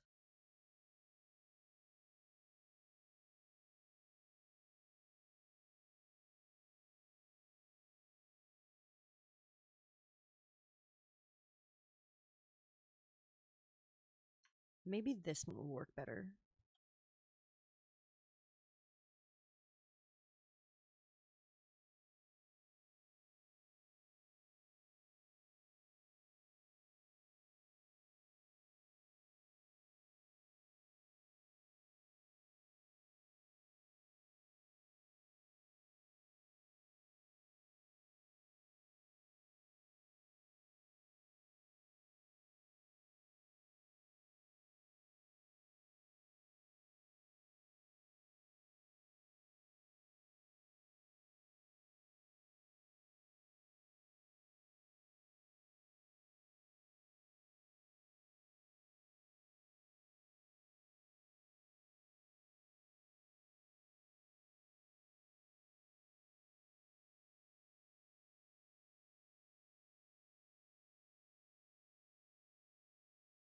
You know what? I think just a filter to blend it like the leaves would be better.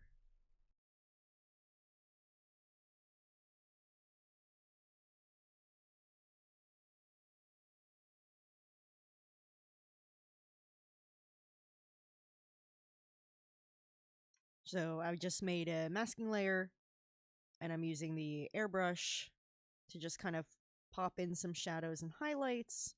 And then I'm going to change the blending mode and opacity to make it not so evident, a little more subtle.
Alright, evidently I need to blend those more with this blending mode. But that's no problem. Let's go for this amethyst mid-tone that we got.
There we go, I kind of dig that. Looks like purple foxtails.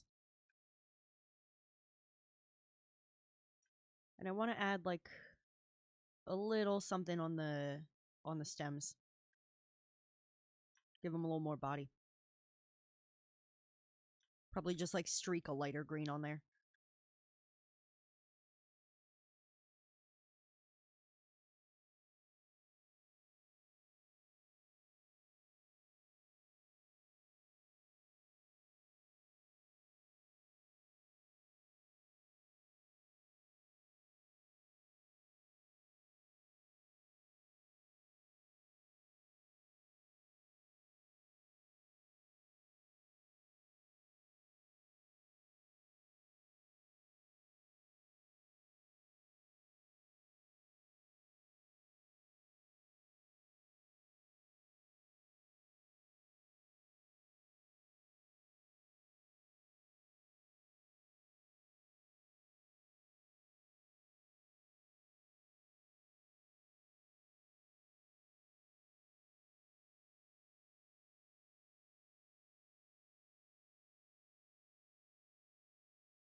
Hello.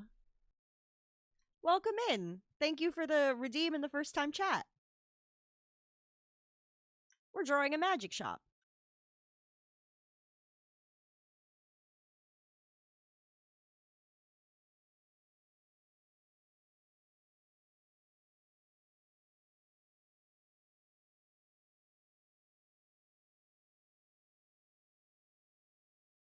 I have had some tea. Thank you very much. I'm glad you think it's cute here. I drew the whole overlay myself.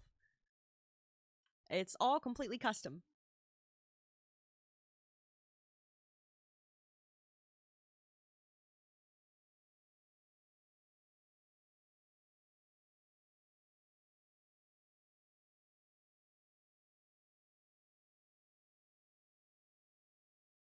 Oh, well, it's a pleasure to meet you. It was so funny to run into other folks with makers in their name. We were like the Spider-Man pointing at each other meme.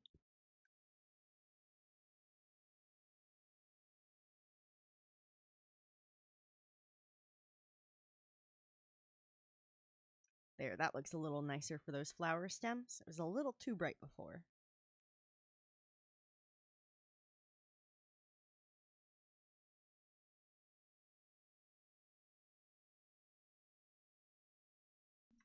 I've been working on some trees and flowers and shrubs for the outside of this little shop.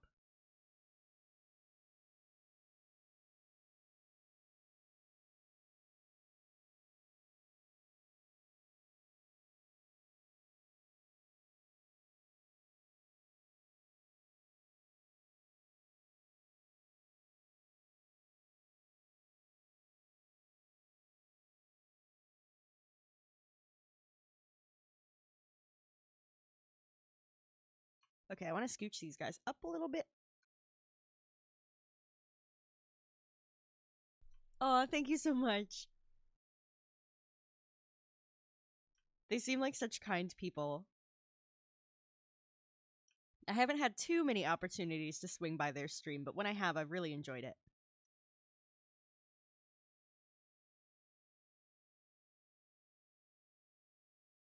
I think I like those where they were more, actually.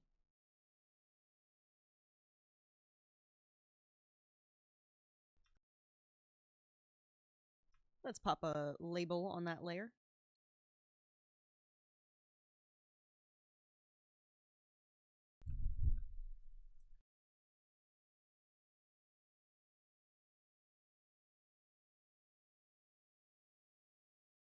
All right, we got flowers in the window now.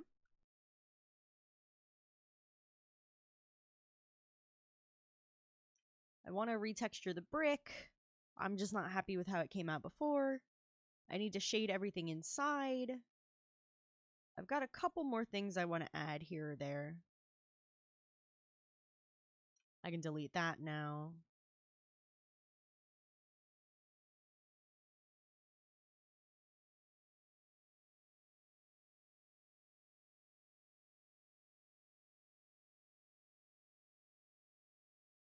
That's the original sketch that I did on paper. I just like to double check it every now and then for the perspective. And I did line up the horizon line correctly, so we're good. And there's a couple things I still want to add. Some quills. I like to do feathers separately from everything else. They're kind of weird. I want to add some like herbs drying. I want to add a little table over here with another book on it. I want to actually write stuff in the books. Give a bunch of them like titles and maybe like little details on the spines and covers. This is going to take me a while. This is going to be a piece I'm going to be working on for a while.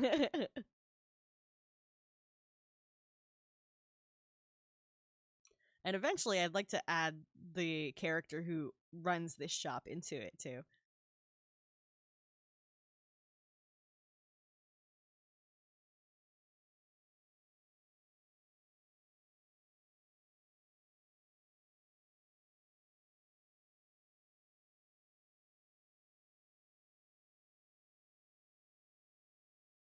Okay, now I feel like the incense smoke isn't visible enough. I'm going to double up that layer.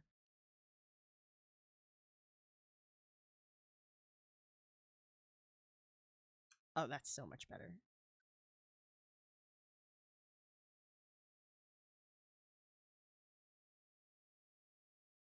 That is so much better. I want to put little doodads in these jars. A couple things in the baskets and bins. And I want to give the tarot cards faces too, but I haven't decided what cards I want them to be yet.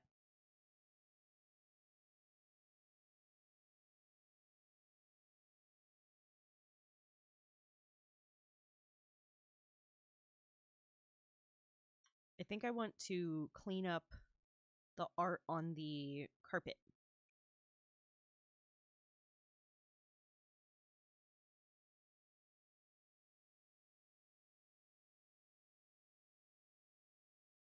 There we go. That's a good spot to stop that. Yeah, so I've been playing Dungeons and Dragons for like 10 years. And I mostly do D&D character art. Are you like into tabletopping? I also play Baldur's Gate 3 with my dungeon master. We're going to be playing Thursday next. And I do D&D character art. Um my whole mage thing is like this is supposed to be my magic shop. The whole overlay is magic shop themed. Although the magic shop I'm drawing is based on a character I've played. Um and she is a wizard human um in D&D terms. She prefers the term witch. I hold on, if you're into that, let me show you some other stuff I've drawn on stream. It's really difficult to find a good group. It really is. So, hold on, let me open in Krita, please. There we go.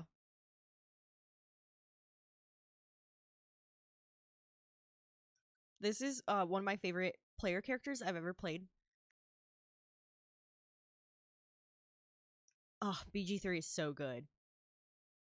So he's a Triton Storm Sorcerer, and I drew this on stream.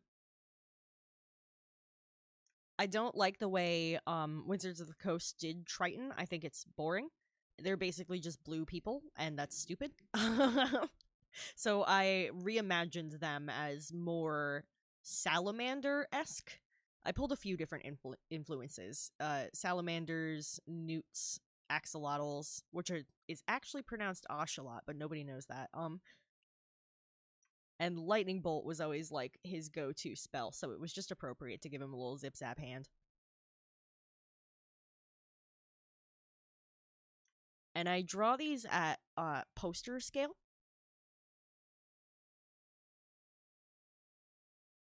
So you can like zoom in for a lot more detail. So yes, he's one of my sons. Thank you so much. And then every Wednesday I play a dog. Like not a dog person, not a knoll, not anything like that. Like a dog. And I drew him.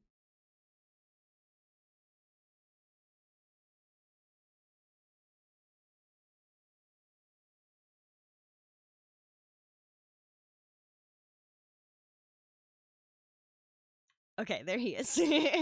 So this is the character I play every Wednesday. He's my good boy. I literally play a dog.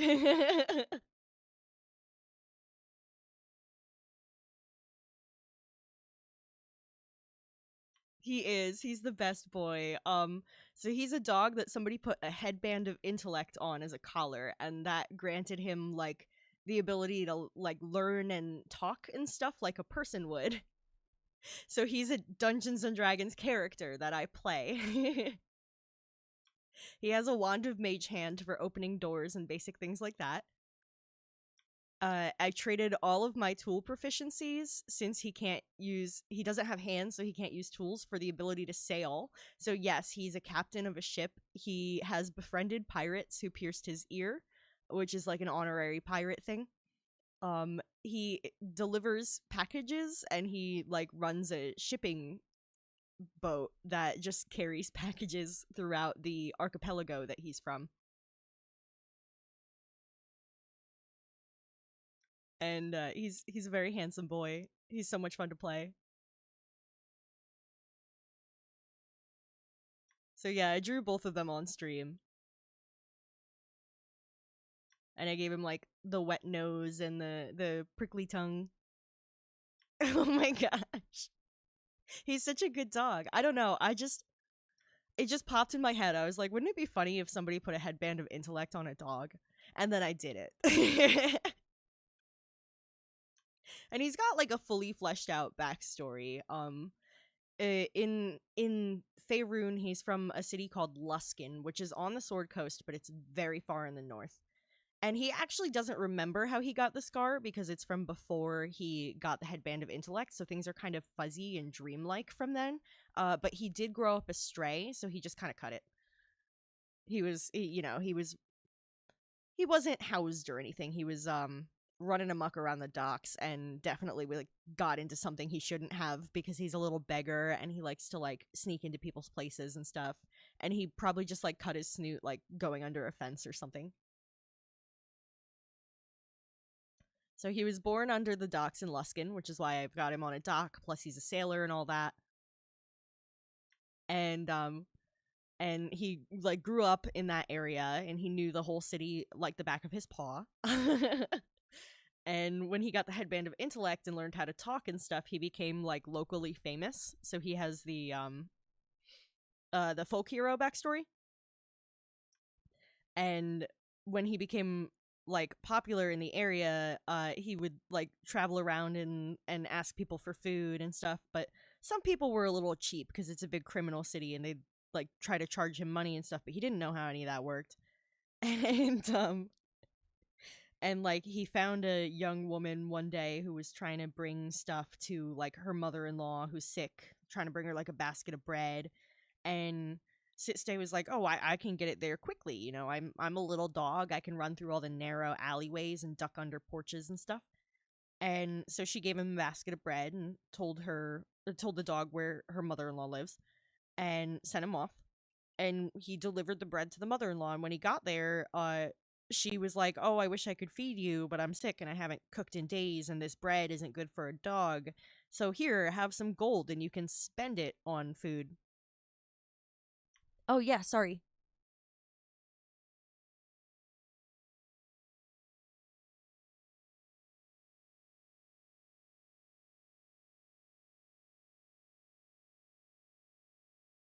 Okay, I turned down the music a little bit. Should make me easier to hear.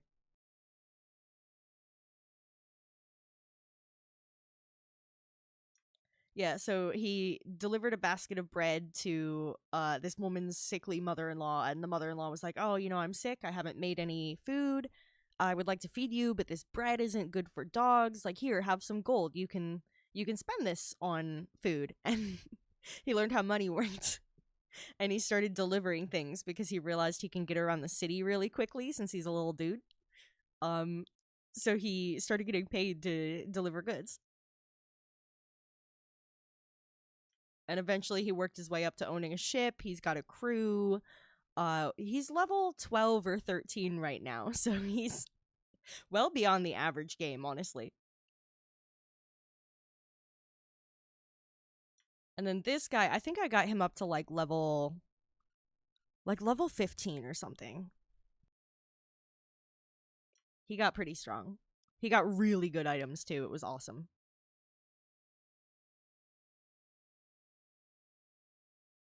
And for a few weeks now, I've been working on and off on this magic shop.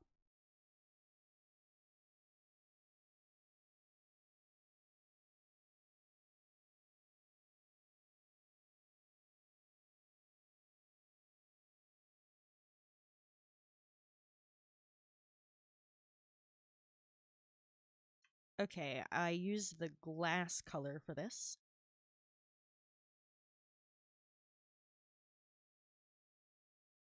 Yeah, I also normally have closed captions, but for some reason it's bugging out today.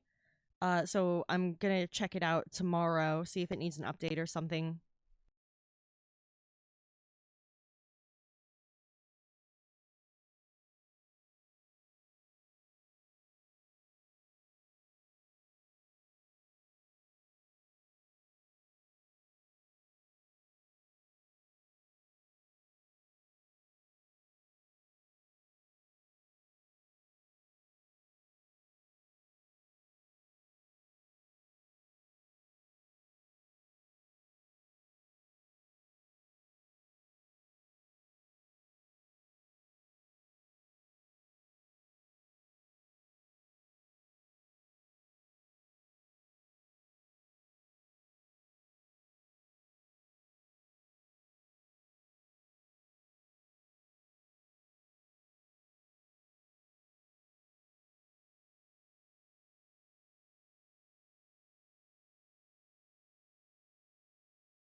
So this is just a shop that is like it exists in my Dungeons and Dragons homebrew world that I've been working on for a bit.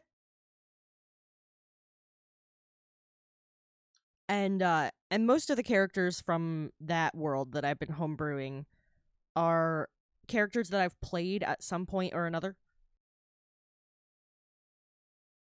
So it is like an original PC and all that good stuff. And the setting is it's like feudal France plus Art Nouveau meets Grimm's fairy tales. This is in the capital of one of the three main countries. I kept it small-ish because I've only DM'd a couple times. So it's three main countries, and then there's like some underground things and some underwater things. But this is in the largest country, which is based on like France and Art Nouveau, because I freaking love Art Nouveau.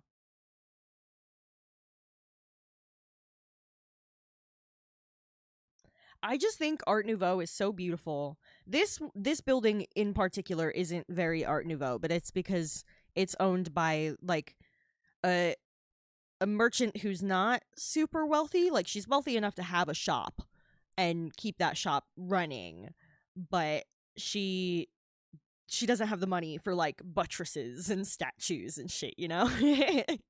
So this place is rather simple, but like the capital and stuff are all Art Nouveau inspired and they're like carved out of marble.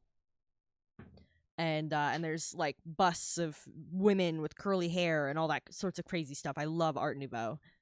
It's such a gorgeous aesthetic. And it's relatively modern, so people don't mix it with fantasy often, but I think it like pairs with fairy tale stuff so well.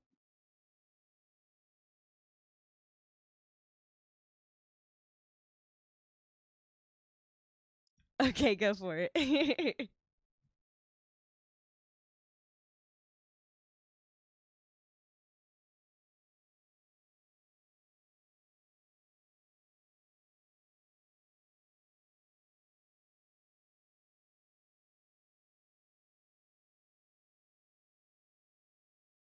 Oh my gosh.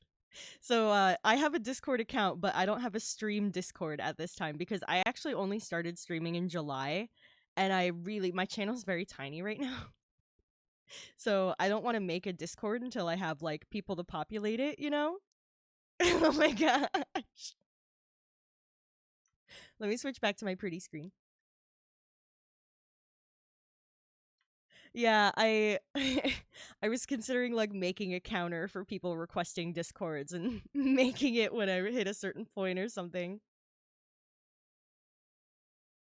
Oh my gosh. It would be like you and Sir Pippin. Yeah, I'm starting to get regulars and stuff, and I think my stream's been growing well. I've been told it's growing well. But I never used Twitch before July. I didn't even watch people on Twitch before July. It's just something I spontaneously decided to try doing. So like oh my gosh. Yeah, you can find my archive on YouTube. I have a merchandise shop where I sell like stickers and stuff. I'm working on expanding that.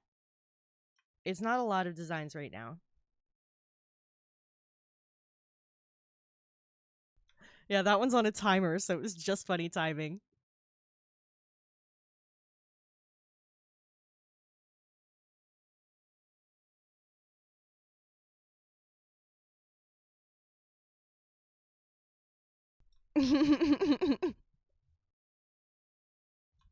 Oh my gosh. It's definitely something I want to do. I want to grow like a community and have a Discord and do game nights and like play like games together and all that cool stuff. I would love to have enough people to do a community night. But right now, I don't think I do, just to be honest.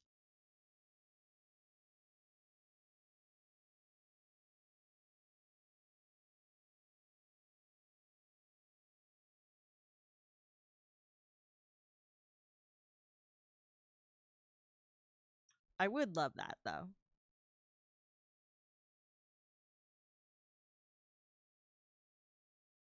But yeah, I only started this channel like very recently, honestly. I'm listening.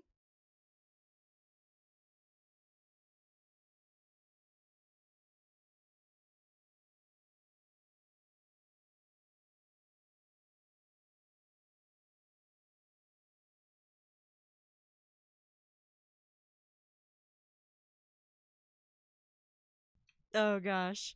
I was thinking of starting to post going lives on Blue Sky. You can find me on there. I only recently made the account. And I never really used Twitter, which I refuse to call anything but Twitter because fuck that guy. Um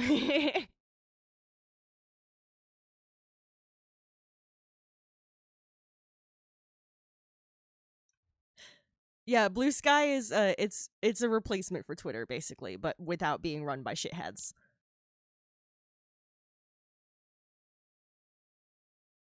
And it's been growing a lot in popularity.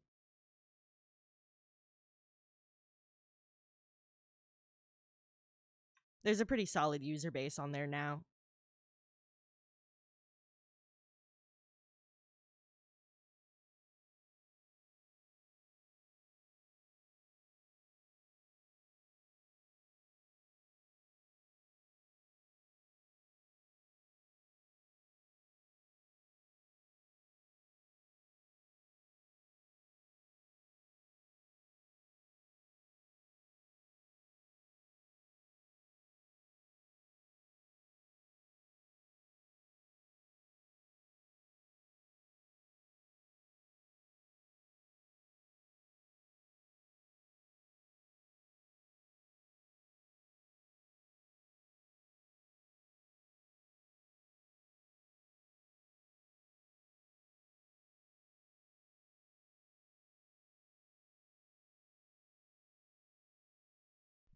Yo, no worries. If I had a face cam, you would see how much of a punk ass I am. So like, trust me, I've been on a few rants on the channel here.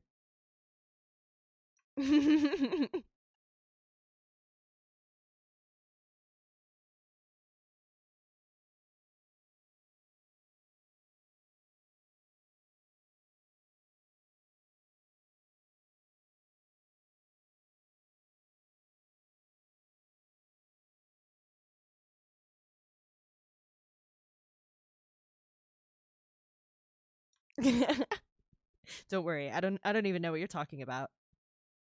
I have no idea what you're on about. Nothing popped up.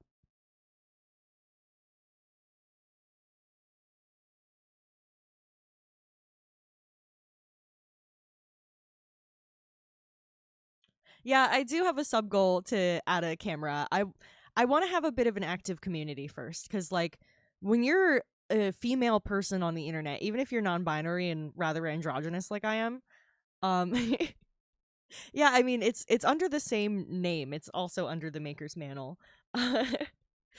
You could feel free to like add me or whatever. I'm in a bunch of other streamers' discords.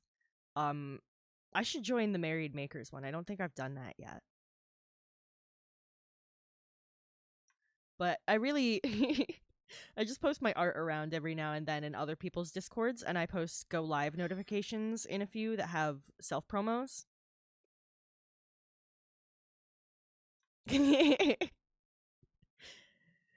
Yeah, you know what I'm saying. Like I'm pretty successfully androgynous, but people hear my voice and they're weird about it to begin with. So like, I'd rather have an established community before I add a camera.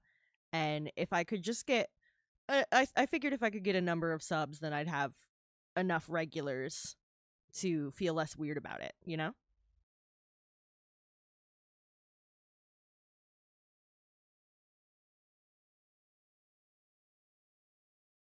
Yeah, PNG and VTubers are great. I'm gonna snooze this upcoming ad.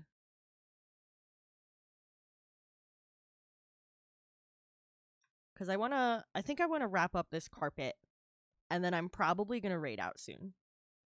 Um, but I will be back on Thursday with my Dungeon Master playing Baldur's Gate. I just like, I don't know, I couldn't decide what in terms of designs for VTubers and stuff would represent me well. Um and like I have a lot of like body modification and stuff, so I'm like I paid all this money to represent me on my own skin. Like does that make sense? Yeah, I'm under the Maker's Mantle on Discord.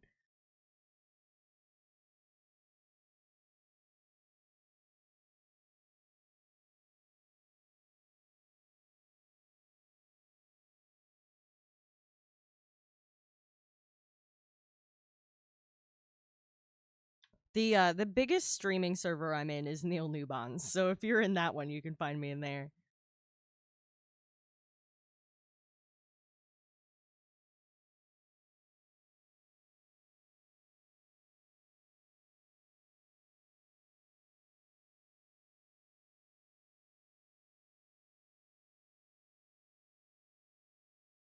Oh yeah, he has a huge Discord server. Yeah. Yeah, it's called the Vagabonds.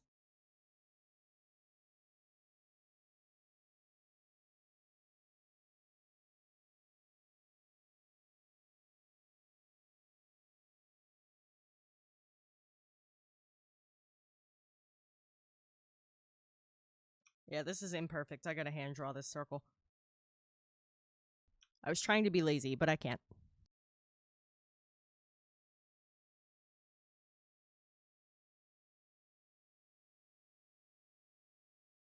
Yes, but a D before the S.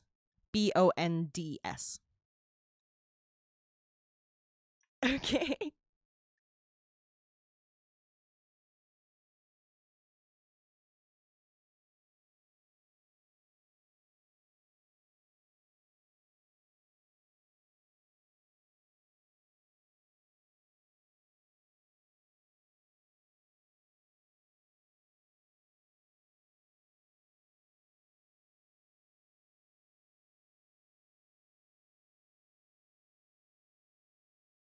I cannot emphasize how much Scooby Doo energy this song has.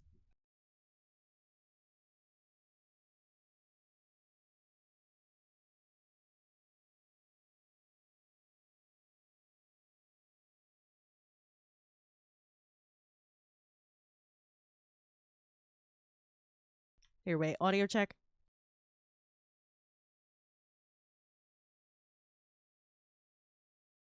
Oh wow, my music is coming through super low on my phone.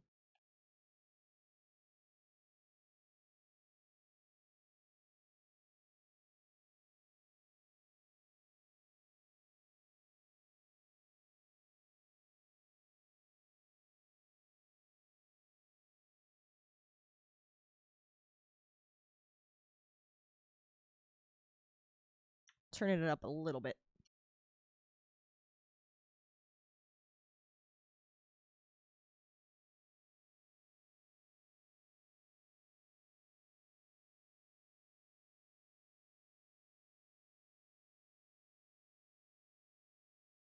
A accepted.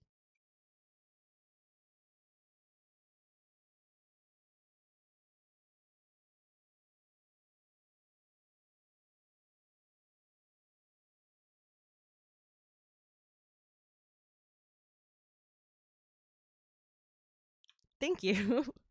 Yeah, I like to make stuff and then put them on the mantle of my fireplace for display. So like that's where that came from. I just thought it was like a nice little wordplay because it also means cloak. So considering I do like D&D stuff, it's a little bit of both.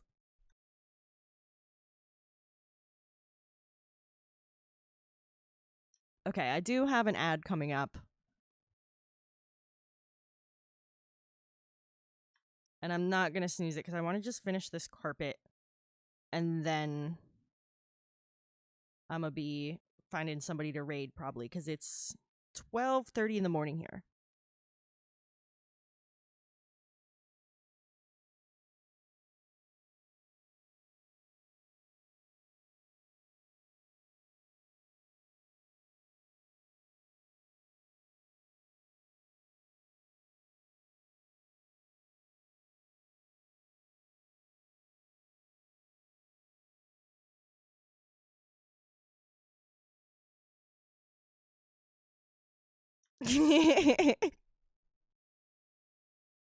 Yeah, I'm such a night owl. I did just apply for a new day job though, so I should probably try to sleep at a somewhat reasonable hour.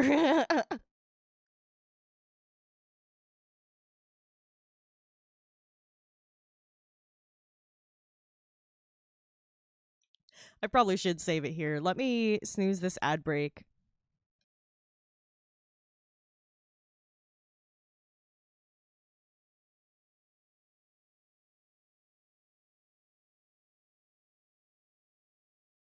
All right, we got it saved.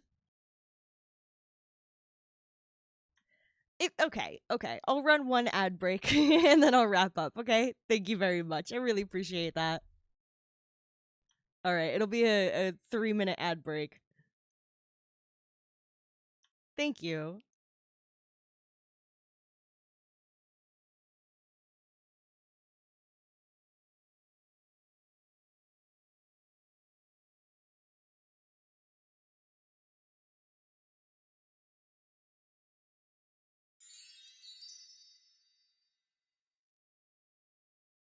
Oh my gosh, thank you.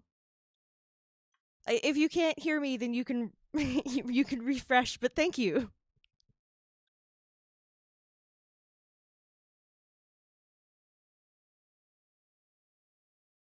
Oh my god, thank you so much. Yeah, I go live Tuesdays and Thursdays, so twice a week at 7 p.m. EST.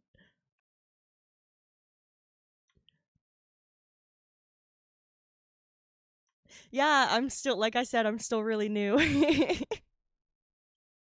I only started streaming in July. I really appreciate it so much. I'm always looking forward to meeting people on here, and it's been really nice meeting you.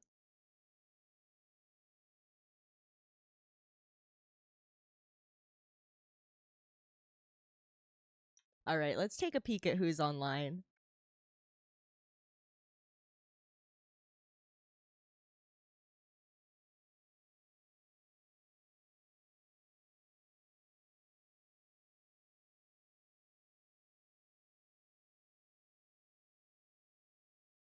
Ooh, let's go raid Trader Joe. She's doing art tonight. Seems appropriate.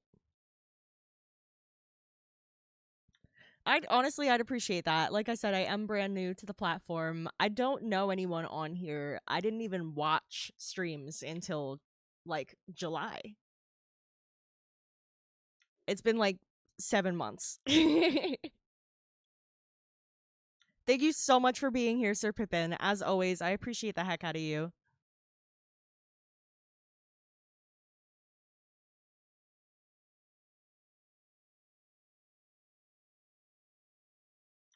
It was really awesome to meet you too. Thank you so much for the follow and the subscription and everything.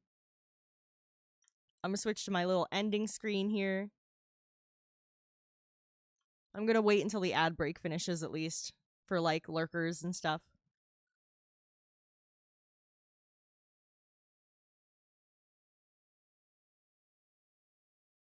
And I do have a raid message if you'd like to send it. Oh my gosh, thank you so much. And I promise Sir Pippin will put that sub to good use.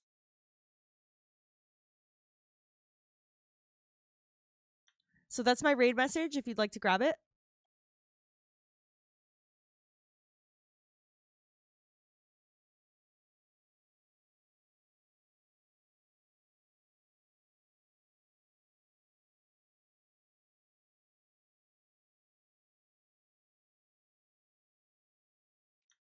All right, the ad break is over. It looks like Trader Joe is starting the stream soon. So let's get this raid started. Thank you guys so much again for joining me tonight. Thank you, Just Gelato, so much for the gifty and the subscription. Did it play the noise for the gifty? I didn't hear it. I installed a monitor extension. I gotta double check how it's working. I just did a bunch of stream updates, so awesome. Yeah, I think it played on a like one of the speakers I have off instead of my headphones for some reason. I don't know what's going on. That's what happens when you change things. But let's get this raid going. Thank you guys so much. I hope you guys have a wonderful night, and I'll see you on Thursday.